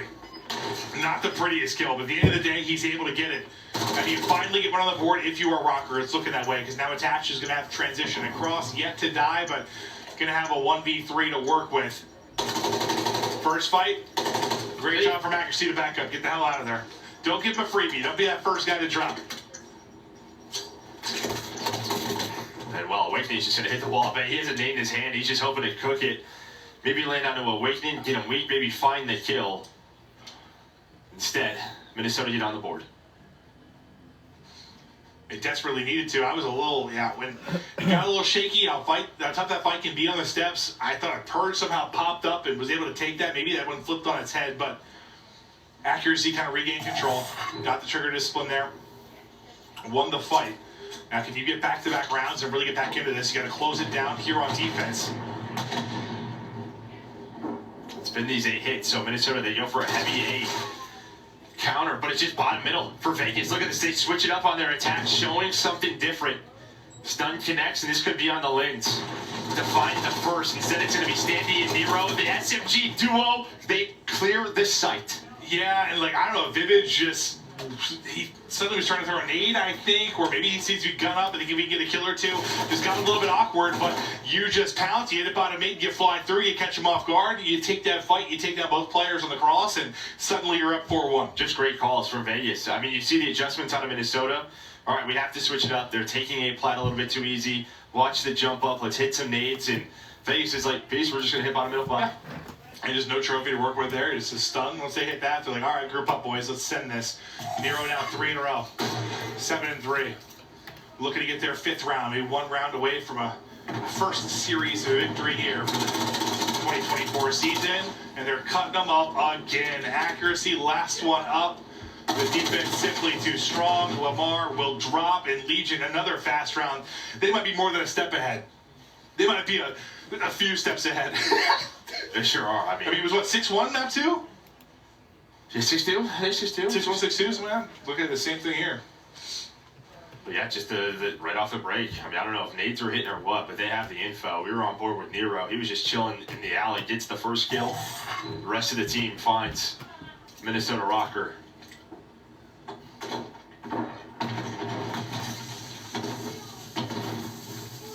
Rocker, and they shut it down defensively, make a 5-round rally. They've struggled to find their spots. It's another first blood that's going to get a Purge. After nading himself in the early going, now up to what, 7-2, 7-3, 7-2. He's been a beast. Only 2 deaths. 1 is from his own nade round 1. Yeah, it's always tough. As a commentator, I don't want to say he needed blew himself, right? Yeah. Well, so you always have to correct to say he needed himself. Yeah. That's a very good point, Joe. Lens wins that fight, and then Vivid just pops up. Suddenly it's 3 down, and maybe we're not out of it yet. After the Purge first blood, it is all Minnesota Rocker. Lens and Vivid now looking to take down Attach. Attach, Mr. Clutch, though. We'll see if he's got one in him here to close out the map. I mean, he's been hanging out, 2-2? Oh, yeah, he's been vibing. Yeah, he's just been in the apartments for most of this map. It's all been about the subs. He's the landlord, dude. Just locking it down, collecting the cash. Hello. 20 seconds, he's got a plant. The first fight, Lynch just tucked away, nothing there but an elbow. And he will put it down. Rocker continue on. Doesn't spot him there at the edge. Yeah, I mean, I don't know what Vivid and Lens did, but it seems like they found a timing. Maybe a couple of players for Vegas line on up. But you saw early in that round, accuracy was like, dude, we need to switch something up. I have to try to find an opening. Purge was ready for it. A little bit more patience for Vegas at the start of that round. But once they got to their spots in the 2-on-3, Lens and Vivid able to clutch up as they found 4. See if Rocker can make a rally. There have been some swings in this one, some clutches, some moments. Does Rocker have another one? They were down 0-2 in the control, they brought it back. They were down 5-1 in the search and destroy game 5. Can they bring it back? You gotta dig deep in these spots. All right, so there's the early info for both of these teams. And now look at this, you just kind of stop with a minute left. Accuracy, making sure nothing works the flank, but attaches, all right, they worked the alleyway. Now it's just a question, are they going to hit this? Or are they going to start to work up towards A? But Standy ready for it on that jump up, able to find the first blood. You're going to have to do it without numbers again. If you are Rocker. Standy is trying to find the one corner. They don't have the angle. Purge. Again on that tunnel. He's had so many gunfight wins from that position. You at least get 1 kill from Awakening. If you're this Rocker team, Standy looking to pounce. Oh my lord, he peels him off. Pistol pops. Standy gets it done. It's a Legion. Map 5 victory. Their search and destroy. Oh, I'm really depressed about that. Clean I kind of wanted Minnesota all to smiles win. across the Legion board. Yeah, they just looked on point. I mean, the sort of duo ship on a Standy and Nero on that map. Obviously, Purge. But you can see Purge has 8-3 after starting 0-1, but he played a little bit of a different role, just watching the pinches, hitting those nades, but the subs inside of A, they made it happen for this team. It just seemed to be very on point, and maybe it was just not as, maybe it wasn't like these great communication, great time hits, it was just they thrived in the chaos in some of those moments, but whatever it was, like when they hit something, had to deal with those insane moments, they were absolutely on point. Standy and Nero, a thing of beauty, and Attach, as you said, he was hanging out, just trying to get some wall bangs in, some info, some damage down, and let his boys make the plays. I mean, if anything, it was probably his Attach feeding info. Yeah, and I mean, you can see, I mean, map number 1, Skid Row, Minnesota Rocker, I mean, they look great on that map. Game 3 sticks out. I think that's probably one if you're Vegas, go up 2-0 and then lose 3 rounds in a row. But search and destroy, Minnesota's got some work to do. Where Vegas, they are looking good in that mode. Yeah, I think you have some positives and negatives to take away for either team in this, right? You had some moments where you made some brilliant plays, you looked really strong, some glaring weaknesses, you think, for either team too, but it's early, man. Everyone's trying to kind of find their rhythm. It all comes down to the practice they're going to be doing these coming months as we lead into our first major. But that'll do it for Joe and I from that match. Fantastic Game 5. We'll get it back over to Des to break it down. Christopher Bucket, take it away, sir. Thank you so much, Maven and Joe. Crushing as always on the mic. And Las Vegas has a reason to celebrate. A lot of haters online, but Standy looking really clean. Nero looking just as aggressive as last year. I got to start with you, Allie. Yeah. Does Vegas Legion have the best SMG duo you've seen so far today? I mean, we are talking really early. Did you see Simbanabese yesterday? Anyway, I will say, though, for the fact that Nero looks so comfortable, I think for him, it's just about sometimes just letting his instincts take over rather than overthinking too much. Because it felt like in this match specifically, Nero was just a demon on the map. It didn't matter the map, mode, anything. He was absolutely frying. And also, Vegas Legion still being good at search and destroy, even though it's basically a completely different team. I don't know how that makes any sense, but I do want to tip my hat to Minnesota Rocker. Just like last year, you can't count them out of the series. That reverse sweep in game number 3 was incredible. All right, Nate, let's break down both teams for me. What do you like? Yeah, you know what I liked out of Vegas Legion is they're taking what the map gives them. You know, when I was looking at these maps and playing Search and Destroy early on in this game, you know, this was one map where it feels like it can be one-dimensional at times, fighting for top plat, top AC control. Well, what did Vegas do? They did exactly that. You have good SMG players, let's play to our strengths and basically bum rush that. They did it more often than not, which made Minnesota Rockers sort of like back up off that and play a retake. It never worked. Later in the game, you saw Legion, they were running up mid-map, going up the mid-stairs. So these guys clearly have put in a little more work in the Search and Destroy department than the Minnesota Rocker, and it paid off as they win both of the S&Ds in this series. A little frustration from accuracy. We're halfway done. 2 more matches to go. And when your captain, the Iceman, is getting fiery, Minnesota. It's never easy to take a Game 5 loss, but there was a reason they went to that Game 5. It was the Game 4 hardpoint. This is our play of the game. Let's take a look at the end of this map. Yeah, it's going to be Nero's streak here to start it off, and then a couple of kills from Standy. This was an immensely entertaining map number 4. I just have to highlight once again Nero in this series, 36 and 31, picking off his high engagement from last year. I think that's already now a record over 35 or 60 engagements. Yeah, some base. That is some quick math out of me, but also attached in the constant flanks throughout this entire map, creating the opening for the Vegas Legion. That was a struggle this team had last year as a franchise when it came to the respawn, so to see them start off hot will look good for the rest of it. And of course, you gotta show some love to Standy there. A 6 spree at the end to seal the deal. Nameless, what did you see from the squads here on sub base? This was Nero all the way through. Yeah, I was just going to say that, Chris. It was Nero, and honestly, for Vegas Legion, they're at a disadvantage on most of these hills. Like we saw on Tunnel Hill, they had to break in with a beautiful pinch that they were able to get through, pick up a ton of time, and then when we got over to P5, they were basically screwed the entire time, spawning back ramp, having to take these crazy deep routes, and that's something that, you know, we'll see from Standy at times, but it feels like with him and Attached, it was both of them the entire time, taking those routes, trying to put those spawns, and it led to some big streaks that get them the W in the end. I think Rocker's going to have to go back, look at their S&D game modes. In the meantime, though, I want to talk with the other side. We have our winner spotlight available right now. Standy joins the show with the fresh cut. How are we feeling, my friend? Feeling good. You know, a little shaky, but we got the dub, and I'm proud of everyone on the team, so I'm feeling great. It was a little bit shaky, but an impressive finish, and you guys look especially clean in that search and destroy. What is the strength of this team, and tell me a little bit about the teammates you have around you. I think our strength is probably our versatility, in a sense. I feel like we have very fast, aggressive players that want to like go out there and play make. So as long as we just keep working on when to slow down, when to make smart plays, we're great. And then about the team, Evan's a new rookie. Kid's a freaking beast. He's amazing. And then Nero, we picked up, and he is just phenomenal. I mean, if you didn't see it that series, I mean, he is really, really, really good, like really talented. He wins some crazy gunfights. He's not afraid to go in. He makes plays. He gets in the mix, and he freaking slays. So Nero's nasty, and to round it all, we got me and Dylan. And Dylan is kind of like the enabler on the team, I think, in some senses, but he's also willing to go out there and make a play and take her out. So then you got me, and I mean, I'm just doing my thing, doing what the team needs to win. So. Well, congratulations on the first win of this season. Standy, maybe something Vegas Legion can say this year and not last year. And you're the only returning member. I want to know kind of how you guys went about creating the roster this year.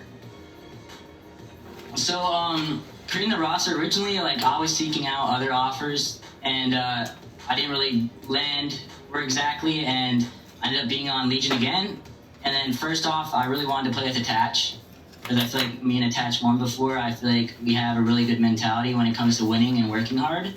And then we just wanted to get like a fat sub with me, and then we wanted Evan. The coaches really wanted Evan, and which is Purge. And we kind of studied his gameplay a little bit, and he's a really good fast AR that can be a playmaker and get next to his stuff. And I mean, Nero kind of fell in our lap because originally we were getting Mac planned, but I mean, I'm really happy we got Nero because he is phenomenal. He is a crazy, crazy good player. And you keep giving a lot of flowers to Nero here, and he's been absolutely fantastic. And is that because he's wanting to fly in for you and give you more freedom on the map? Because it seems like in this series, Standy, you're taking way more routes. Like, usually you're not that guy. You're first in. He's really fast, and he, like, runs at the hill, and it's kind of his play style. So I definitely try to enable him a little bit, kind of let him do what he wants, roam around, and then whenever we need to take a route, I feel like it's usually kind of like me or Dylan. But everyone does it, and we kind of got a good balance, you know? Like, sometimes I get my moments, and he knows when to play slow, but, you know, I feel like Nero's he's just a beast, bro. We love the SMG duos, especially the new addition of Purge to the lineup as well. Standy, congrats on the first win. We'll let you go celebrate with the team. Thank you. Absolutely, yo. Have a great day, everyone. Bye-bye.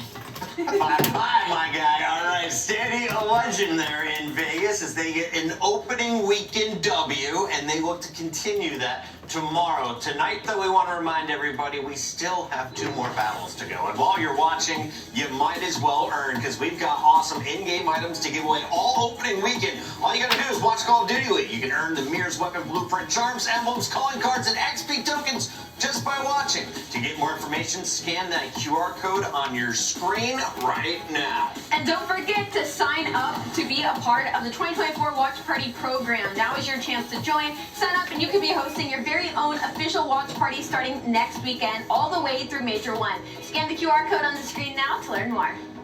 We gotta go to a quick break. When we come back, it's our first look at the new Gorillas taking on the team that went to the championship finals. Toronto takes the stage when we return.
The process of transferring over into civilian life is a real challenge.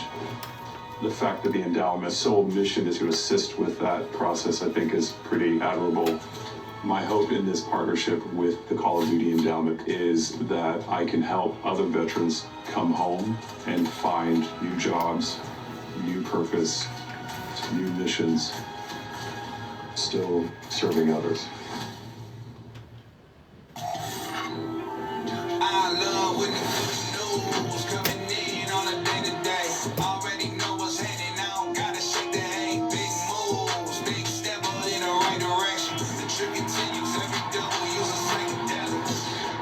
I think they gon' need a minute.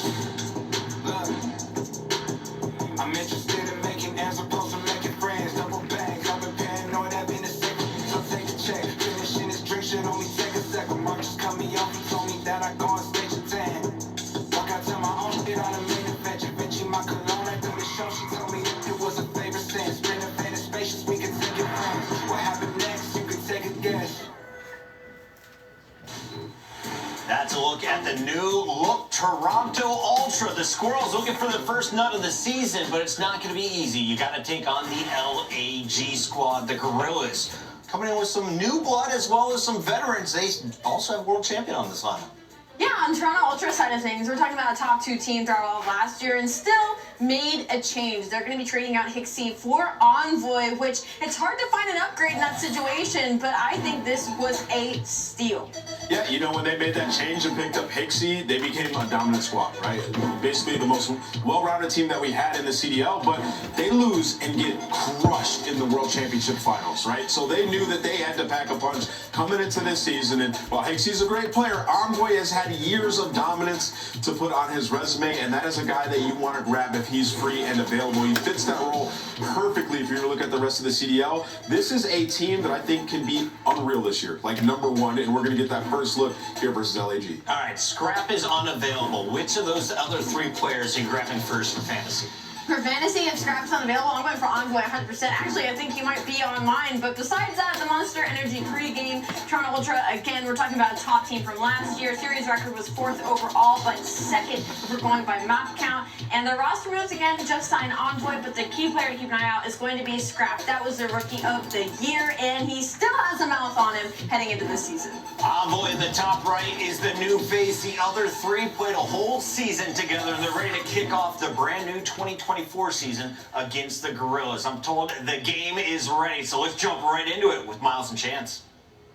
Thank you very much, Desk. Last time we saw Toronto Ultra play, they were getting absolutely turned inside out by the New York subliners way back at Champs. But with that being said, hello to everyone who is in Toronto right now at the watch party. We thought we'd remind you of that before we go into today's proceedings. Yeah, like... Changes, Chance. Envoy's on the squad now.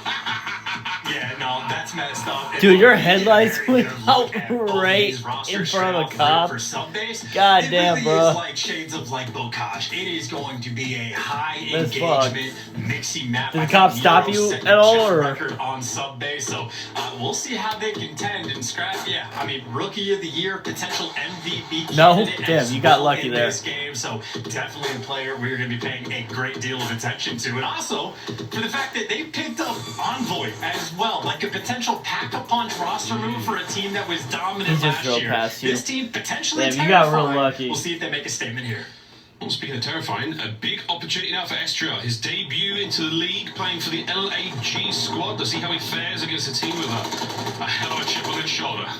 So far, so good for the boys of Toronto Ultra. The hard point going their way. LAG on the approach. They will be, of course, the purple arrows today, or the white arrows, the purple arrows today. There we go. Yeah, get used to the purple and white, paying close attention to make sure we can track the teams. But yeah, makes bringing sense. up Esriel is a very good point. I can only imagine the level of nerves you have coming into like your first pro match at all. And then maybe nerves as well for Scrap, because his character model is doing all sorts of things except playing the game. It does. Just like Toronto, unfortunately, has an issue. But if Esra had nerves, he just got to get some out of the way. Take a nice little breather. He gets a restart, I suppose. Well, that's going to be that. A slight technical hiccup okay, there just for don't somebody on let Toronto me Ultra. down We're here. going to call that one. Right back at it, we'll go in a moment, folks. But for now, At least you got one headlight, Toronto is hosting a watch party right now. The team is on a little stage. I do Is it? at Okay, their what facility happened for Assault Fame, Estriel, and Dimacon, though. Possibly at home, possibly in the technical LNG facility. difficulties. Got no clue. No one gave me that information, but we'll do what we can to find out. But back over we come to us. Charles at Subbase. I've, of course, spoken maybe talked about it earlier. Game clock coming into play there. There are shades of Bocage. It's a small map. It's a spicy map. We are expecting a huge amount of engagements. It's exactly what we've seen so far. And it's a great map to sort of test like the mettle and resolve of like all of these players, right? Because you have on the LAG side like a couple former pros like Adam Assault, world champ, back in the pro league. He sort of danced around in the CDL. Same thing with Diamond Con, had a stint on the New York Subliners where honestly like I appreciate he looked the really likes. good when he was Get it. playing on that squad, but just ended back up in the Challengers pit. And of course, Fank, we got a taste of him last year. Very smart, sort of like heads up. I got SMG Ultra player, winning so this. Excited to watch this 3-1. team play. I know they had So sort they of better pull drama through. coming into the start of the year, but quite a few players have experience with each other and experience with the coaching staff. It's also unfortunate though for these guys, or maybe a good thing, I suppose, Damn, Miles, depending on your stormy was bad. perspective. Their first 4 matches are against Luckily like, it's Toronto, not New York, raining or Optic, and stormy Atlanta right FaZe. now. So LAG starts their Right, year off Luke. with a gauntlet of matches. Depends on how that all goes. I mean, if they start things off strong, fantastic. It can only go up from that. If they start things in a bad way, well, we'll see how it goes against the other half of the league. But for now, we have a little look at some stats of the LAG squad.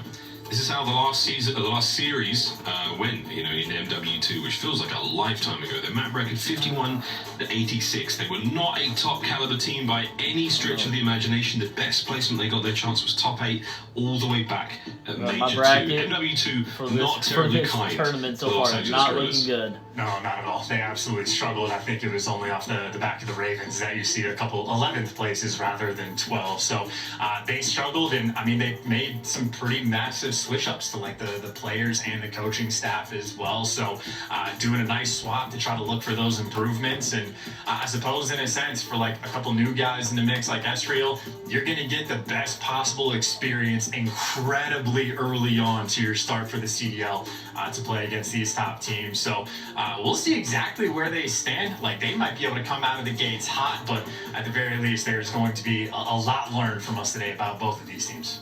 Yeah, and again, we talk about this every single time a player makes their debut, but under the brightest lights, it's not an easy thing. From home, it can be quite nice, or even from a player facility. So Estriel may come into this one happy.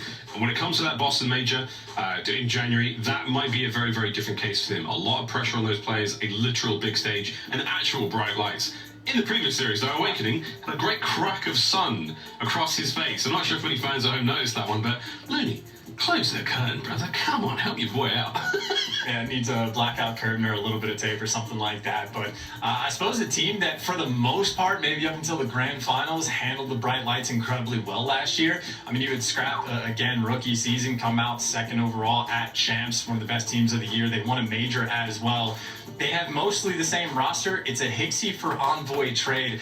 And I do kind of expect that to be an upgrade in a sense that Hixie, very smart, dynamic player, is going to set his teammates up and make the high IQ plays constantly. And him in his rookie year, again, 2nd in Champs, he won his first major in the CDL, so they were incredible. But Envoy is a straight up world champ that has that same style and extra slang prowess. So I think Ultra, very much a terrifying team to look at. Very much could be a threat this year. For the Zombies fans, we call it pack-a-punching for a good reason. This team should be strong. Looking at what they did last season, though, Charles, Toronto Ultra, here in the Monster Energy pregame, let's face it, they were pretty good. 2nd place at Champs, obviously not where they wanted to be. Scrap, the Rookie of the Year, and a 1.13 overall, which is absolutely brilliant. I mean, but as a team, though, Charles, fantastic from them all around. The best major performance they had, of course, 1st place in Major 3, Optic's very own major. Hixie's debut performance alongside Scrap, and they walk away with a dub over some incredibly stiff competition. There's no way of looking at it any other than good. Very good, in fact. Yeah, absolutely elite, and we're have even higher expectations for these guys this upcoming year. And especially Scrap's gotten a lot of love. We obviously have to talk up Envoy as well, but Insight and Kleenex have been a duo for years now. Both of them incredibly electric players. Insight top 3 most clutch player in the league for Search and Destroy. He's an incredibly sort of staple fundamental player in the respawns as well, so he's incredibly easy to play with. Him and Kleenex's comms amongst the best in the game, so very fun team. And I know we've used the term pack-a-punch for the roster move. I would say Hixie is one of those players. The entire team he's on in Challengers, by the way, that team might be just straight up good enough to be in the league. He's playing with like Bance and Beans as well, and that team I think has just destroyed everyone they've played in EU Challengers. So like Hicksy in his rookie season again, won a tournament, second at Champs, and then unfortunately not in the league. But I think there's a lot of teams that are going to be paying a great deal of attention to players like that in case they ever need to make a roster move. Absolutely. We're almost ready to get the game going, guys, but again, a little bit of a technical hiccup to get there. But I do believe we've got some tape. Again, looking over what was a pretty crazy year. This was Champs. This was the defining moment. Scrap squaring up against the man he gave so much trash to, getting brought down in an electric moment there. And you didn't even beep out my S word. God bless you guys. But what a time that really was. Again, congratulations to the New York Sublines, the 2023 CDL champions, and an unprecedented 5-0 victory. Again, I'm sorry, Ultra fans. I know there's a lot of you in there, so you can give each other a little hug and get ready for this one. It's a new dawn. It's a new day. It's a new season, and you've got a new roster. It was a tough one, though, for the Toronto Ultra squad to have come so far. And again, after one of the most dominant winners bracket final victories I think we may have ever seen, form was so impossibly high. It was a shock, above all else, to see how it went. When the actual grand finals roll around. And, you know, as much of a pain point for Toronto that like 5-0 is, I will say we had a moment, Miles, I can't remember if you were there, but just like hanging out, getting ready to like walk back to the hotel after the tournament ended. Scrap comes like walking out of the back and like, I don't know what his like public persona versus in private like is, but I have a great deal of respect for him. The first thing he like said to us is just jokingly is like, yeah, we just got absolutely slammed.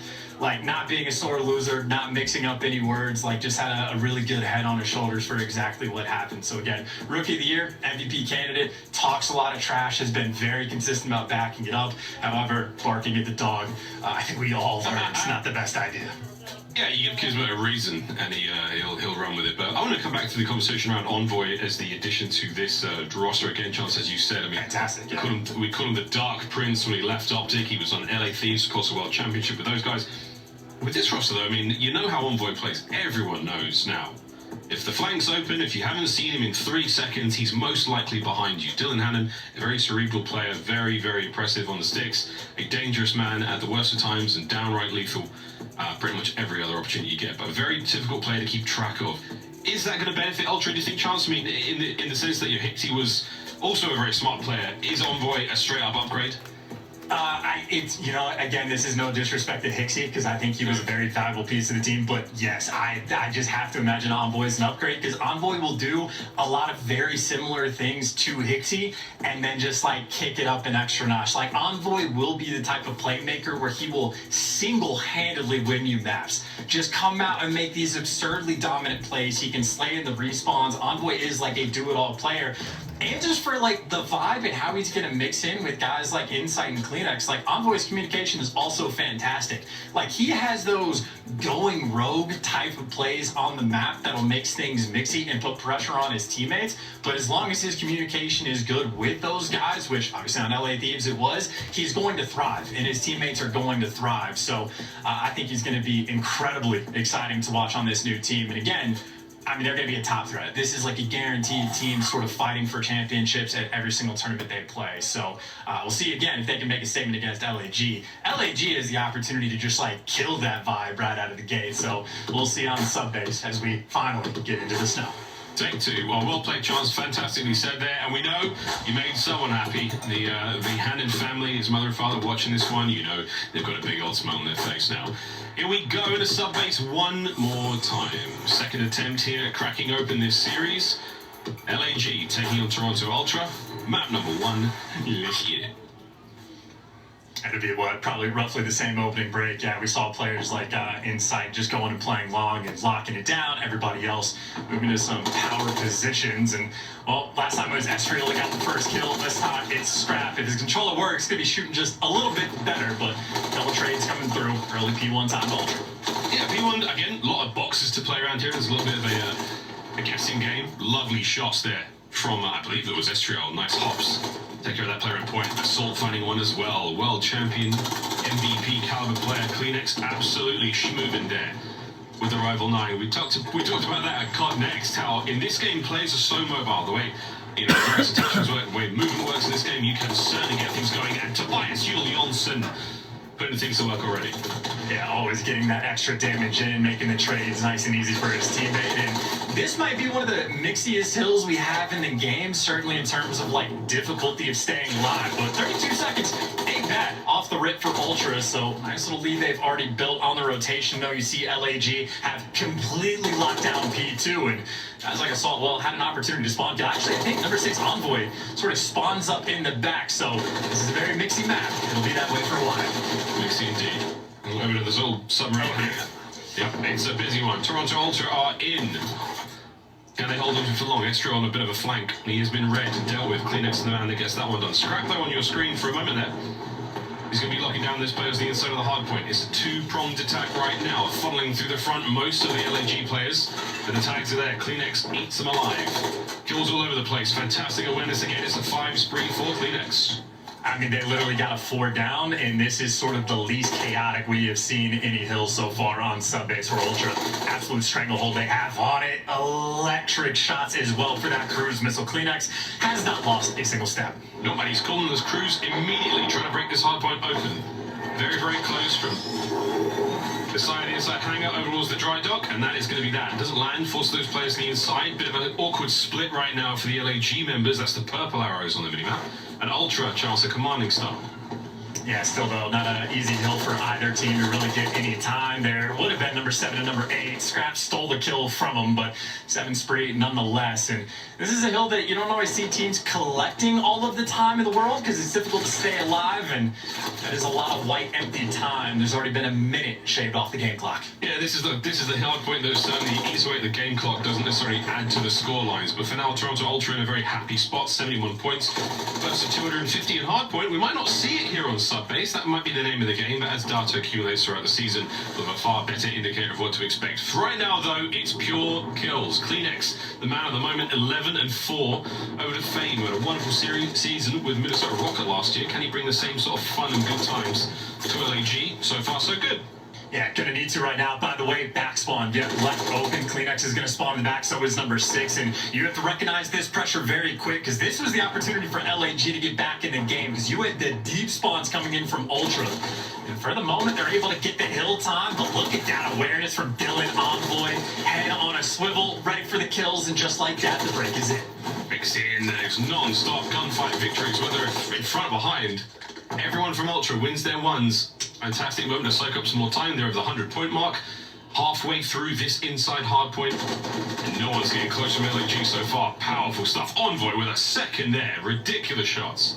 Yeah, I think this map might be shaping up the way the fans were potentially expecting it to. LAG, this was the hill, their opportunity to get back in the game, and gave up some spawns. Ultra just capitalized, take full advantage, and right back to some elite shots, power positions. Ezreal might get the trade, but I think every AR on this team is going to be able to get the headshots like it's nothing. Kleenex doing the exact same. Yeah, this is not an easy task by any stretch of the imagination. Ultra running the show so far. Brand new hardpoint open up now for business. The outside. Where they have what, BPD, EP, BPR, BTR, I forget what they're called. It's a crazy Russian word for them greedy tags. Envoy still finding the kills. Gonna get the break. Now Fame's gonna lock it down. Good work out of LAG. This is solid time. They're the rotation and they're holding on to it so far. Scrap trying to battle his way forward. Might have an opportunity. No. Good reads, good comms. Once again out of the Gorillas. Yeah, LAG actually have really nice pressure on both sides of this hill, so not easy to really try to approach and attack. The headshots are certainly going to help, and that is a wonderful angle from Insight. Certainly a player you want to watch if you want to learn how to play Call of Duty. He is very structured and not too shabby around the objective as well. Unfortunately, it's Envoy that takes him down, but where LAG finally have a nice setup, get a little bit of time, that's one set of rotations in, and it is an 80-point game. Yeah, indeed. Back to square one we go. Center of the map. Bane can't stay alive for much longer. The snow does not stop. Many bullets. DC. Big win there. 19-9 from him. Despite that scoreline, he has kept it individually very, very strong for LAG. Can they turn that into scoreline though? That is the question. So P1 wide open. Extra now from up top. Gets the second. An open hard point for now. Naked. Not a soul in there. Lovely tags, but no time until Diamondcon gets in there. Scrap. Big one. Again, chance. And it is non-stop. Kills and time for Ultra.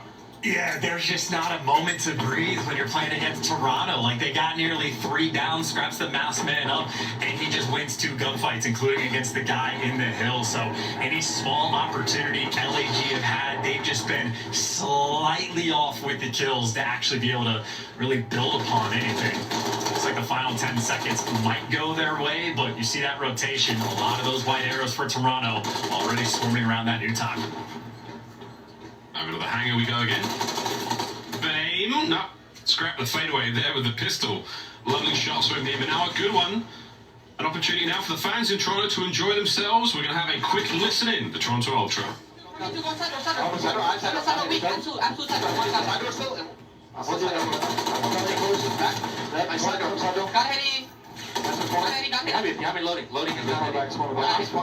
And one guy, wait. Let the guy smoke first. I spawn here. I'll sit here.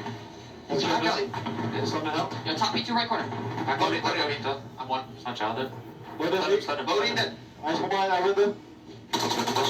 got needed. Child. Snow right now. Top window. Top window, one snow. Top window's on top. 15. Hold it back alley. One shot back alley. Top cat on me weak. He's going top 3. Top 3. One snow. Deep loaded. I don't know where. Let's take a double. I'm top 3 by the way. One top 3 pitch. Yeah, short, weak. Mid, that's got short. I'm trying to hold it. Behind this guy.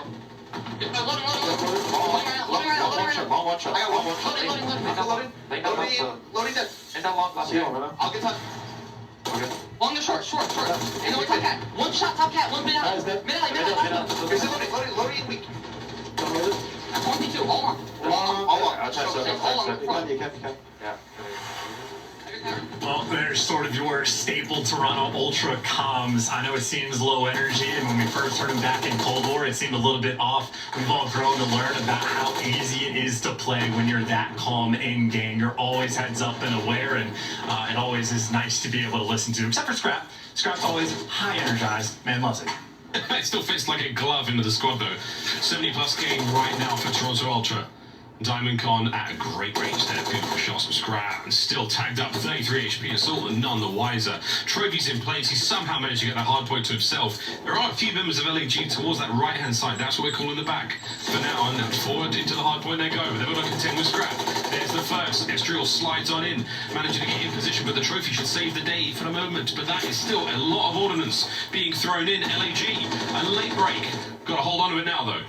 I mean, this is your true square of right 50-50 battle, trying to slide across just to make it for survival. Who can get the trophies out as well? The nades roll through for the damage, and no trophies on the side of LAG, so the nade gets a kill and is going to back him down. Reinforcements here from Ultra. The cross fights are absolutely insane, and no trophy gonna cost you. That is 3 nade kills on this hill alone, and Ultra taking full advantage. LAG still spawning in the back corner. They're not able to get out just yet. New hard points up over to the BTR on the outside. Envoy absolutely pissing bullets on the inside of the hard point now. 21 and 26 for him, slow, but still a minute plus of time. New hard points up. LAG have managed to split the net, low side of the minimap. Can they stay alive though? Jamie Craven says hell no. Puts a couple of bullets there into Assault, takes care of business. New hard points up, and Ultra with a foothold.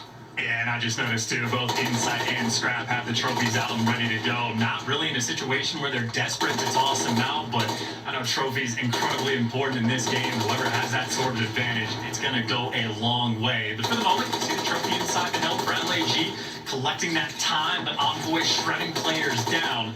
Breaks coming through. That's 3. Looking for the clean 4. Clean X gets it. Kill time back from Ultra, and welcome to a little bit of a spawn trap. Yeah, that's the pressure as well. Not only you soak up the time, you're keeping these players damaged or at least dead, and that's what you want to see. Envoy on a force spree, 2 in hand. There. Oh, yeah. 5th kill in a row. Ultra looking for the win right here.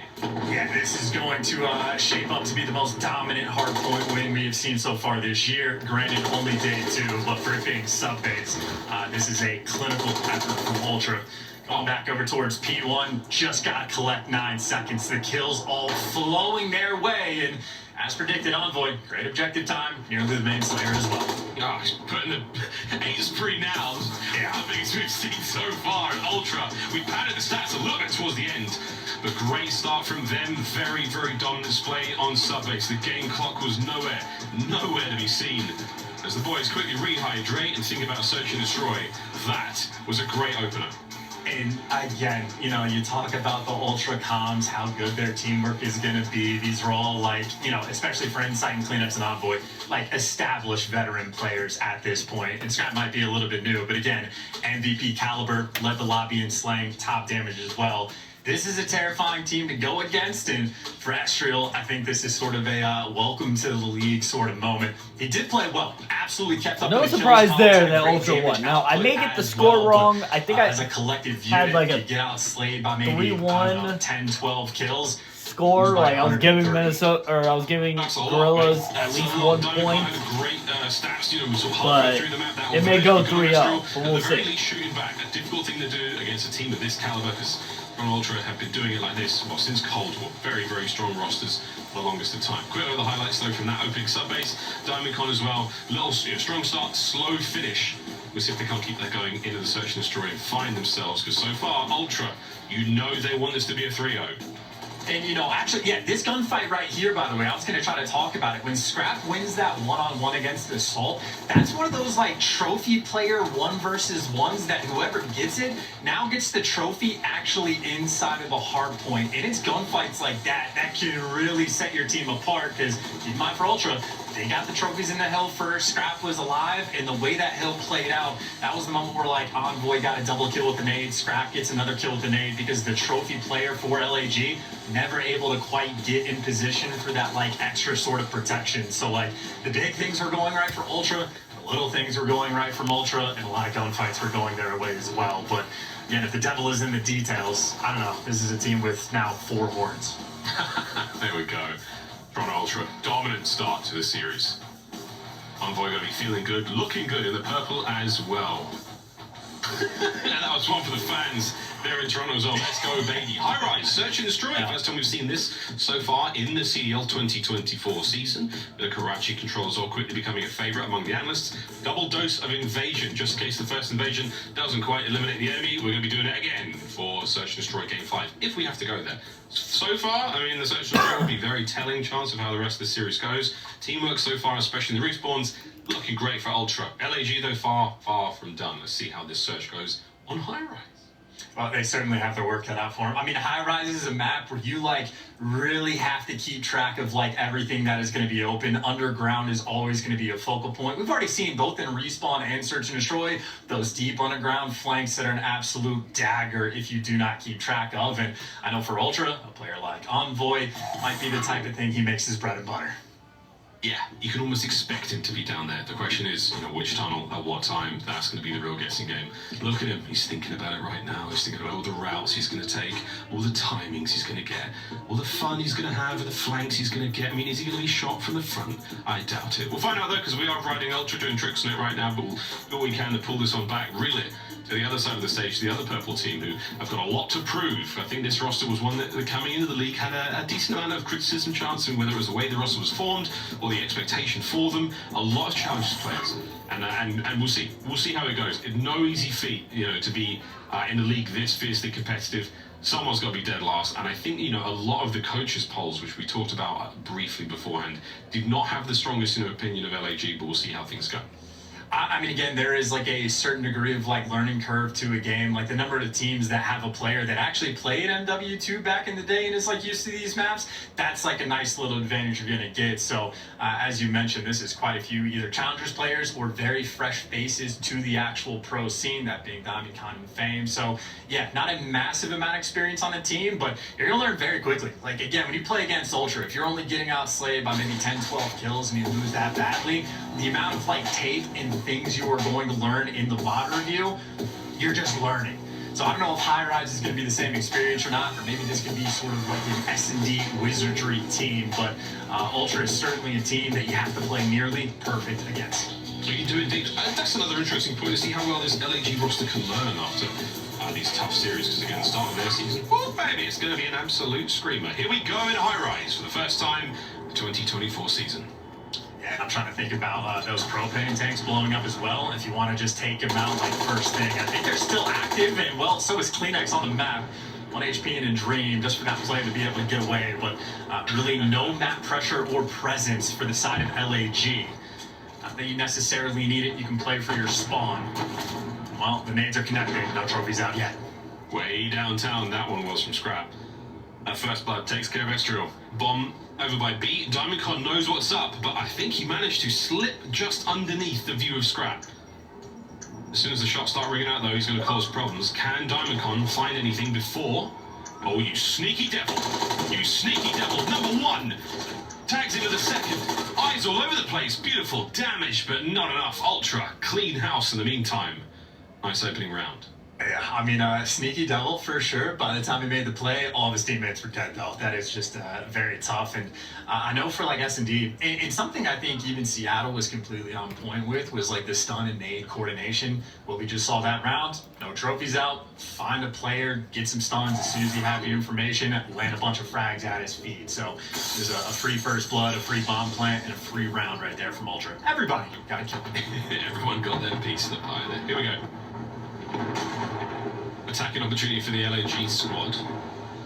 Bomb in the hand of Estriel, a little slower to the 50-yard mark with Fame. He was going to be the reconnaissance, and it did not go great. Took a couple of tags, and he's backed on up. It's a strong defensive line from Toronto Ultra. Yeah, you see that's Envoy responsible from underground. He's doing it with an MCW, but got that early intel. And, I mean, this is a bunch of power positions Toronto have already collected. Scrap's up top, Propane. That's not fun to deal with. They're trying to go for the nades, but Scrap too quick with it. He's already back down. Less than a minute to go. Oh, Diamondcon gets himself involved. First blood on the Scrap there. One of the many assault rifles out of commission. Envoy's making his move. Bottom side of the map. He's already gone. Tags into the back. Does get taken care of though. Lovely trade. Still the man advantage for LAG. Yeah, good trades indeed. Kleenex, if he's popping a dead silence, might be running a lightweight boost to be a little bit quicker. The way that bomb hasn't gone down, and this is just going to be a freebie. This is great timing. Bomb doesn't get planted. Kleenex gets out with his life for the moment for the 2v2 and is channeling. Diamondcon wins it though. He needs to get this bomb down inside Clutch Master. What can he do? This is a fantastic call though. Immediately diving to the bomb if you're inside. Tags. Gets away with his life. Smooth moves from Diamondcon. Can he finish the kill? Yes. And there's the trade. LAG get on the board. Yeah, that is a nice movement there from big old DC in that moment, just to slide out. Insight knew what was up. He knew Assault, who was just top heli, is going to be watching the cross, either from up top again or the green tarps, but he was forced to take the wide angle, ends up getting killed. So that's like one of those moments where DC is just a little bit too slow with that slide. Insight creates a 1v1 opportunity, but nothing cooking there. Nice bounce back round for LAG. See how the trophies play out. Trying to protect the boys right now, Daddy inside. And fast moves with that bomb. Envoy's managed to get himself far closer to the bomb site. Getting a couple of players on the other side. There's a tiny window where they could have seen him. And even under the watchful eye of Jamie Craven, he's backed on up. Just over a minute to go. Yeah, you see the nades, by the way, forcing Kleenex off of the top helipad, and, well, trades still come through, but it is trades out and about. Scrap again, getting picked on the B Street side of the map. This time Fame gets the kill in LAG. Again with the man advantage, and should go a long way. Yeah, Diamondcon picks up the freebie. Kleenex last one standing and gets traded out. That is B Street domination coming out from LA. Nice stuff. A hop check there from Diamondcon, the tiny little slit in the woodwork. Able to catch eyes on those players making their way up towards that side of the map. LAG doing a lovely job there of locking things down chance. I thought Ultra had a nice opening gambit. Again, Envoy able to get that bomb so close to B. Good defense out of LAG. Don't let anything get away from him. Fame still on that 2 spree. Needs it sorely, as he did have a very rough hardpoint. Yeah, and while they've been able to sort of pick players apart on the B Street, LAG this time, just sort of a nice spread through mid, getting a little bit of intel on a bunch of different crosses, but mostly leaning towards the A side of the map. Waiting for some information, clearing stuff out with nades, and maybe there's your smoke play. Estriel looking for some map control, but getting tagged up along the way. Oh my god, he's eating a ton. He's managed to get himself in towards the site, but is he going to amount to a whole lot? Here comes Envoy. Looking for the kill. Fame's down low with it. There's the trades back and forth. 2v2 now. As Fame's spree continues, the bomb down. Over by the site, all onto Insight. Just gonna get spotted, right? Yeah, shot in the back. Boom, taken care of. And that is, again, another good round from LAG. So there you go. S&G Wizardry potentially out and about. DiamondCon playing incredibly well. I mean, the man put up electric stats in map 1, albeit for the L, but he has continued his slaying prowess here in map number 2. And I will say for Scrap, nice to get back on the board. He was the player sort of getting picked apart B Street. He picked up his kill this round, but in the end, doesn't even matter. LAG 3-1. I did not know what to expect of DiamondCon really coming into MW3. Last time we saw him bring the noise was all the way back in Cold War, and so far the boys shooting. No snakes this time. No Diamondback jokes from us. Double trophy action from Ultra upstairs, though. Yeah, really trying to work that B Street again. Scraps the aggressive one on it. This time he has insight for the help, and Envoy, again, the Reaper of Underground, able to get the first blood, and must beat bomb site as well. No one in position for the trades, but if he doesn't have a trophy, Envoy can't plant just yet, but now a 4 versus 2. Ultra, full control. Essentially, that bomb is, there it is, planted, finished. Massive advantage now, Toronto Ultra. 2 minutes left of LAG. Make it nice. What an ace. Bangs off that propane rabbit. Fame now in a world of hurt. Big damage dealt. Scrap's going for the kill. He's keeping the streak alive. You're running out of time, and here come Ultra. A firing squad of seemingly infinite ammo. Close the round out. Yeah, absolutely shutting him down. Every single player, it felt like was shooting him through walls in that moment, but big round for Ultra to get. Stop the bleeding. Both DiamondCon and Fame were on a bit of a kill streak there, so they get the nice little bounce back. And again, we saw their idea. B Street has been a bit of a focal point. They've struggled just a little bit. That time, Insight and Scrap working together. Got double trophies out. And of course, Envoy, responsible for Underground, has it on lock. You can wallbang a lot of surfaces in this game, but that sort of drywall that we're dealing with on that side of the map feels particularly flimsy. Bomb's making its way over towards the A side of the map for now. Toronto Ultra stacked up over by B. They've actually left like the B Street almost wide open, so a lot of pressure sort of just on site. And actually, as I say that, yeah, Scrap just jumps out, makes a move. He does get traded for the 3v3. And Kleenex trying to get active Underground as Envoy picking up more picks. This is the flank. Wide open part of the map to deal with. Bomb maybe down. That's a gun. Oof. LAG creeping forward. DiamondCon watching the flank though. The Kleenex have to play this slowly. He can see the shoulder of Fame. There it is. Springs to life. Manages to get the kill. All down to DiamondCon now. Yeah, this is just so difficult. Someone's just going to be able to spot the information. He's getting swarmed as well. You have Insight just swinging all the way around. They've cleared out so much of the map. Only left the open, and yeah, just jumps down. Envoy. I don't know. I don't want to keep saying the Reaper of Underground, but he's been pretty consistent on this map by himself, so ends up getting the final kill there. The king of the mole men, or whoever else lives underground these days. Lizard people, I don't know. Take your pick. We'll see you on Reddit. Envoy with another good closeout there. As Toronto Ultra showing, they haven't really missed too many beats when it comes to S&D. Envoy, of course, the newest addition to this very strong core, but we're up to 3-3 now. Spree's starting to develop for the Canadian squad. And just going right back to his home. Taking a deep route with the bomb as well. Staying underground. And Kleenex, speaking of, he's already pushed through. He has just gained a massive amount of information. This could be a free flank. And this is all 4 players for LAG stacked up over towards A. So you have so much map control and knowledge because of Kleenex in this moment. Ultra, this is looking like a great round. It could be. There's a lot of time, though, still before Kleenex can get into the fight. Number 1, beautiful start. Inside gets 1 as well, so now it's a 4v2. Estriel and DiamondCon. Well, the hurt. Oh, Estriel cleaned up, and he's hanging from the stairwell. My God, Ultra, take the lead, 4-3. Oh, yeah. I mean, LAG just goes for like a blind counter, I guess, with a 4 stack up over towards A. And then 25 seconds into the round, they now have control of like 20% of the map, and Ultra have the rest. So they basically just got funneled into death. And for Ultra, that's going to feel like a fantastic round. Now 3 in a row. They'll look back on that one and realize, wow, we had no idea where anything was coming from. And the trades are one thing. The gun skill can only get you out of so many situations at this kind of level. Thanks, Davis round, by the way. Yeah, the wind's in their sails now. They're trying to make something happen. Yeah, here's the Fame angle, trying to make the play for the team. A delicate moment, depending on what is going to be watched. Insight hasn't quite peaked out just yet. This is all about timing. Here we go. Uh-oh. Perfect. With insight. There we go. First blood. Nice job from Fame. Estriel still making that bomb over towards the 8 side of the map. Envoy tagged up. This is the sort of pressure you want. Assault getting the kills. LAG love it when a plan comes together. Get it. The second for Fame, and that's the round.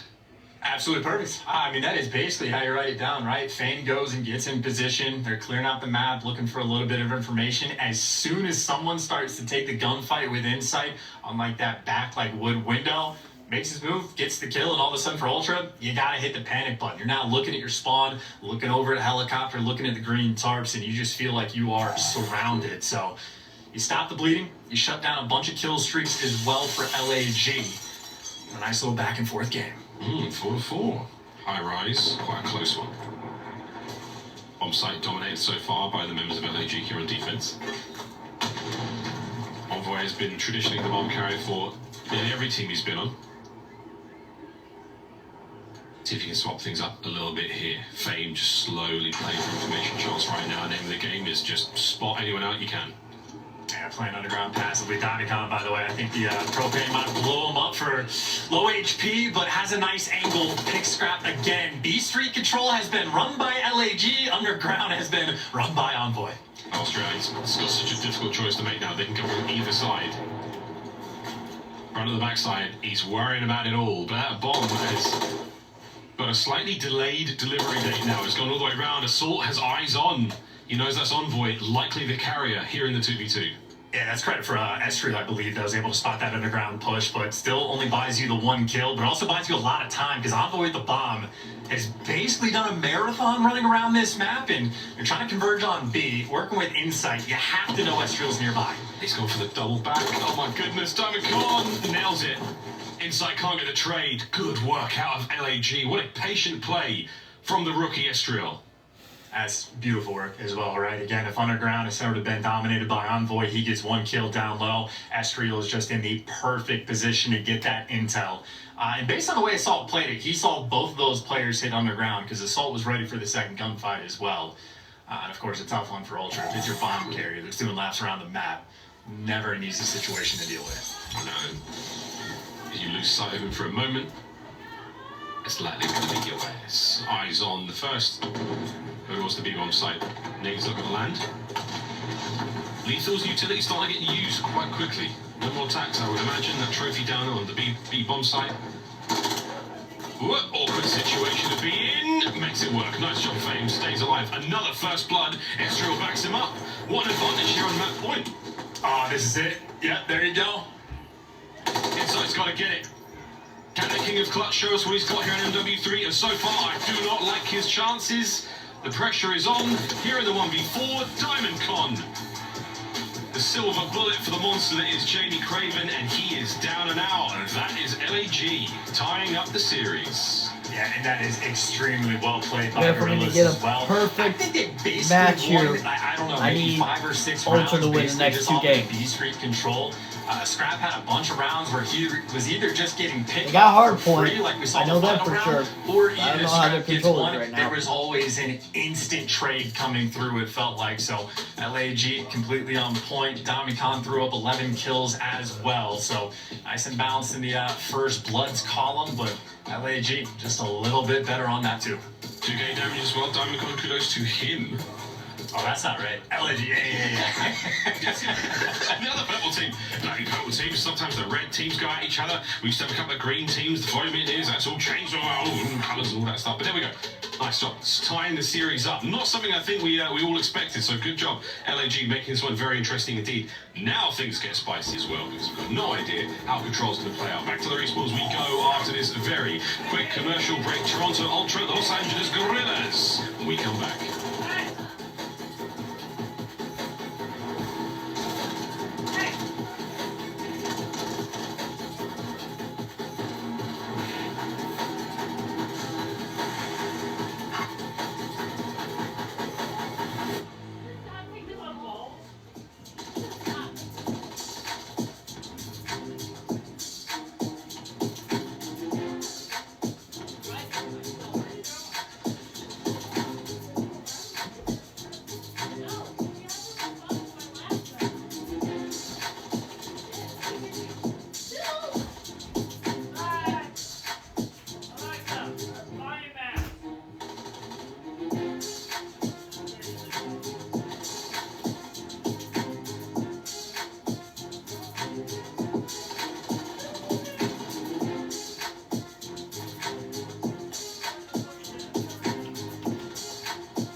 upgrade your game with the Scuff, the official controller of the Call of Duty League.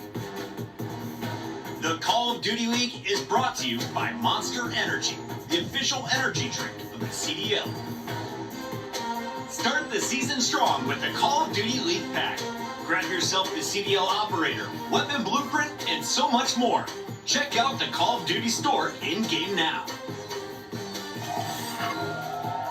You know you're having a good time in Toronto. There's a watch party every single time. Hope they're all enjoying themselves, staying warm, enjoying the festivities so far. Not loving the search and destroy though, but let's face it, boys and girls, you thought this was going to be a clean throw. You were wrong. Tied up 1-1, going into our Karachi control, and then a double dose of invasion to close the series out. Chance. Karachi control, we've seen a few of them so far. How are you feeling about it?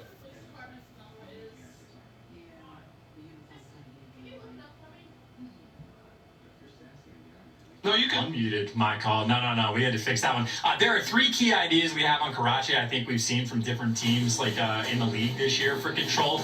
Karachi sometimes different look, sometimes in the desert. There's a lot going on, but A's going to get captured what feels like nearly every single round. There's been a little bit of fuzziness, but it's all about that B capture for the team attacking. The 3 key ideas: stack around the point, funnel them in through that back alley, and then just shoot them when they're coming over the dumpster. We've seen SMGs go like top bricks and like protect that ladder and go for spawn kills, and then we've seen Attach get behind the fence and go for the straight up spawn kills. So it'll be interesting to see which these 2 teams, which idea they're going to elect to go with. Looks like a lot of AR domination towards A though for Ultra. Oh, indeed. I wonder what that building was in the center of the map. That is some support structure. Maybe a minaret, who knows? A massive tower. We're in the A zone right now.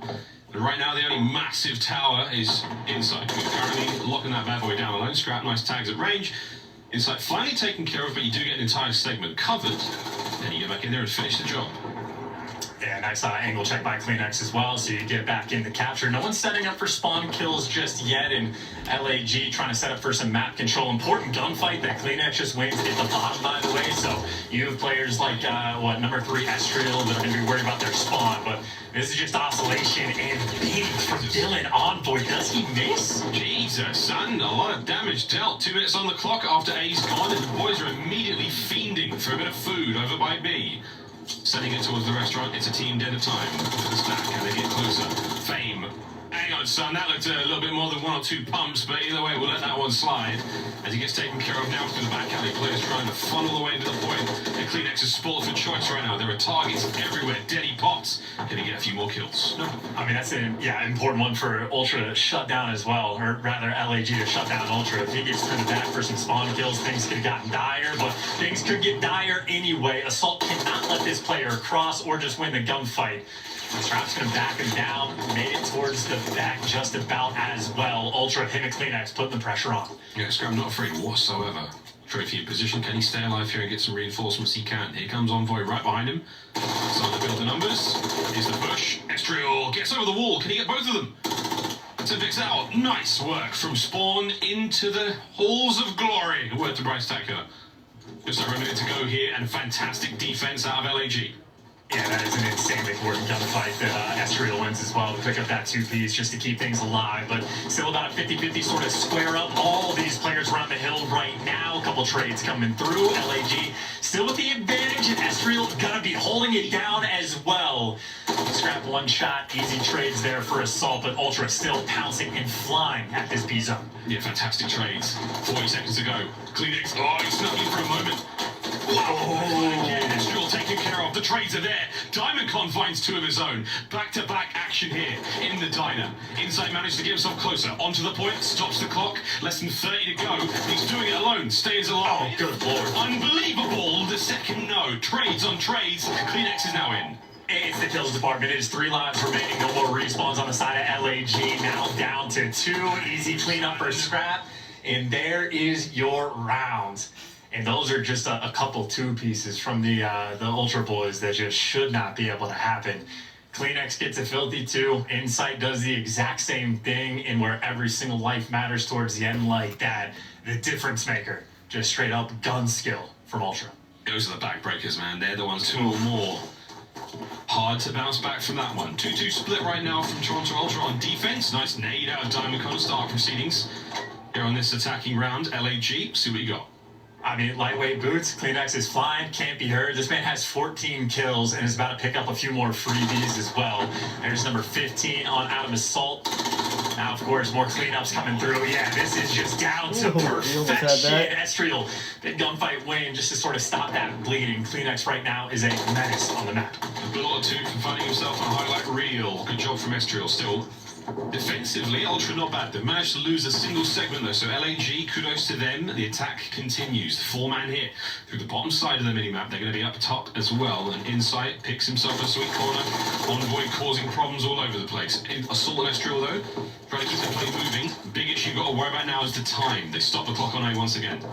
Yeah, big wins, finally the clearance that they were looking for just to stabilize a little bit and get that A progression going. Double stacking it as well, so very much committed to the objective. Scrap, you see the sort of bigger idea on the map. It's that B zone long term, so everybody on Ultra, like clockwork, they are just funneling through that left side of the map, making sure that nobody can sneak through.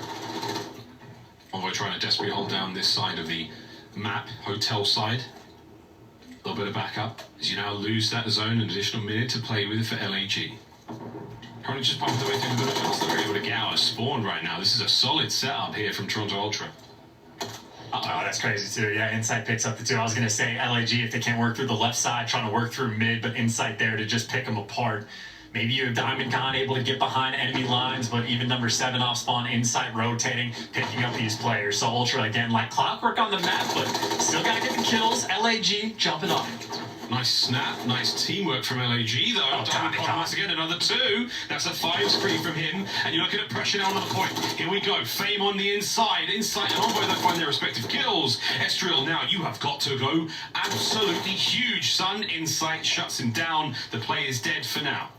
Yeah, that's so tough too. Diamond Con actually picks up 3 from that top A seed and sort of get that opening break on the play, but not enough to make anything happen. It's close in the lives column, but honestly with 40 seconds left, until LAG can stop the clock on B, they don't have enough time to work with just yet. They've just had no presence on that B zone. Ultra constantly swarming around it. Oh, Assault. Big wins, less than 30 seconds to go. This is going to be a round win for Toronto Ultra. One final chance to break on through this. They get a body onto the point. Lovely shots from Fame. He has been called out though, and he is not long for this world. 15 seconds to go. No one from LAG able to get close. Ultra holding them at bay still. Oh yeah.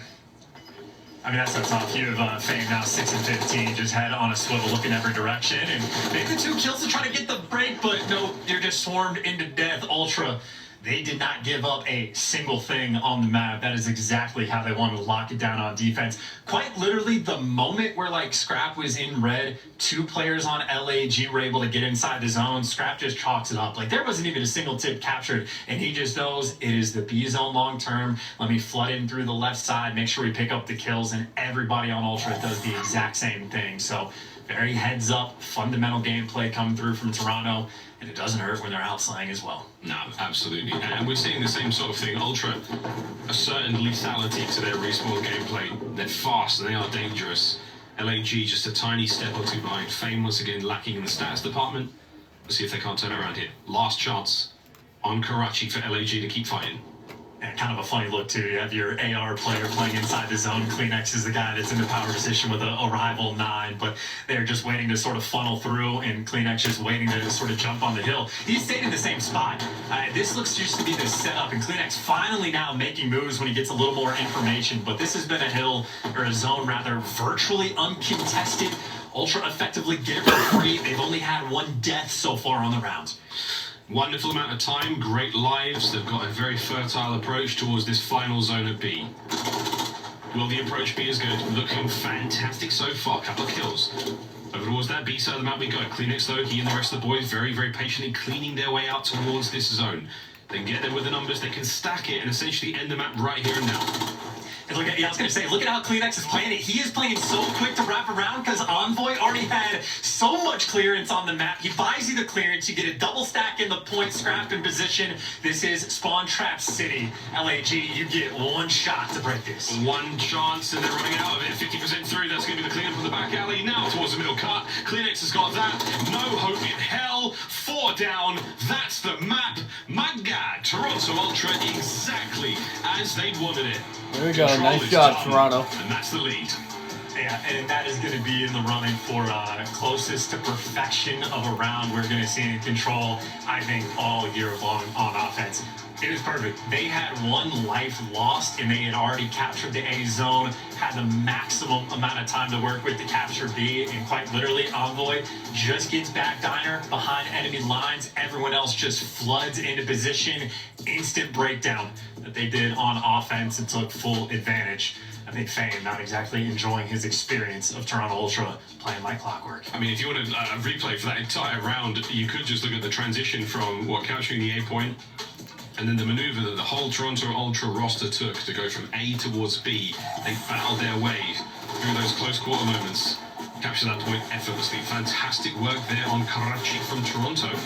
Oh, this is happening fair and invasion. This is what we call out the shots there from Envoy. Brilliant work from him. I think this might be the 2-piece from CleanX. He absolutely ripped his way through that second player.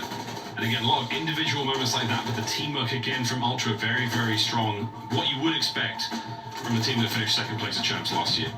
Absolutely. I mean, holy hell, too, by the way, the Rival 9, like, it's definitely not the easiest gun to use. Like, when I shoot it, doesn't look like that. Not even remotely close, but Envoy, I think, doing justice to the Ray Gun nickname that I've seen being used for the Rival 9. Absolutely beamy, and, I mean, him and CleanX just having an absolute feast. Now is the moment, again, where Envoy is the only player near the objective, clears out the space, is just communicating where everybody is and what his teammates need to look at. And really just makes the game so easy for the rest of his team. Indeed. Well, there we go. Toronto Ultra take the lead in this series after a dominant Karachi Control. Now we say goodbye to all the other maps we have in the pool, and we say how diddly doodly to Invasion. Back-to-back Hardpoint and Search and Destroy to close the series out. Now, LAG, you got to be licking your lips if you want to get towards that game 5. Search was pretty solid for them on high-rise if they can win a Hardpoint, which at the moment, where the respawns have gone, not terribly likely, but Invasion, a very, very different beast to sub-base. We will see how this one goes. Invasion chance, we've seen this played quite a few times, very, very rotation heavy. The better team usually wins. There's not as much chaos or pandemonium, but we do keep an eye on that Embassy hardpoint, that 5th one in the rotation. Very, very important for the comebacks. That's what we love to see here in the CDL. Drama, comebacks, excitement. You would really have to imagine that's the type of hill that like LAG are going to be desperate to be able to get, because the 2 respawns, not really remotely close. I think someone has really just like suffered in the kills column, like a shining light for LAG. DiamondCon has been playing incredibly well every single map, but outside of map, there's been a struggle point for the remaining players. So need to bounce back. Rotations are going to be absolutely the focal point for LAG to be in it. At the same time, though, Ultra, they have been on cruise control. I don't know if they're stopping anytime soon. Oh, maybe not. Well, Invasion coming up in a moment. We'll see if the boys keep it going again for the watch party taking place in Toronto at their facility. They want to see a dub. They want everyone to be happy. They're going to be signing stuff. You want to be taking photographs. And you want to be doing that with a squad that maybe won 3-1 or 3-2. You don't want to be doing that with a squad who might be a bit salty after a loss. We'll find out how that one goes. But for the guys on LAG, what a ridiculously difficult opener they've had for the season so far. Chance what? Their schedule is a tough one. And literally the toughest it could possibly be. It is like the expected top 4 teams, they get them in a row. Like, that is genuinely brutal. At the same time, though, you're going to learn incredibly quickly, because it is sort of that, match environment. Everybody's going to be trying and really getting that full force. So LAG, hope to see quick improvements, because the respawn's a bit of a struggle. Sink or swim so far, but again, a wonderful litmus test for that squad to see how they will fare as against the rest of the league. Of course, Boston coming up in basically what it feels like an hour. It's not. It's in January, but it does feel pretty fast upon us. We'll see how that LAN goes as well. Totally different environment. Take the online matches with a pinch of salt, COD fans. Everything changes when we get under the bright lights and get on local area network. But we're almost ready to party here into our Invasion hardpoint. I mean, I think we've already sort of beaten this horse to death, but So far, the respawns do look a lot stronger for Toronto Ultra. There's no getting around that. I don't think we can dress that up any other way. But again, liking what we're seeing individually out a lot of the members of LAG. Diamond Con shooting fantastically. Estriel, the first taste we've got him in the Pro League so far, Chance. Heads on straight, and he's shooting pretty well also. Yeah, and again, I think especially in S&D Estriel, even if the kills column wasn't overly fantastic, was certainly a key point in a bunch of rounds where they're able to get the win just based off the information he was getting. So the playmaking potential, I think, for LAG, absolutely there. If they get it with Game 5, their S&D certainly looks like their strongest mode, and Invasion is very much a map where, like, I mean, we saw it earlier for Carolina where they were playing the Heretics. Carolina more or less won or went even on 4 out of the 5 hills, and then just got outscored on P5, maybe 110-5. So an absolute gauntlet of a map. There is so much potential for a team to sort of pull off an upset if they can just dominate that, like, super money hill. Yeah, that is the moneyest of all money hills I think we've seen so far in the CDL. I'm not even, I mean, the stats will tell us, you know, a story in a couple of months' time, but it feels like a very expensive one indeed to lose. Costly, to say the least. Almost ready to go, guys. See if I get an update. Looking around. Almost ready to get ourselves into this 4th match of the series. And a surprise, I think, the Search and Destroy would have expected to be a little bit more favourable towards Toronto Ultra, but hey, High Rise, first time we got to see it, was not without its drama. It's a shame we don't have snipes. You know what I mean, Chance? It's a shame. Dude, I'm not touching that with a 10-foot pole. It's like a map-dependent thing. Like, High Rise, the snipes get awkward because it's just you're watching them cross off spawn every time. It's situational. It's a weird conversation this year. It sure is. Well, let's get to another conversation. We've got the coaches poll. Pre-season, we've talked about this a little bit. This is how the CDL coaches have ranked the team so far. And not too far off where we're sitting. I mean, sadly, this is an S-ranked team taking on a D-ranked team, according to our coaches. But the C-ranks, that's where things have gotten real spicy. Of course, Heretics, big victory today. Same with Vegas Legion. They also had a fantastic win today against a squad that was arguably okay, I mean, I'm taking the A tier. We'll see how these standings look. I'll take it. I suppose by the end of the next few weeks. I mean, one of the biggest sort of mystery points as well is the overwhelming majority of these power rankings is getting based off of, like, respawn.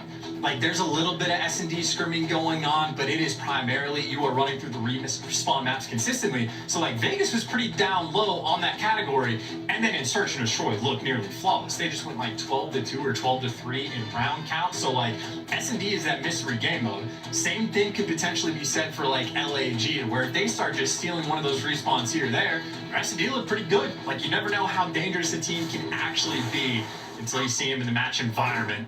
Well, for LAG, make it or break it time here on Invasion. Here we go. Smack bang in the middle of the map, P1. That sad little tree. Gonna be fighting around that gang on the inside of that hotel.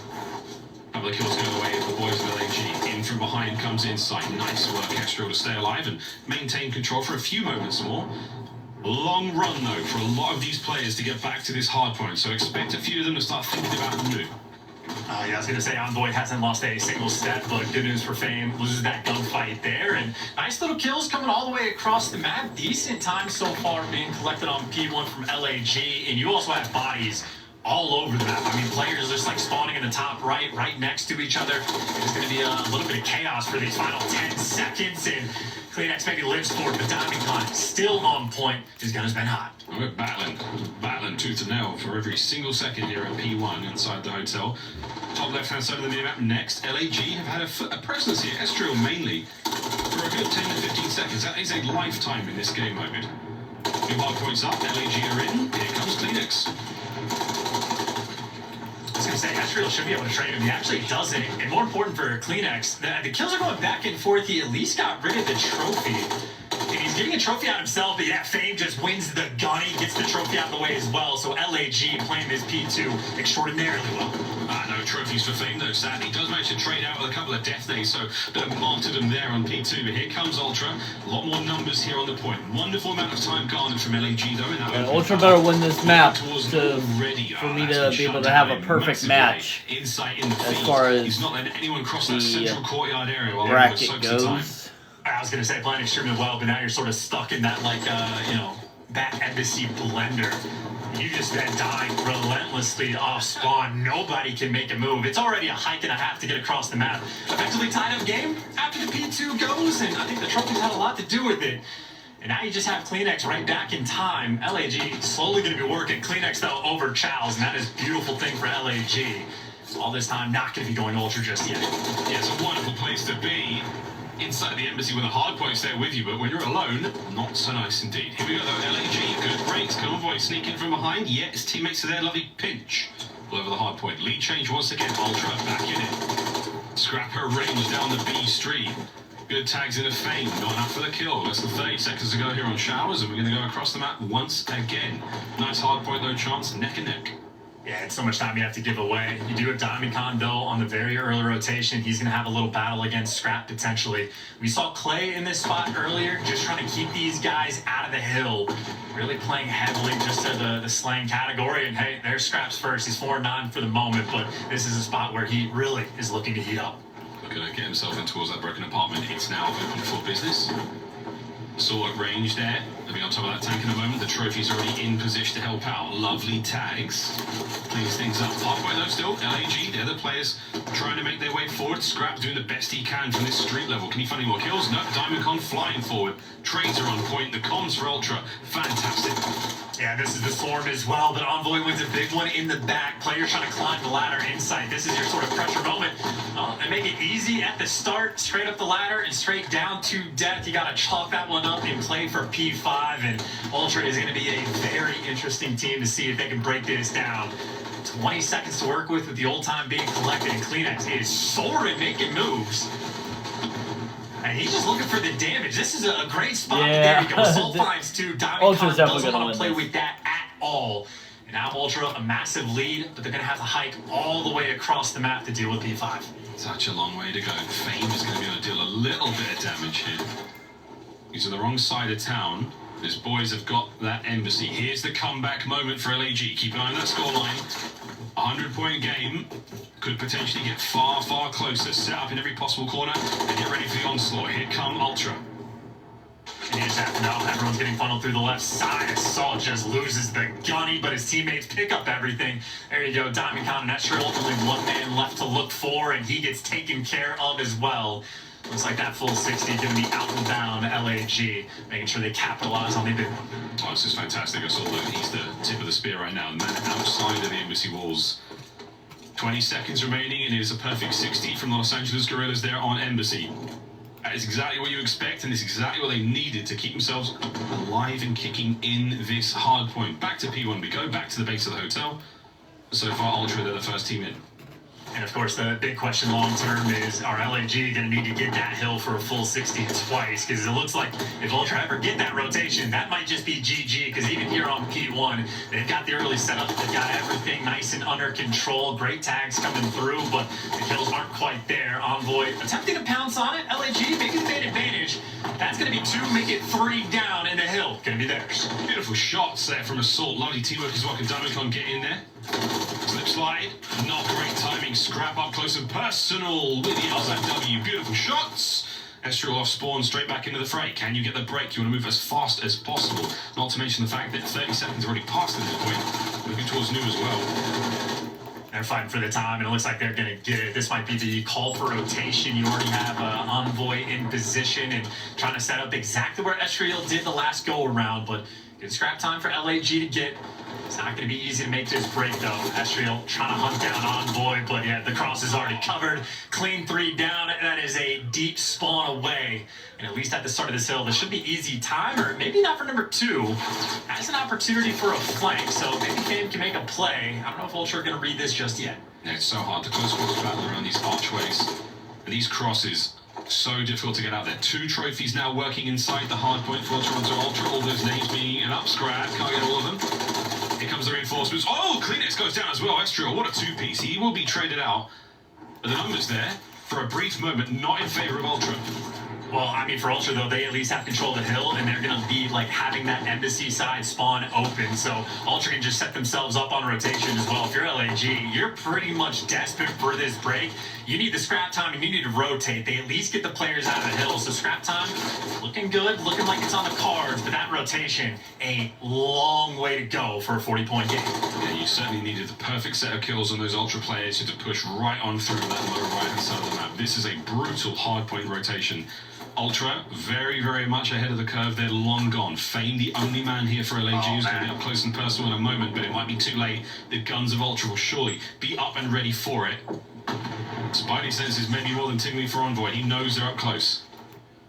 It is a big gunfight to win, too. Fame got to get him out of this time. Stun coming through, but Envoy just chows it aggressively. His teammates are picking up all the kills on the cross as well, and Ultra, well, they can't quite win it here, but they're going to be incredibly close. This is such good time to get. CleanX looking to drive the dagger into the back of the reinforcements here. Can he cut them off before they can even get into the fight? Scraps doing what he can from Ruggs. 2-piece from him. 30 points now for the win for Ultra. It's going to be a 3-1. Assault cut down. Scrap in the feed. Absolute dominance from him. It's a 3-spree. Strong work indeed. Another rotation chance. The game is technically not over yet, but Ultra incredibly close to the win. And Scrap's already back home. I mean, CleanX in that moment disappears like a ghost in the wind, and finally CleanX jumps and makes his move. So this is just turtle time. You got to get to the point. You got to pray you get all these kills, and you have to win the rotation as well. So LAG, the potential is there. It's going to be incredibly difficult, especially if CleanX just finds the opening, and he just gets the freebie just like that. Ultra cold game. That is magic. That's gonna be game. Ultra, it's a 3-1. Ooh, I got a perfect match as far as the bracket goes. I am super happy. The watch party, Ultra, dominant work in the respawns. Search and destroy, a little bit of work to do there, boys, but you got plenty of time. I mean, honestly, maybe not even a lot of work to do. Like, I think a lot of their issues on high rise were just like D3 getting bullied out just a little bit. But I'd say in the respawns, absolutely class. That is as good as it gets for the most part. Again, P5 a sword point, but it's going to be like that on Invasion for quite some time. And maybe a little bit of credit to LAG. I mean, they kept up in the slang category for the most part on this map, but overall, just a tier below, I'd say, Ultra in the respawn category. Yeah, absolutely. The respawn category all there is the score shows it best. Karachi control, a true blowout, but both of those hardpoint scores very, very strong indeed. The more sort of dominant hardpoints we've seen so far here in the CDL opening weekend for the 2024 season. Didn't even get to see that Invasion Search and Destroy. Didn't get to do that game 5, maybe that's just the way it is. But there we go. Very, very strong stuff from Toronto Ultra. You'd hope to see that after they pack-a-punch the roster. And that's all from Charles and I. Back to the desk. Pack-a-punch the roster. Did they, Nameless? Do you feel like they've leveled up on a whole new level now? I mean, you guys saw that A-piece on sub-base out of Envoy. The guy was absolutely piecing. They have the game down pat in the respawn so far, and with a team like that, you're just going to expect them to be dominant at Search and Destroy in the future as well. I really love what I saw them on that Invasion. It's difficult to chain hills multiple in a row, and they were able to do that. Ali, let's jump into some of the highlights here and talk about these players. What did you learn about our Toronto Ultra team tonight? I mean, they've just picked up right where they left off. I mean, I think my biggest takeaway from Envoy currently is in that first hard point on sub base. He actually had a little bit of a slower start, but as Ann touched on, we saw him go on that aim spree in the end, and I think that's a testament to who Envoy is as a player. He's able to get himself back into a game, and for Toronto Ultra, they did lose that Search and Destroy, so I want to keep that on our radar as maybe possibly a struggle for them, or maybe possibly on the flip side, maybe LAG is coming out swinging here for those game 2 and 5. I like that. You know, and like, when you're watching these teams early in the game, like, it really is, it's only one match, right? Yes. So it's hard to form your opinion, but like, Toronto Ultra in these hardpoints so far look like they have been the furthest ahead. Just from what we've seen, right? It's all we can go by. And on that sub base, I mean, winning by that big of a margin on a map like that is going to be difficult to come by throughout this season. So for Toronto Ultra, I think they're putting the rest of the league on notice. Like, we're ready. 500 to 269. That's what the hardpoint points combined will total. And that's pretty dominant in favor of the Squirrels. So Toronto gets it done in 1-3-4. Let's take a look, though, at some of the big plays, including our play of the game. This one comes from the new guy. It's all 8. Nameless Ali, take it away. Yeah, I mean, this was nuts. I mean, Ali, you know how it is. You can just get put in the blender on this show. When you're spawning back there after Tunnel Hill. And I mean, them adding Envoy into the mix with Toronto Ultra is going to make Toronto Ultra a top contender. Like, they're going to be scary later on this year. I can see it right now. It don't matter. Sub base, new favorite map or too chaotic? It's fun to watch. Well, I take that back. It's not fun to watch. It's fun to play. Okay. I like it for both. I like it a lot. I feel It's like a that's lot where of we're it. going to see our kill total. Like the records are going to be set on that map, most likely. I do want to give a quick shout out to LAG, right? You came into your first match. A lot of people said you're going to get 3-0 swept. You look good in search, and you clearly have talent. Estrio looked like he's got a good gun. We know what Fame can do. He did it for Minnesota last year. How long before you catch up to the other teams, though, Alex? It's a weird situation, not only because it's the beginning of the season, people play differently when it comes to scrims and online matches.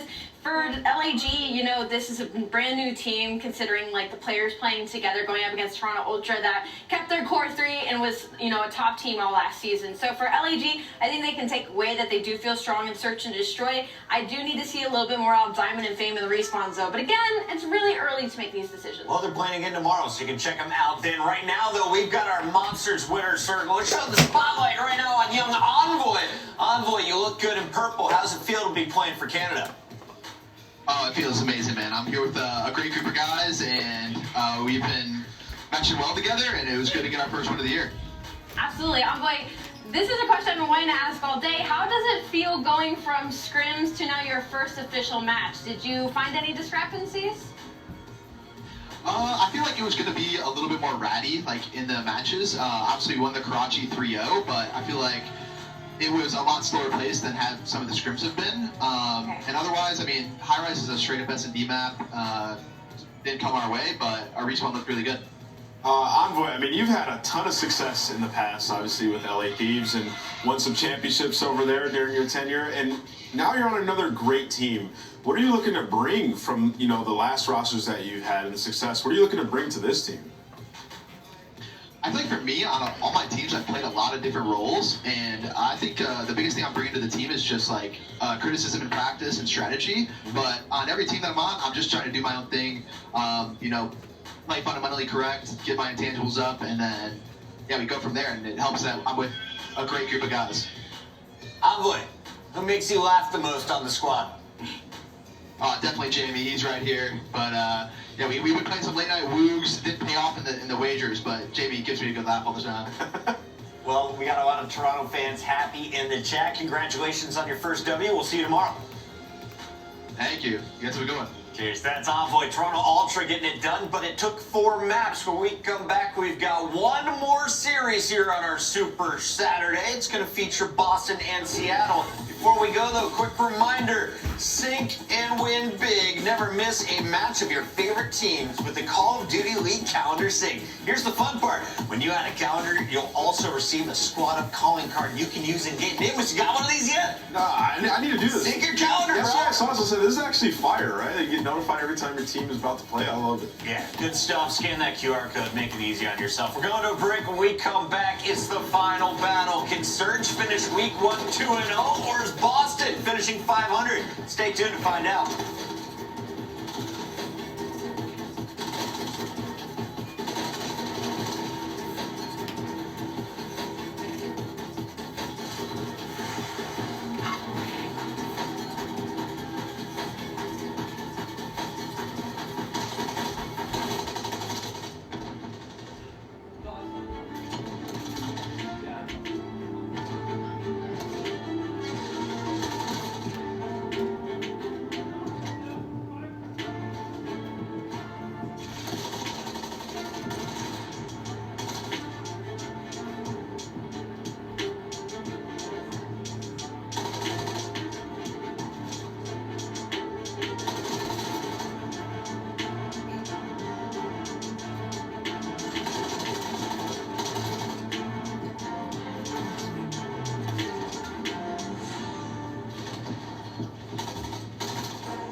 think I have.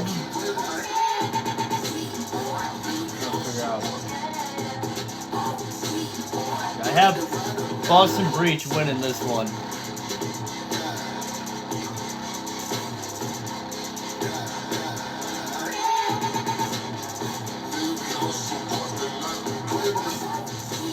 I have it going to a game 5, so I don't know.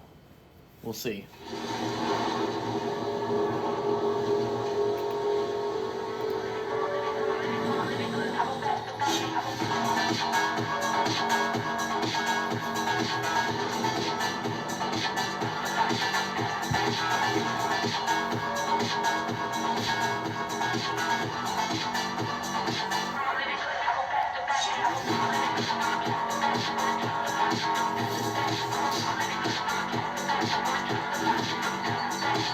I should have picked Seattle Surge because I kind of like the team. You know, Hook, Illy, freaking Arcides. I kind of like that team better, but Those Seattle guys look tough. But quick question, Allie. I actually kind of like their intro too. Oh, you are putting me literally near nameless. But I think Breach might take we'll it. talk about that later.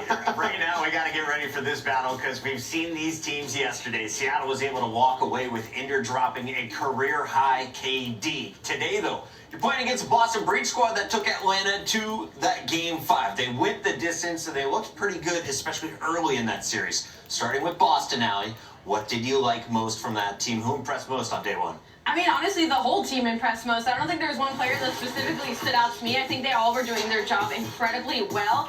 Specifically, though, we have to get to the nitty-gritty. Snoopy in the later half of that series really showed what he was about and why Boston decided to bring him back and put him on the starting lineup and kind of build around him in such a way.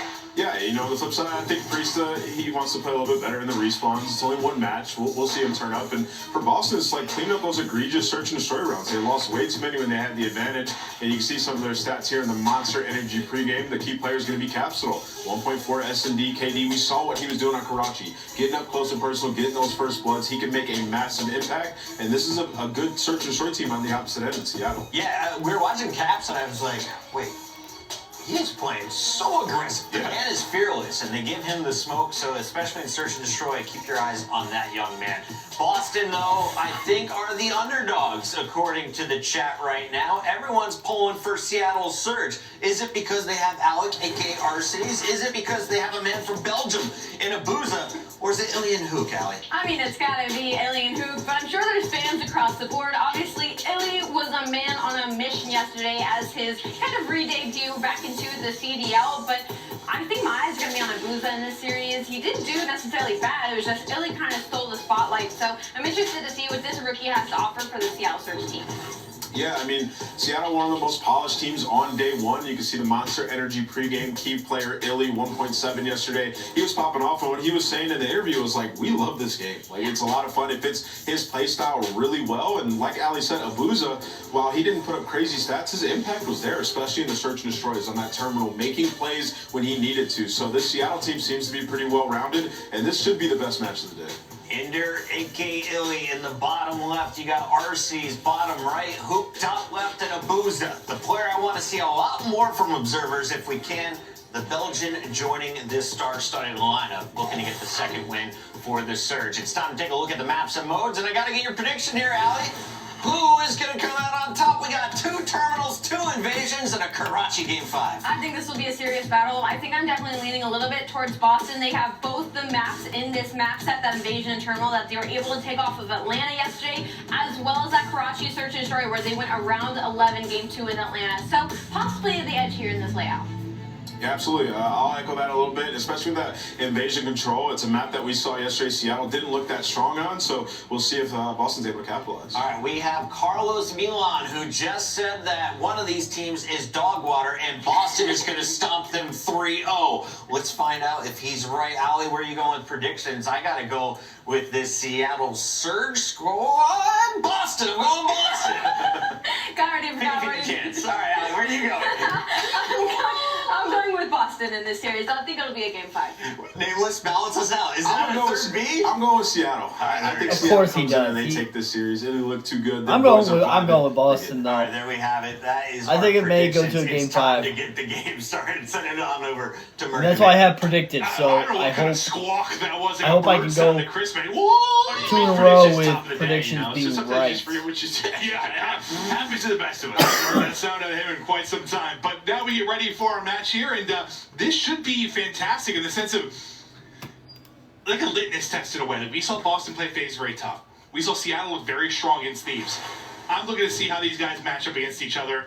I would think this should be a very tight match. Like Ann said, this should be the best match of the day. I'm going with that. Yeah, I agree. Did you see that lower third? We're 3 for 3 on game 5s. Do we go 4 for 4? I think last year together we had 2 or 3 the entire year. Listen, it's been back and forth. You and I have been casting together for going on 6 years long. now, which we're talking like the only people who have casted longer are like Tasteless and Artosis as a pair. Like we've been going for a long time now, so it's up and down. Sometimes you get your game 5, sometimes you don't. Last year we had Chokeslam. This year we're coming and getting some game 5s early. It's been a blast. Hopefully you guys have been enjoying the show. The matches have been fantastic, and I would not be surprised if this one goes to distance. It just has it written all over it. No doubt about it. I think, there's always a question mark. We know who, the top tier teams were, Ultra, FaZe coming into this year. A big question mark was sort of the middle tier, the lower tier. How are these rosters going to play out? I think Boston showed off, we can compete with the best yesterday. Yeah. Seattle said, right now we're better than the LA Thieves, right? So that sort of tier list is starting to get smoothed out a little bit. But Yeah, you kind of have these guys in the same ballpark. Yeah, right now, yeah, right? absolutely. Right around that top 6, top 8, whatever you want to put them. But another test for both of the squads. And, you heard the Nets talk about it. There are some repeat maps here. So, yes, it is early in the year, but you're already going back, watching some VODs, seeing what they like to do. What are your default strategies and trying to counter that today? Yeah, because what? We get to the 3 and 4, and that's where we saw the success from Breach yesterday, if we do get there. But here we go. First map underway. Karachi Invasion Hardpoint will be where we'll start off. Wow, it's my spot again. Yeah, right to it. What do we call this? The Big Mark Daddy is what they call this spot? That's a cheap shot right there. Maybe not the best name, That's so but we'll see stupid. what he can do for the Big Mark Daddy. Well, 10 seconds away to Seattle Surge. Precy taken down, and Boozy just kind of hanging out, but you see where the spawns come in, just trying to work that pitch. It's Snoopy. Him and Slasher able to take down 2, but again, a nice response for Seattle, and great early time here. Getting a hefty chunk. Still in control.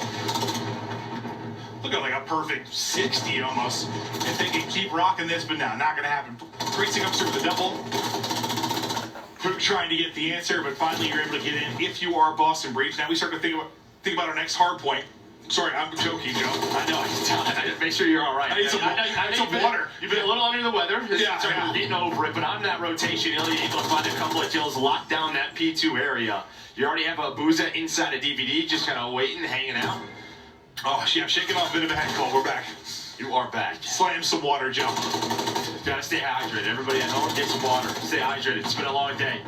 Last match of the night. Booza finally taken down, but Surge, so much map control. They have been chilling on this hill. They were chilling for the most part on the first hill. A nice lead here. Let's see if they can build upon it. Pook, the nuke, looking to send it on forward. 1 down. 2. Papa's looking for 3, maybe 4. If they continue to look for him, if you get back to full health, maybe a chance to get the triple, but the streak will end there. But as he does the damage, it allows Illy to continue to sit there and soak up the time. Pook right off spawn, right back into the mix. Arcades is piecing, and Seattle Surge looking clean. I mean, this is beautiful out of Surge. If you just saw that, they knew that spawns were going to flip, and Arcades just waited for the spawns. He was set up at the wall, and well, I think he got 2 or 3. He got 2 for sure. Almost found the 3rd, but they're up 60. They've won the rotation again. Some great Call of Duty, some nice fundamentals from this squad. This is what we expect from Surge. I know the fundamentals, they get you going. Those big fundamental plays. Well, I mean, listen, one person does it doing is definitely their coach in Rambo Ray. They absolutely, you got to give them his props. Nearly at Luke's down 100-point mark, just slamming Boston Breach so far. About to be up 80 points, set up in the next point. Contest there for a moment. Capsule able to do it. Wall bangs on through. Illy gets the tax in, tries to follow up with a pistol, but Capsule inside. Getting the dirty work done, but my God.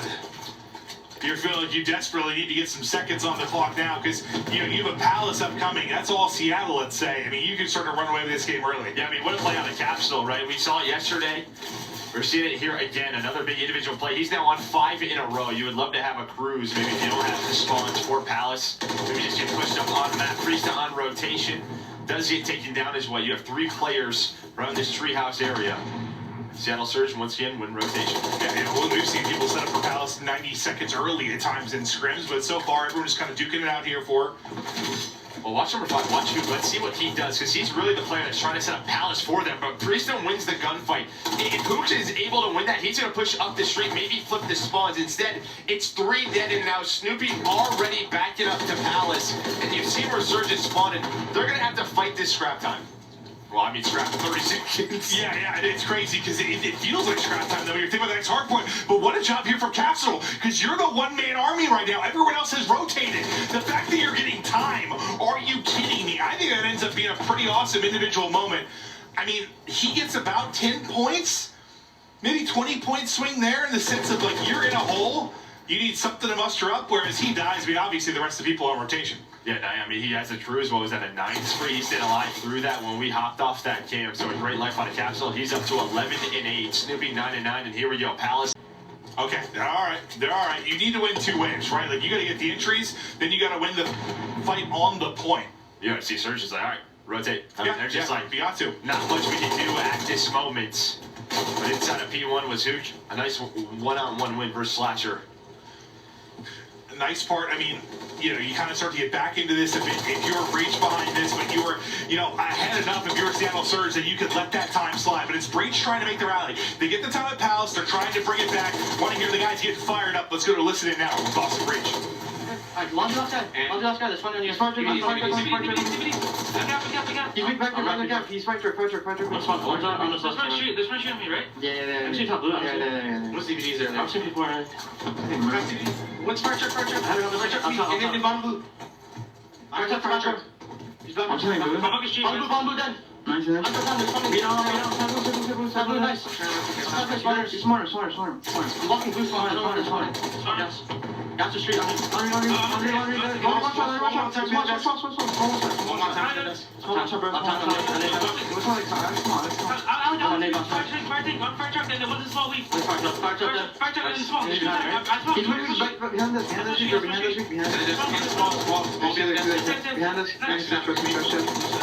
Watch It's like side. I'm putting gas. I'm going to like blue side. Behind Boston, drop behind. Yo, what's the beat on weak. I need to beat on careful. I'm going to take back blue. And it's fine new. Yeah, what's on new? And there's some shit on. No, that's a nice person. I'm shooting. Shit on. Back gas. Yo, go back, go new. On the tank, on the tank.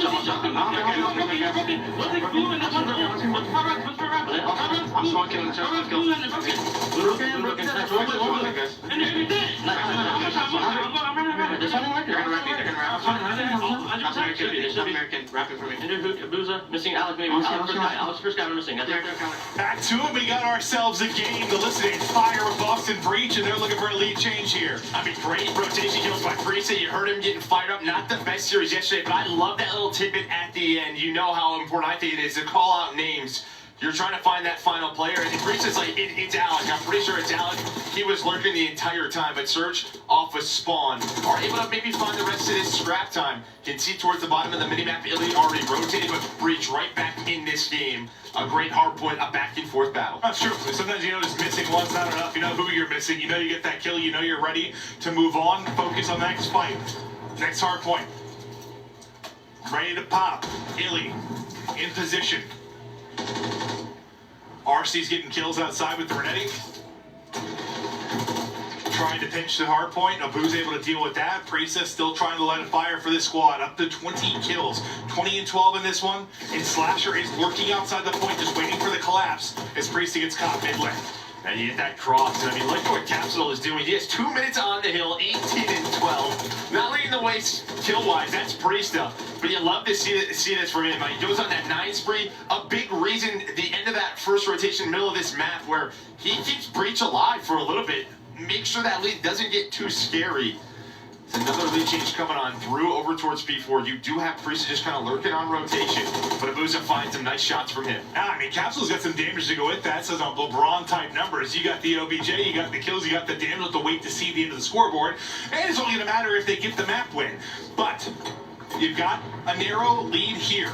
Next hard point, here we go. You're in the point, holding the spawns all the way to the other side of it very early. It's going to be at number 8. You'll see that's RC's. Now he's starting to push up the map. He'll leave that to Hook. They just got to make sure they try to keep the spawns, try to hold the hard point, get back into this game. I mean, it's just a question of, do you want to go for this? If you are Breach, right, try to time it so you can win this map right here, but now this will have to go to the next Palace Hill. Abuza just got to stay alive to slide. Doesn't go his way, and a trophy takes down Slasher, but the entire team is there in Seattle. They're playing for it. They're saying, all right, we're going to try to lock this down early. You have to break Palace. If we win this, we win the map. No, that was great. I mean, they did some damage early. Yeah, Breach had to go faster, I think. 100%. Now you get like best of both worlds if you're Seattle Surge.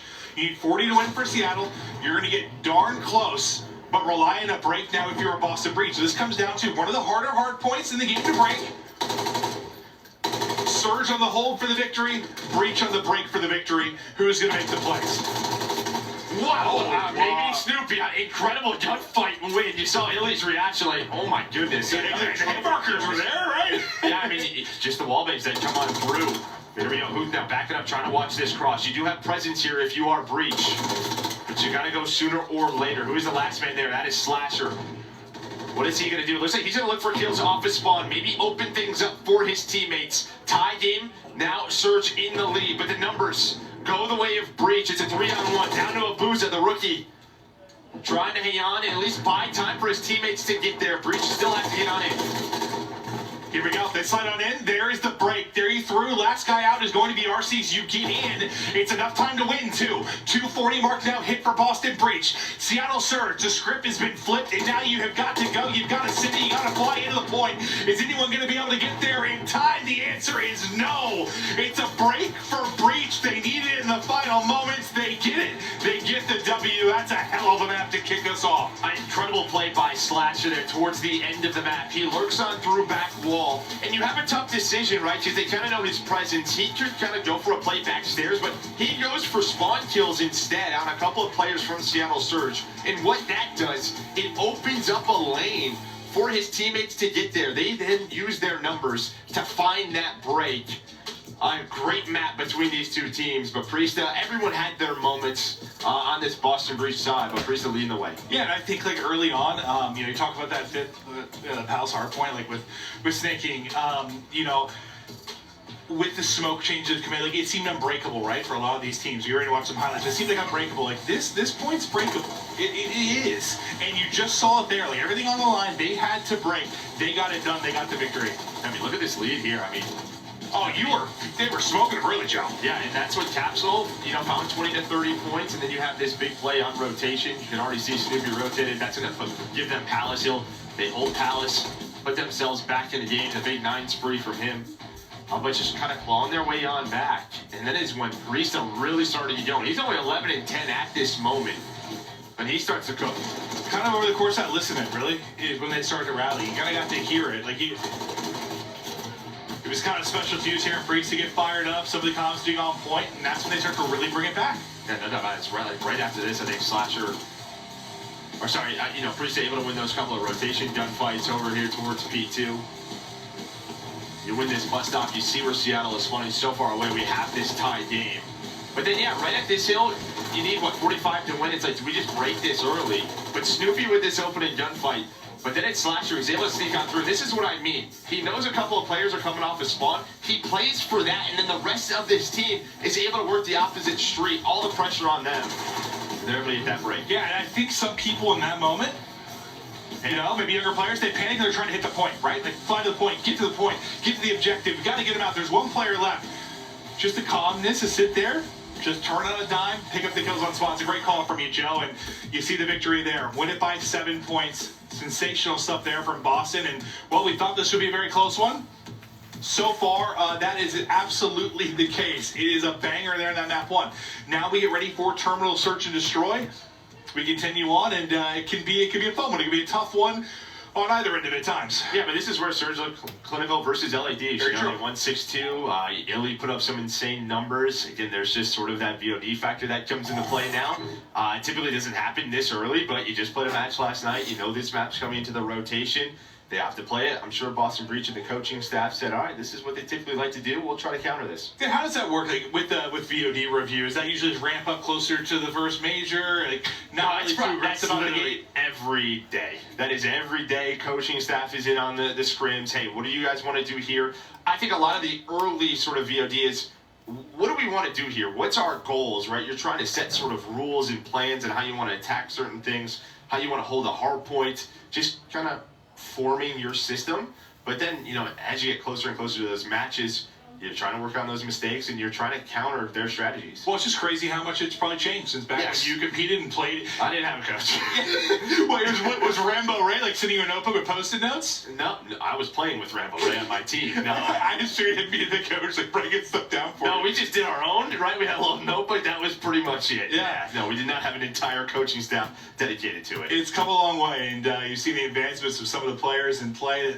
It's more competitive probably than it has ever been. But we get ready now for our map 2, a nail biter in that map 1. Illy and the boys in Seattle Surge try to fire back. This is a team in Seattle Surge we've been so excited for.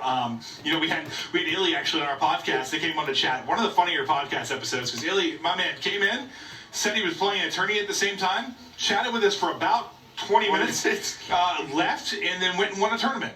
Yeah, and I think really the main story of that was that, I'm just going to gun people. Like, that was really it, right? We're just trying to, obviously he had a bit of a break last year. He gets benched on Optic, just kind of sits the years out. And he's like, I'll find a really good team. But now he's back with sort of that Empire foundation. You know, you have Hook with him, you have Rambo with him.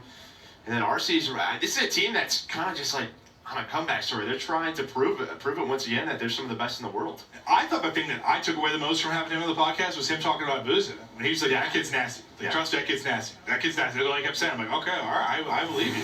Well, the big question mark with Abuza is we're going to look at Illy's stats from yesterday was that Abuza was a main AR last year in Challengers, right? And we're hearing he's going to be you have Illy and RC, that's going to be your AR. Well, so we kind of asked him, like, how would he be, right? And he's like, don't worry about it. Don't worry about him. Don't worry about it. Yeah, he's going to be. Okay. He's going to be. I trust you. He's just sitting next to Ally. What'd you say? Yeah. Sounds good. That was definitely one of our more interesting episodes we've had, but some of the highlights from Illy we had yesterday in his match. He was putting on. Statistically, he was phenomenal. I think a lot of people have been excited to see him back in action. You know, whether it's the frustration he had with getting dropped, the frustration behind kind of the hand injury. He was a guy that came into the league, took it by storm, won a world championship, and he knows he is one of the best in the game, and excited to show that that's still a thing. Yeah, I mean, I think the question mark for maybe the Surge team was like, where is the slaying power going to come in from on the AR side, right? If it is going to be Illy and RC's, we've seen them do it in the past, but can you do it again, right? One of them is going to have to step up in some of our top AR teams in this game. You know, they've been sort of some more the role players for their previous teams. This time, though, I mean, it's going to have to be one of them. And yesterday it was Illy. Well, it's weird because when you think about a player like Arcedes, I mean, before the Atlanta FaZe team, I mean, he was demonic. I mean, statistically, he was an absolute beast. He had moments where he had to do that for Atlanta FaZe, but for the most part, he didn't need to. I think this is sort of their chance to be like, you'll remember now. Well, even like Illy, remember now. First year in Empire, he was just doing whatever he had to do. Yeah, like that was just filling. Hey, where do you need me? I'm gonna win us the Search and Destroy map. I got this. And yeah, he was a world champion his first year. Yeah, I think sometimes like you watch players and like just sort of like an eyeball test. Like there's some people that do the dirty role because you're sort of like that's just what they need to do. But then there are other people who are just due to the people around them. That's the role they have to do. But you know they have the ability to be a superstar, like without question. You've seen that in major sports at times with teams. Like you just have to fill this role. At some point, that was your time to take off, spread those wings, and fly like a giant goddamn bird. Yeah, that's a big bird. It must have a crazy wingspan. Yeah, absolutely beastly wingspan. But no, we've been so excited to see these guys, and shipped all over the shoulders of Seattle Surge. But Boston Breach, I mean, same can be said on their side. We're getting ready, I believe, to hop into the map 2. Terminal S&D, Breach coming off a big win. We'll see if they can keep it going here. Yeah, and I think Parisa, you're very happy about that map 1 performance. You know, you're playing Atlanta FaZe, match number 1. Sometimes you see the blender versus those guys. Who's got the biggest chip? Who's got the biggest chip?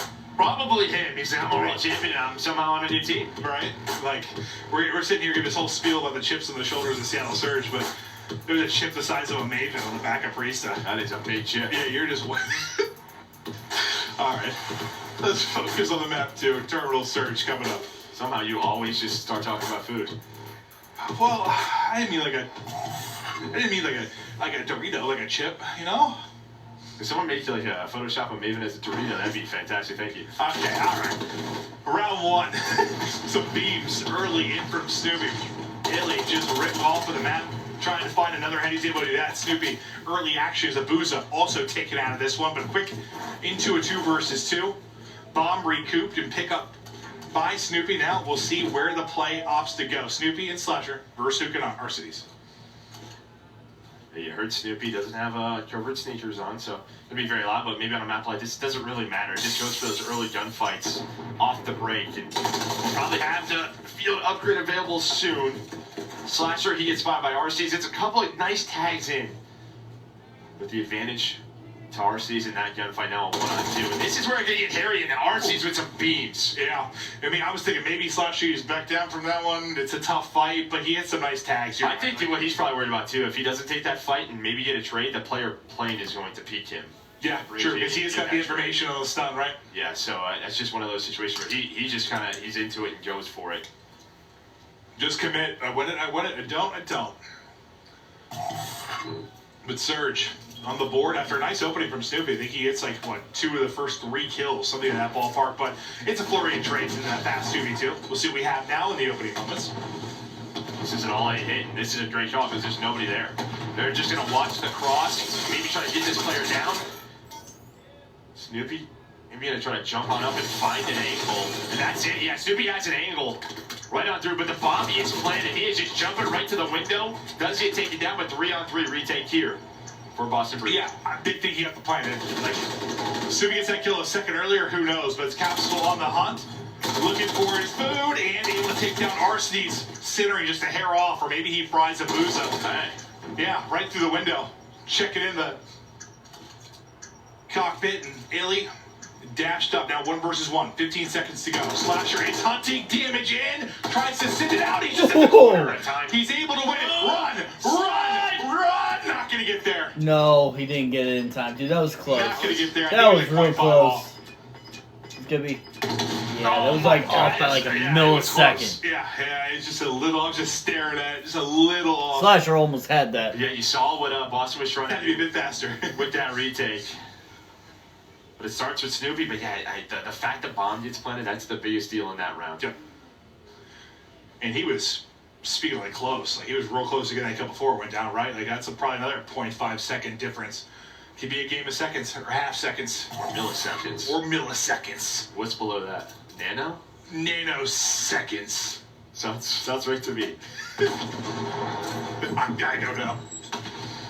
What is time, Joe? Weebly wobbly. Shots just go right above Capsule, and he's somehow alive, gets that first blood, and he's up. It's Snoopy, then what? He get the kill through on the cross and looking over him. And now 4 versus 2, and again, just all about the trades. Hook down 1 versus 2, gets tagged up, going to reposition. We saw this yesterday a lot in this sort of these 1v2 situations. Do you want to go for the plan? Are you worried about a timing? What is going to be the play call here for Breach? They're just going to wait for a moment. Hook. Can he get spotted? Get just reposition. Good luck. Not able to find anywhere to go. Every time he peeks, he's getting tagged up.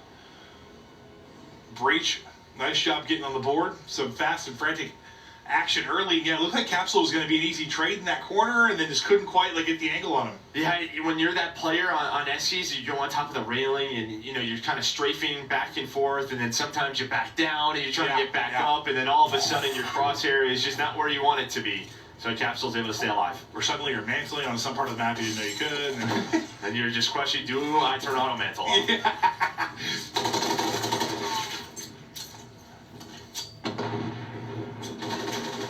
Priest the utility yet. I think I saw a stun toss from the other side that Ricochet hit one of them in the face or close to it. Priesta peels the face as well. Nice shots on the Ellie. This is what Boston, 2 rounds in a row, kind of their default, just allowing the cross over towards A. They do not mind playing a retake, but right now they obviously have a 2 versus 4. But we'll see how Seattle Surge opt to play this later in the map, because it is all down to Hook right now. in a 1v4. Fresh off the 1v2. Planting bomb. Now we'll try it in the 1 versus 4. Good luck. Yeah, middle of the plane, they just come swarming 3 players. Nice job. Slide cancel it across the screen, wiping them off. I still want it to go to a game 5. We've all been there. Though. You're aiming So Seattle, one time. Seattle needs to kind of pull their weight a little bit. Your aim just follows that player. You're trying to snap onto the second, just does not happen. But again, Boston breached with that first blood. Snoopy up to 7-2. He has been so good throughout this match. See if we can keep this streak going. Getting closer to that cruise. I thought he was going to pluck a trophy out of this guy for a second with his shots. Well, you can see with that spawn how quick he gets to that corner, right? They may not be ready for this. That's why he does not have the covert sneakers on, going for the speed in the breakoffs. But now they know he's there. Capsule trying to work through middle hall. If he gets caught, Snoopy, the golf cart, saving you for now. Still able to hit. The next one, the frag that comes through is going to blow him off the map. Surge 4v2. Chance to take a lead in the series again. Or lead the map again.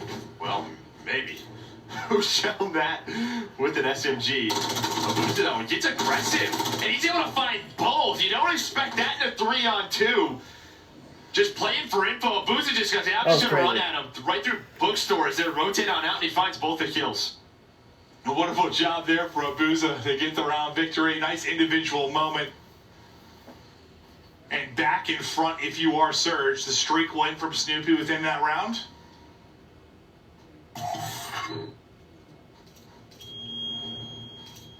Peep, peep.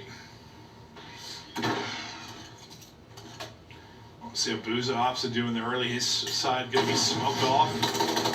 RC is trying to get some tags. Maybe take out a trophy. Still got his utility to use in the stun and frag. Yeah, same setup here for Boston. Very B heavy, allowing that bomb to cross over towards A. See, Hookie has been there for a while, just kind of hanging out. Just waiting, but it's all about the crosses, and Snoopy, he is spotting it.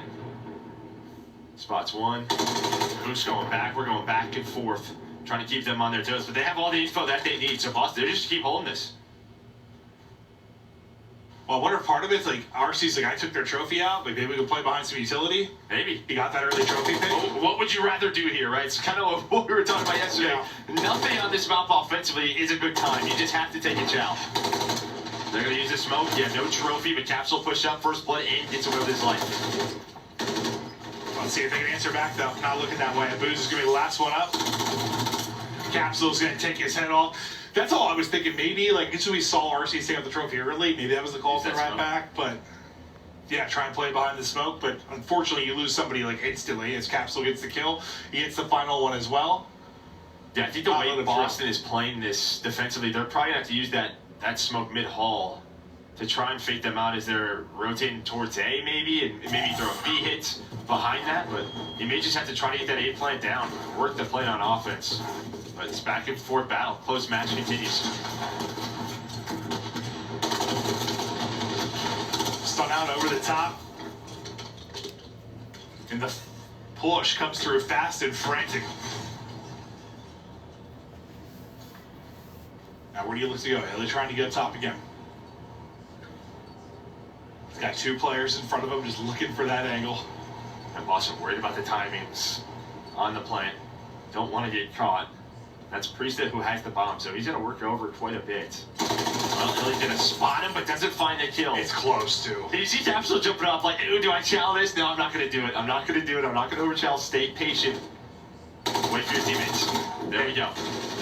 And maybe that's the type of play where Capsule, like, is a rookie. A year ago, 2 years ago, like, he... Yeah, tries to send it. Like, you know, he was very talented, but had some bonehead plays at times. Like, I think you said, you saw over the past year or so, like, he's just starting to be a smarter player. Yeah, I thought what we saw from that Mutineers team, obviously they didn't qualify for champs, but that last event in Toronto, they looked good. We heard teams talk about their scrims and how good that team was, so. Well, the patience pays off. Doesn't want to throw away the 3v2 advantage, and they end up taking the round. That's back-to-back rounds, and now the edge. Hook, though, wants no part of it. Starts trying to bring it back. Abuza with the quality beams.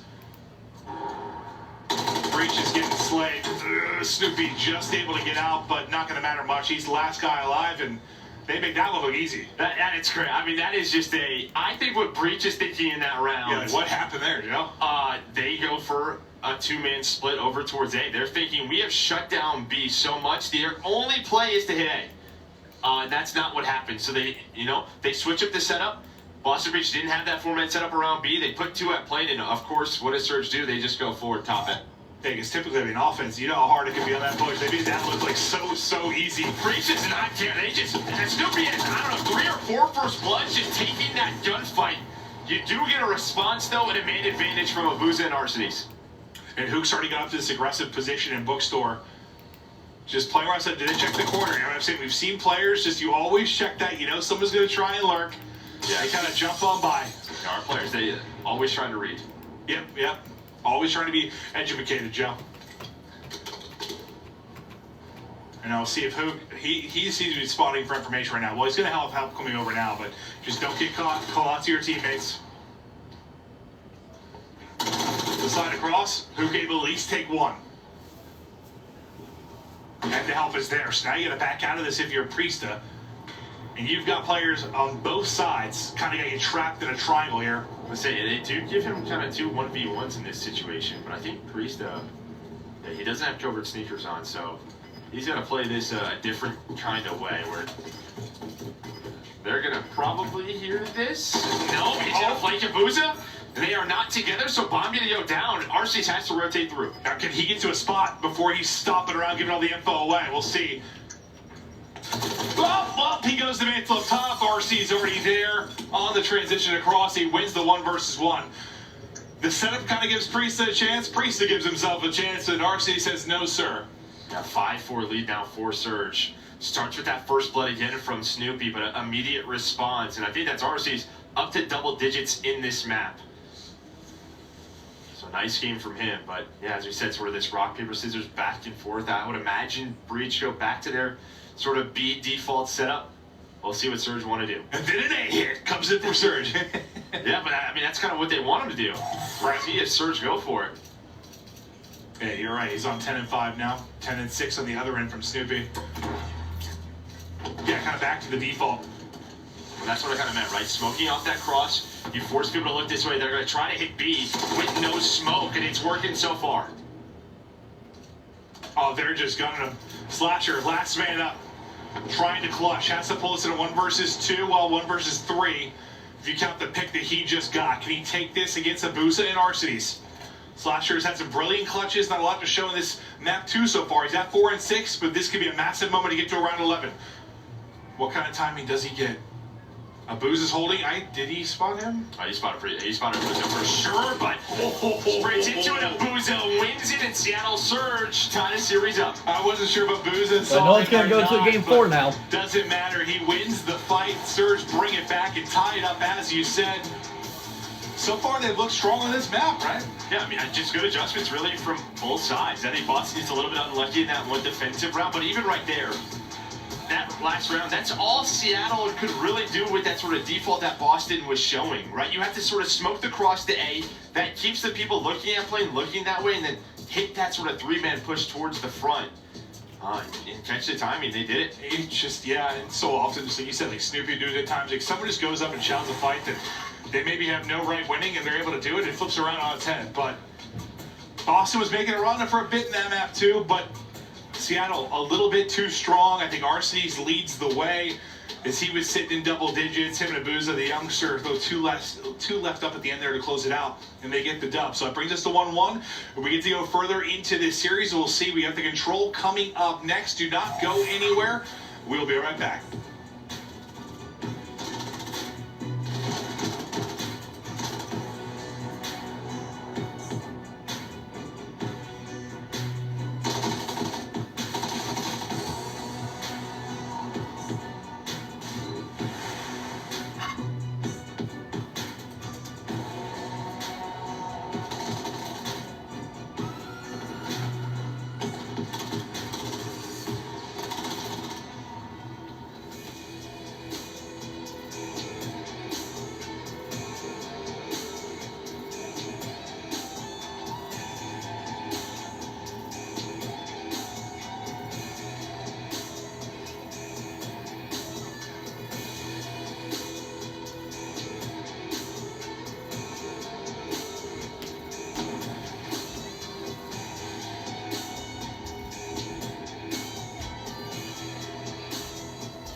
your game with the Scuff, the official controller of the Call of Duty League. Start the season strong with the Call of Duty League Pack. Grab yourself the CDL Operator, Weapon Blueprint, and so much more. Check out the Call of Duty store in-game now. Don't miss out on all the action at the first Call of Duty League Major, hosted by the Boston Breach, this January 25th to the 28th at the MGM Music Hall at Fenway in Boston. Scan the QR code on the screen or go to callofdutyleague.com for more info. We are back, tied up in 1-1 and ready to get back into the control. Here we go, Joe. We'll see who is able to answer back now in this map 3. The map 1 was insane. The map 2, Search and Destroy, pretty back and forth, but ultimately Seattle Surge able to get the edge. What are your thoughts going into map 3? I mean, I think this is going to be another close one, right? Between these two teams. Yeah. I would say just on both ends you're getting responses. When someone has an individual play, someone else is stepping up on one end. It's our season. It's Snoopy, Capsule in map number 1. Like, all of these teams have a lot of talent. And it's just good to see them going head-to-head. It's always fun early in the year. See, kind of get that litmus test, see where everybody got. Everyone's got questions. Everyone's got their own power rankings, their picks, their fantasy, this and that. But all that matters is the results in the CDL matches. Who's going to get the W to end the day? Is who playing for info mid? Well, the info just went on by. Snoopy sent it back. Slide cancel challenge. Snoopy, though, waiting for it as he goes prone, wins the fight. Over towards B, though, you have a couple of players in Abuza and Arcides trying to get some progress at this point, but Priestley just kind of walks that up, able to find one, trying to finesse, just waste some time, maybe allows his teammates to rotate on over, get some nades down still early in the round, not going to have a trophy quite yet. You see Capsule pops it, Eddie trying to push on through, has a timing, has to back away. Arcees, there we go. Shots on point. Doubt gets the first bit of progress, but now we're starting to move on forward. RC wins another, now out to 3-0. Shots are hitting. My man is locked. Slotcher, though. The shots are on point. The headshots are in. Hook's still laying in the point, though. Second bit of progress done. Still 51 seconds on the clock. Hook able to pop up. Illy there looking over him as well as they're finding the kills. The snap back. The shot's just a little bit off. Not able to win it. And now Breach starting to answer. Yeah, Jason, multiple players on it. Breach just hits through dark. Able to find one. Just trying to keep them off. And Snoopy is the player to do it this time. But just kind of catching these timings with these little pinches. Finally, B going to be done. And Illy right back to his mode. He has a 5 spree. It's now a couple of life advantage. But now there's a difficult part here for Surge trying to work towards A. And now it gets tough. You got 90 seconds to work with. Well, rival at range, it can be a cannon, but there runs out of ammo, and RC's just able to snap and answer. They found, 2 kills in a row. They've got them pinned back a bit. Another one comes through. It's just 3 straight headshots for Seattle Surge. Onto the point they go. They just got them pinned back. And as I say that quickly, though, Priesta and Slasher, the 2 players still up, lay down the hammer. But RC's a bigger hammer. Inside, getting it done, locking down A. I mean, just an unreal play from RC's. I love the route that Who took before that. I thought, pushing up towards that gas tank with the rival would put them in a great position, but it was Priesta who found 2 somehow on the cross. And then, yeah, RC's, at least RC's gives them some map position off a spawn, because if RC's gets taken down early, then you would have Boston Breach all the way pushed up, but now maybe behind these kills that happens anyways. What, about 4 lives now difference. Surge still have the edge. You can't quite play TDM because only 40 seconds to go, but we'll see if they can maintain that advantage, because you're able to get on like this and stop the clock for a while. That becomes much more of a conversation. The conversation's starting to go away, though, as Boston Breach is the one getting all the kills. But keep an eye on those lives. Keep an eye on the time. But now the time really going to dwindle, because this you got to set up. It's not scrappy anymore. You got a 4-man push here. This is the fight for everything. And you can see the way Boston, they're just worried about the pinch right now. You have Capsule on the point, just watching that front door. But with that first pick on to Priesta, the second on to Snoopy, a chance here for Seattle Surge to win this offense. Here we go. 5 on the clock. Capsule, Snoopy, finding big kills. Ow! I think he just loses like a little aim assist at the last moment, but doesn't matter. The rest of them get dropped. Snoopy and Slasher, I think the two lighten up the feed. And they look vulnerable, very vulnerable at times. Do they do enough to close it out, Joe? Yeah, I mean, two times where you have the first two picks, if you are Seattle Surge, obviously close spawns come in, right? You're trying to work those pinches. Maybe they help out, but the fact that those players stay alive on the point and then just able to keep Seattle off it, right? Then the clock is still going. That puts pressure against Seattle Surge. But again, a nice, I think, opening offensive round from Surge. It was what? It was like Slasher and Priest the first time, I think. Slasher and Snoopy were able to do it. Like, just when two go down, it's on the two players to clutch up, and they were able to do it. Illy from on top, though, with the beamers. And they're trying to get some damage over towards that 8-point first. Priest are working out towards mid-map, catching him, throwing nades. Notice he got one inside. The pistol trying to hit, but moved up to it with the rival. Still, though, the damage being done. Can he get a second point of progress here somehow? You're going to have a 1 versus 2. Good luck to Snoopy. Can he make it 5 in a row with the win? Not going to do it. We'll drop the 4th and fall to the 5th. And the streak will end there, but you've kind of kept Seattle Surge on skates. Well, that's really it. I mean, while all the pressure is on Snoopy, Seattle Surge then has to back down up. They give up map position over at B, and that allows Capsule to work into this back blue position. Now he's all the way up top sandbags. Well, there used to be sandbags there back when I played 14 years ago, but they aren't there anymore. Now top blue, he's just getting some spawn kills. Again, you're pausing the clock, just working the objective. And they're about to finish B, so you've already done what? You already have found the success that Seattle Surge did. You're going to end up with 4 minutes of progress here. Now you're going to have another 2 minutes to work with. Live's not even a combo yet. You're basically even, but you haven't exhausted much.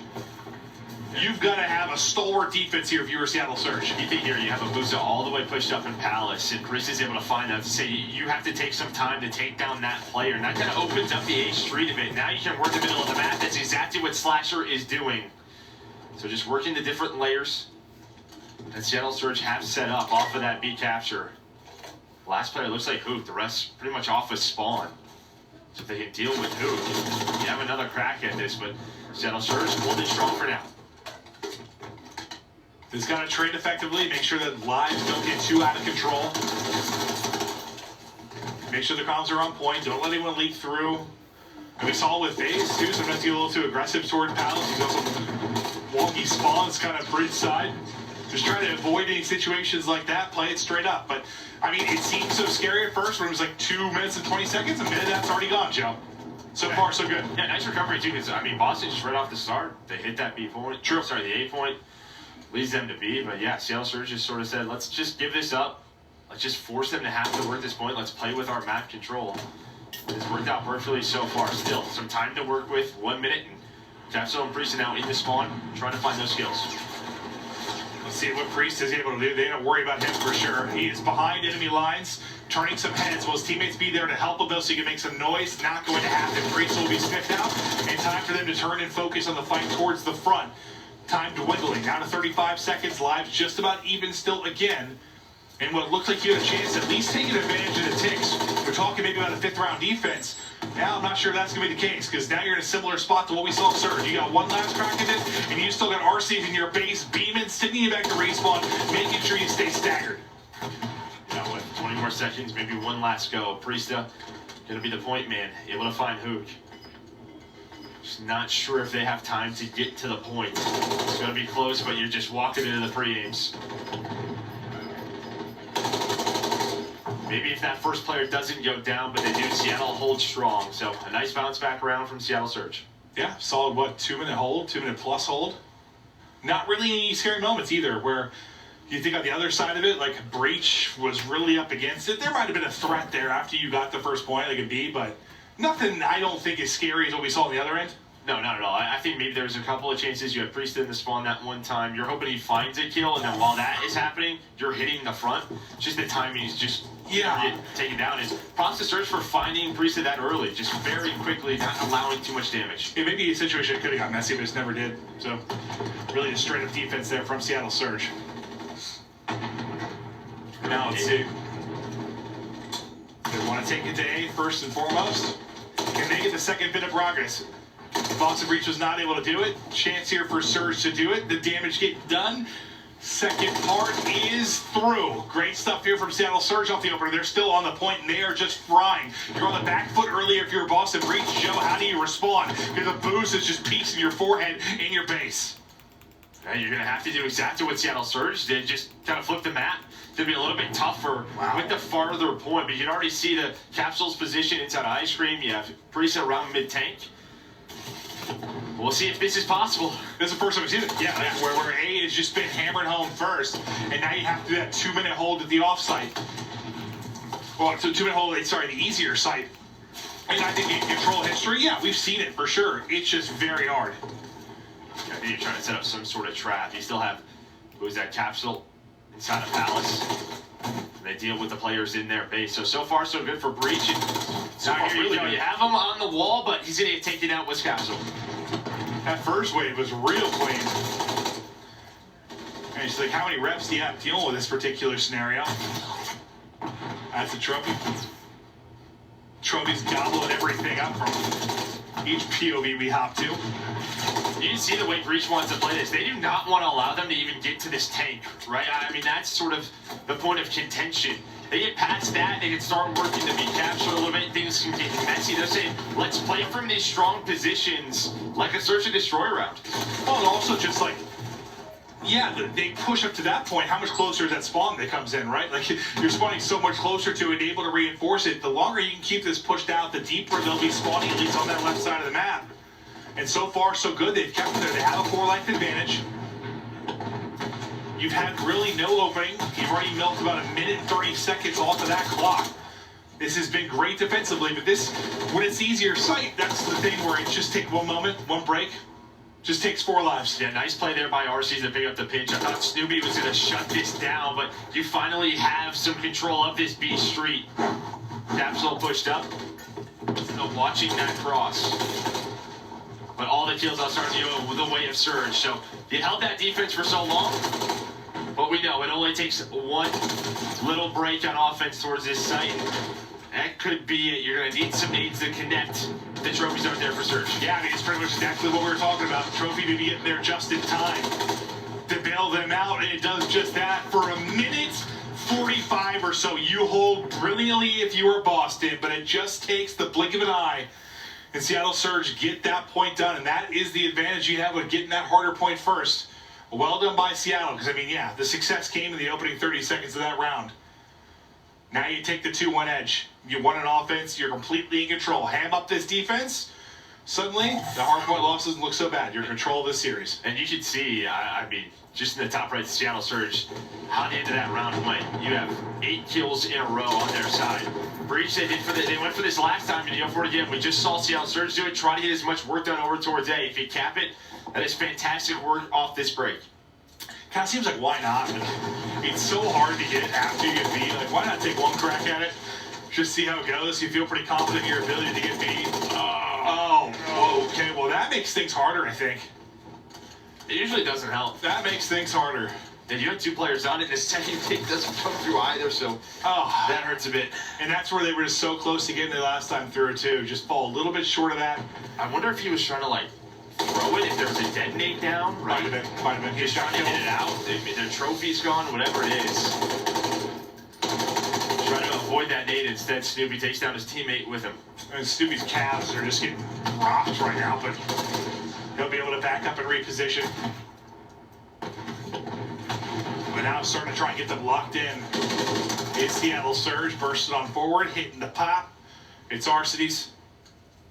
He's got an angle here through dark. Stung through, tries to stop back with his own. Just get the pre-fire on in, but not quite enough damage through. Yeah, but Capsule top rotation, though, nice positioning from him. He's just been kind of waiting, lurking for his teammates, waiting for the Surge to try to get aggressive. As soon as that happens, that means that B point is open. But Illy's thinking, hey, guys, let's retake this. Not giving them a chance. Going to try to go for this. Trophy not there. So that's going to be the first kill. Maybe now they try to retake. That's going to be the play call. Can Illy find the third? It's a pistol. Jump shot. It looks so close. Impressive gunfight win for Priesta. It's like each burst was just a hair off, right? Just barely missing. Can they shut it down here? Boston now back onto the point, able to stop the clock. Still okay in the lives department, 20 seconds to go. That 3 kills, I think, more than likely will be the point or not. They're still here. You've got Illy, you've got RC standing strong. 10 seconds to go. Boston Breach trying to fly on forward. But it's just been the wall of Seattle Surge, the wave, knocking them on back. One more chance. Can they get it done in the final 3.8? It will be the case. Tack on another minute. You just barely get through. Now, can you get yourself to a 5th and final round and likely another cracking offense for your Boston Breach? Yeah, they're trying to go quick on this transition. They're not allowing Surge to get into a comfortable setup. You kind of see all the white arrows. They're just watching the cross to the 8 points. So both teams just trying to pick each other apart. Not Capsule. Maybe the playmaker pops steady. Now rocking the sneakers. He's going to be the playmaker. He's able to find the first. Trying to snap on the second, but at least has help from Slasher, who's on the point. Alicia's staying alive and being a threat too. Like, staying alive in that position, they have to worry about him off spawn, but it looks like for the most part, they're just sitting it out, dealing with the reinforcements. They're not bothering you with Capsule in the back. They kind of left him alone. You're just making sure to continue to stagger this because there's only 30 seconds left. I mean, the main thing now is going to be 6v6 as well. Not much left, but Capsule is still up in the spawn. Now you have a 6v4 because Priest's Nate going to hit as well. Capsule is on 5 in a row. Snoopy's hitting shots in the cross. You've got this tank heady. You're trying to put them down. You're finally stunned and dropped. It's a 3 versus 2. Just Illy and RC is going to be last up. Trying to get towards the point. There's a teammate that comes in. Oh, God. It takes out RC's. Now it's just on Illy. Yeah, 1 versus 2. This is like an XD round, but the time working against Boston Breach. They have to try to find him. There he is, going for the slide. The teamwork on point. And we keep going. Dude, Capsule was making plays in the back. At first, I was like, is this going to end up costing him? Because they kind of said, screw it. All right, hang out back there. They're dealing with the front. We're going to take a look at the replay, though, and see maybe what happened with the nade. It was a dead nade. Yeah, it was a dead nade. He picks it up. And yeah, okay, so it was cooked a little bit. Cooked a little bit, tried to get rid of it. Yeah, you see that reaction. It happens. That makes sense. It's a heads-up play. Heads-up play to go for it. I'm glad we saw the replay. Thank you, broadcast team, because it's tough for us to tell sometimes in those moments. It's so fast, Call of Duty, and we're like, how'd that go down? Well, there we got to see it. So, a little frustrating, but appreciate the chance to look at it from earlier. Now to the 5th round. Is that last one was nuts. Yeah, now you have Seattle Surge on defense again. Boston, their initial hits have been strong, but you had 3 players over here. A couple of picks go Seattle Surge's way, and they deal with this early A hit. It's like their hits have been strong, but we haven't had that like knockout punch like Seattle Surge that would actually took A. They've just been so close. Snoopy is lurking, and my God, almost thinking a kill was done before it was, but we have all been there. He's able to finish it ultimately. Now he's able to stay alive. Priestess saves his life. I think Hooch has the rival there, so doesn't get the kill. But all the pressure now over towards Abuza, able to find the kill of Priesta. He's just working on up. Is Illy still over there towards Broken, over towards B? He gets taken out, so now you're going to work the B zone if you are Boston Breach. And what they basically have got, I think, 1 ticket A done in the other offensive rounds before they've had to go out. To some, you'll have nothing, but you will have about 2 minutes to go. Slight life advantage. Well, and I think, listen, look at the last round. What did Surge go for? They went to try to retake B, retake B, and that's when it got messy. The clean defensive round, they just gave it up, got into their map control, and Breach never really had a chance. And I think that's what we said. You know, we were talking about this in our last series. Just, you know, if you're comfortable, like, don't risk it. Just set up, hold that second point, make sure the comms are on point. Don't end up punishing yourselves trying to overextend and deal with both. But now, let's get into the mix. 90 seconds on the clock. Still 2 lives separate our teams. Boston Breach trying to get it done in back-to-back offensive rounds. And Capsule has gotten to his spot again. This is where he was so deadly. Yeah, Slasher to help him, but Hooch off spawn. Able to take both down as they were trying to cross over towards A. Trying to wait for their teammates off of spawn. You see Priest just kind of slowed things down, but he's going to get picked. And now this is where it gets tough because you have a couple of players mid-tank. Working over here towards Cafe. This could just take a lot of time to work up the map. Yeah, and you're seeing, I mean, they're just getting staggered over and over and over again. Try not to give them any kind of opening. I mean, where you were once up 2 lives, that's been swung on its head entirely. It has been all Seattle Surge. 5 straight over this small sequence. Finally, Snoopy able to get something, but they're just getting cut down. And you're thinking, there's about 1:20 left. Are they going to get another crack at this? I don't know if they're going to. No, it doesn't seem that way. Slasher, the last player pushed on up. The rest of the players off with spawn, and now you're really in the trap because you have to run into Illy all the way back bridge with 20 seconds left. This is going to take a miracle. I mean, this was just impeccable from Seattle Surge. Slowly layering the map, layering the corpses as Illy wins another one. Now trophy out for coverage. 5 seconds to go. Hook is on 5. 4 in a row for Arceus. Illy streaking as well. They light it up in the 5th and final round. They take the 2-1 edge in the series. I mean, that was fun to watch them just kind of progress the map, make it harder and harder and harder for Boston to find any inch to work with. Yeah, I think the key is just, as you kind of said, they never really got a done off the breaks. You had a lot of breaks, opportunities for Boston Breach, but Surge always clutched up. Always got that player off the point. Found that big kill towards the end. Yeah, they were a threat. They were, but they just were never able to put that final dagger in. And I don't know if that's as much on Breach. It's a hard point to get. It's more on Surge, just clutching up defensively. And statistically, you see Arceus put up 6,700 damage. It's really the team effort from Surge. Everybody right around the same numbers. A great team showing you're in control. Honestly, overall, I feel like, I do the math, but it feels like they had quite a bit more damage on the map. It's what it looked like. Well, take a look at some of the highlights. I mean, think about some of the sort of situations That's that Boston true. was in. They were just staying alive, just going back and forth. Yeah, when you have 3 offensive rounds, you're probably going to have a little bit less damage. Yeah, it makes sense. I was looking at the numbers. I'm like, yeah, these are not close. It's just looking across the damage between the 2 squads. But, yeah, an unfortunate moment maybe there for Surge. I didn't see exactly how that one went down with the Simtex, but the fact is you're able to clutch up in the round 5, so it's not the end of it. Illy, not really a chance in that 1 versus 2. I think you saw him a little bit frustrated with how that round ended. And then after that 2-piece from Hook, it's pretty much over. They pretty much just control the rest of the map. That was your one chance over towards A. He cuts it down with that rival, and yeah, good luck dealing with this. I mean, you just look at the map as a whole, and yeah, Breach just had no shot. Yeah, it's just you watch them layer, and like they just inch their way forward 10 feet at a time and just lock them in like a vice. You just had no chance to do anything. Now I think, what was it, Terminal for map 4? So we get to Terminal, and what we saw Seattle here, where they look strong, right? Did they play versus Thieves on it? Yeah, both teams, right? Both teams. Yeah, yes. It was the map 4 in both their series, I believe.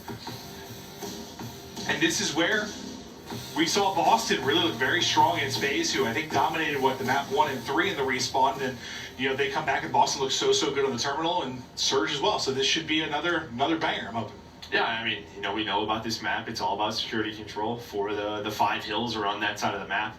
Who's going to make the plays? Maybe get that one big break. I think, both the scores were around 250 to 220, 200. It should be another close game unless something crazy happens. Yeah, no, I mean, this is going up we thought it would. I mean, it's been down to the wire. It's looking like another map 5. Maybe it's all we're going to have, but the players kind of locked in. You can see him on the cameras. Illy's just, I don't know, doing some sort of Godfather type thing. He's just thinking through how he's going to play this one out. Yeah, he's vibing, He's visualizing gunfights. It's visualizing victory, Joe. Yeah, that's what they say to do. You have to just visualize it. Yeah, tell me that first initial gunfight, get ready for it. That's true. What did Krim always say? Like, you're never gonna win a gunfight. You don't know you're gonna win. Something like that, Joe. Yeah, that sounds right. Yeah, that sounds about right. I think so. Krim definitely said that. No doubt. Now he's driving Porsches, so. Yeah, what's he doing? I don't know. He's just racing now, but really just getting prepped and ready for this one. Who are you looking like? Who's going to be your difference maker? On a map like this, map like Terminal, maybe from either side. Is there a player that you think will be the difference maker? I'm going to go, if I had to pick one on each side, I'd go Snoopy because, Terminal Search and Destroy, he was winning a lot of these gunfights. He was the player yesterday we saw go on some big pinches. And then on the Seattle Surge side, I'm going to go Hook. So I think Hook, still trying to run that sub, but maybe on this map has that AR, going to put some numbers up. Okay. Yeah, you see a lot of ARs coming out here on the Terminal. I still think this is going to go to a final map. What was the map 5 again? Karachi, I believe. Maybe go to Karachi here to close things out. But so far, the league has been so competitive. It's been awesome seeing these new look squads. It's awesome seeing Slasher and Priest kind of back together with the history that they had back I mean, what was the stat you told me the other day? Like, it's like 6 years in a row where one of them won a title at a major? Something like that? It's like a weird stat, but still. Yeah, basically both of them are winners. Yeah, no, they are. That's what you need to, that's for sure. you need to know, and now they're on the same team. I used to love that Black Ops 4 team. It was so fun to watch. I mean, the battles between them and the United were insane. Oh, yeah. I mean, some of the Champs series that we casted with them, too, was on the First Days, First Luminosity. Like, they're some of my most memorable, like, favorite series that I've casted. They were nuts, but Patty P and Austin Litigo back together again. Did I say Patty P? Yeah, you did. I say Big P. Big Priesta. Patty P. I was like, it's such a deep team, but yeah, I think they were just yelling at each other. I don't know, gets that aches on the mind. God, he is handsome. I don't know where I was going with that one. I said it, I looked at you, and you just like had your head tilted staring at me. Well, I don't think Priesta's name's Pat, but all right. No, I don't know how I got there. I'm sorry, Preston, forgive me. Their mind is just it's a wild place. Yeah. Surge cruising out to an early lead, but Priestess kills maybe the answer to get them forward and get in, but not going to be the case. Everyone waiting to get trophies up, so everything blowing up, getting stunned, and getting smoked. Hey, this is what you need, right on this P1. You're spawning on that right side of your map. You see the way Boston is playing this. They're playing for P2. So you have to have a great P1 here to basically tie that time. But, I mean, if you do this, flip the spawns, potentially chain these hills together, you put Boston in a very difficult spot. And well, RC's going to win the gunfight, so now they are out of the hill. On the pitch to his capsule, but if Boo's able to win the gunfight, you still have presence here for Boston. Let's see how many points they can rally together here. Is everyone kind of racing to get back towards the point for Seattle Surge? The cutoff in play is going to be Capsule. He's ready and waiting. Good. Adios. He's ready for it. Audi, yeah, he was ready to take over an Indy to the forehead. Hook, demon mode. Putting shots at anything. Suitcases, carts, planes, foreheads. Just snapping on it all, Joe. Okay, so nice recovery there for Boston Breach. You can already see Illy inside of the plane locking things down with his team. And they needed that one as well as behind. Not Patty P, that's Priesta. 7-2. He was jiggling through the hand lotion or hand soap there. I don't know what he was doing. I think that's a perfume store. I don't. Perfume? Is that what it is? Yeah. Hey, you smell delicious with some perfume, Joe. Lead change though. The Seattle Surge getting ready to go out in front. They'll have the plane locked down. You have one person leaked out towards Escalator side. That'll be Abuza. He's 7-1. Well, now 7-2. His Priesta was able to shut him down. I mean, without Priesta, look at this on the Boston Breach side. 1-6, 1-4, 2-7. It's slaying one-sided, but they're still in the game. There's some of Priesta's plays to get them that P2 break, but now we're trying to get inside of the plane, or maybe you just rotate, and well, that's going to be the call. Snoopy already towards Burger. Yeah, Boots is trying to get there twice, trying to be that first man, but he's been cut down once by Priest and once by Snoopy, I believe. Snoopy is finding he had a second kill in the game. Slasher looking to tally on his second as well. He'll have the cross here for Snoopy. Trophy out as well. And now trying to get damage through on the cross. It's a very give and take situation on this map. So Boston going to get this up. They say, all right, let's try to lock down Burger. We have Bookstore as our final hill through this first rotation. This is what we saw yesterday. All about these crosses. Trophies down. You have to try to break them if you can. Get your nades in there towards back Burger. But yeah, good luck. It's just a lot of that shoulder rate back and forth. Yeah, it's just like frustrating fights. Like, you get a kill, it doesn't really mean a lot. Doesn't mean much. Reinforcement's going to get there. And by the time I try to slide across, the same guy's going to be shooting me. I think Hoop was on 4 or 5 in a row before he fell, so not going to be quite getting towards any streaks for him. Okay, they got rid of it. There's no trophy down, and they're able to find that break, so they just inch up. They get the trophies out. Italy found a couple of picks behind that. Surge on the hill. And you get through what was about the 30-second mark, you're able to get in. So Surge get in, then after this, see if you can battle for that security side control. But you can see everybody grouped up around Bookstores. Hoop is trying to make the play. Through on the flank. I was going to say that's going to turn some heads, but no, the heads have already been put down. His teammates picked up the rest of the kill. The kills, the script has been flipped. You are set up on security side. Surge now in position. 2-1 advantage in the series. Looking to close things out here in the map forwards. They're up 50. They're right to the front, though. Comes Slasher and Snoopy. Trades are going back and forth, and 11-4 for Abuza, leading the way for Seattle Surge as they now have a 60-point lead. You have Capsule's trying to work through Dreams, and maybe a bit of an overpeak. Here comes the rest of the challenge. Snoopy catches them off. All right. A great little break there. Maybe a mistake from Seattle Surge, and opening here for Breach. What can they do with this opening? Not much. Yeah. They built that up, and that one just got shut down. Yeah, because RC's kills 3, Illy's opening up Brains, and they're getting shut down. It did not turn into much, but that can happen on this particular map. You get a wave of 3-4 kills, and spawns come in, and next thing you know, it's been flipped again. Yeah. Well, I tried at least. You did, Joe. Yeah, sell the narrative. I like that. I like that. Get the energy behind you, even if you're a liar. A dirty, dirty liar. Great to see Boston now trying to get it up towards P1. Capsule was trying to work the pinch. I think there were just too many targets in front of them. Now you have 4 dead. Seattle Surge 1 map away, an 80-point lead. Let's listen to their comms to close out this map. He's around the back, around the back. SC's on me. He's contesting out there. Nice.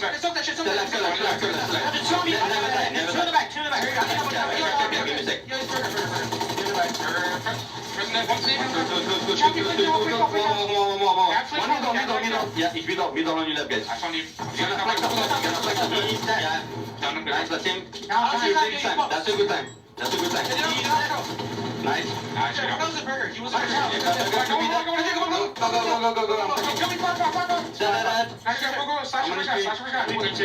Okay, take your time right now. Take your time. I'm fucking I'll go in front. Hold on, look who's heavy. 2 of them. Slasher, watch out. Enemy. Come on, let me. Nice. To left, Alex, to left.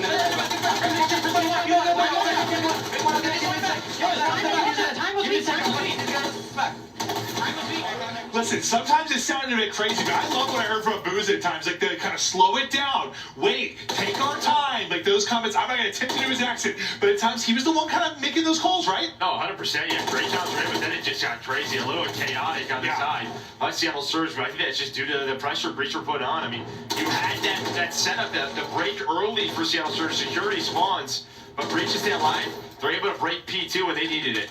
Oh, yeah, they were down almost 100. They needed it real badly. I mean, I think the first thing I said to you, the last time I took my headset off, looked at you and said, they're getting slammed. Like, they were really getting bodied up by Seattle Surge, but now, see if Breach can bring it back. You got great combination of young player and vets, a chance to make some noise within this league and a chance to maybe bring it back within the timing there was horrific. At least the kill for Priesta.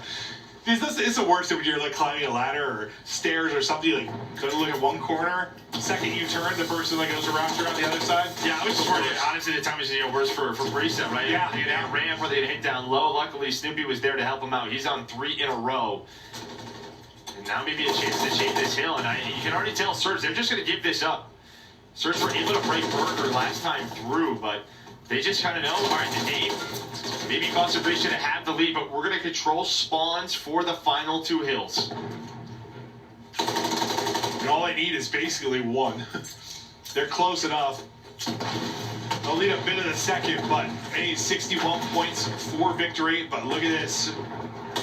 By the time this hard point is done, that 80, 90 point deficit is gone. Breach will be back into it, and they're looking to get the break. They're getting the fights around the backside, but Abuza trying to go clutch. Slasher getting tagged up as well. Slasher be the last guy there. It was a scary moment there for Surge when they get it back. Yeah, when we were on board with Capsule, you saw him throw that nade, no trophy, doesn't connect, who's in the other corner. And I thought maybe like Breach just kind of waited, just hold the cross. You don't have the good spawns, but they wanted to try to flip the map.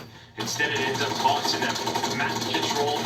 Well, they spawned so far away over towards Jet Bridge, and now they're going to have to do this again. I thought they had it for a second. I thought they flipped it. Just the timing a little bit off. Maybe needed one more player, one more big gunfight win. Now 35 points away from victory. It's Seattle Surge. 3 in a row for Hook. You want to see what this man can do with an AR in his hand? Snoopy just smoked him, is what happened there. That particular challenge, Snoopy winning a wild one, but he's the only one getting kills. He's been able to take down 2. Snoopy finally shut down the cross, can't give pressure to RC's. RC's through the smallest crack is finding kills as well. 15 now to go for Seattle Surge. I feel like you've had chances in the back if you were Boston Breach, but a couple of players just clutching up for Surge. 242 now two players spawning up, and that might just be it. You see where Boston Breach is. Maybe someone can hold on to the point. Not gonna happen. Seattle Surge 2-0 on the weekend. What a start.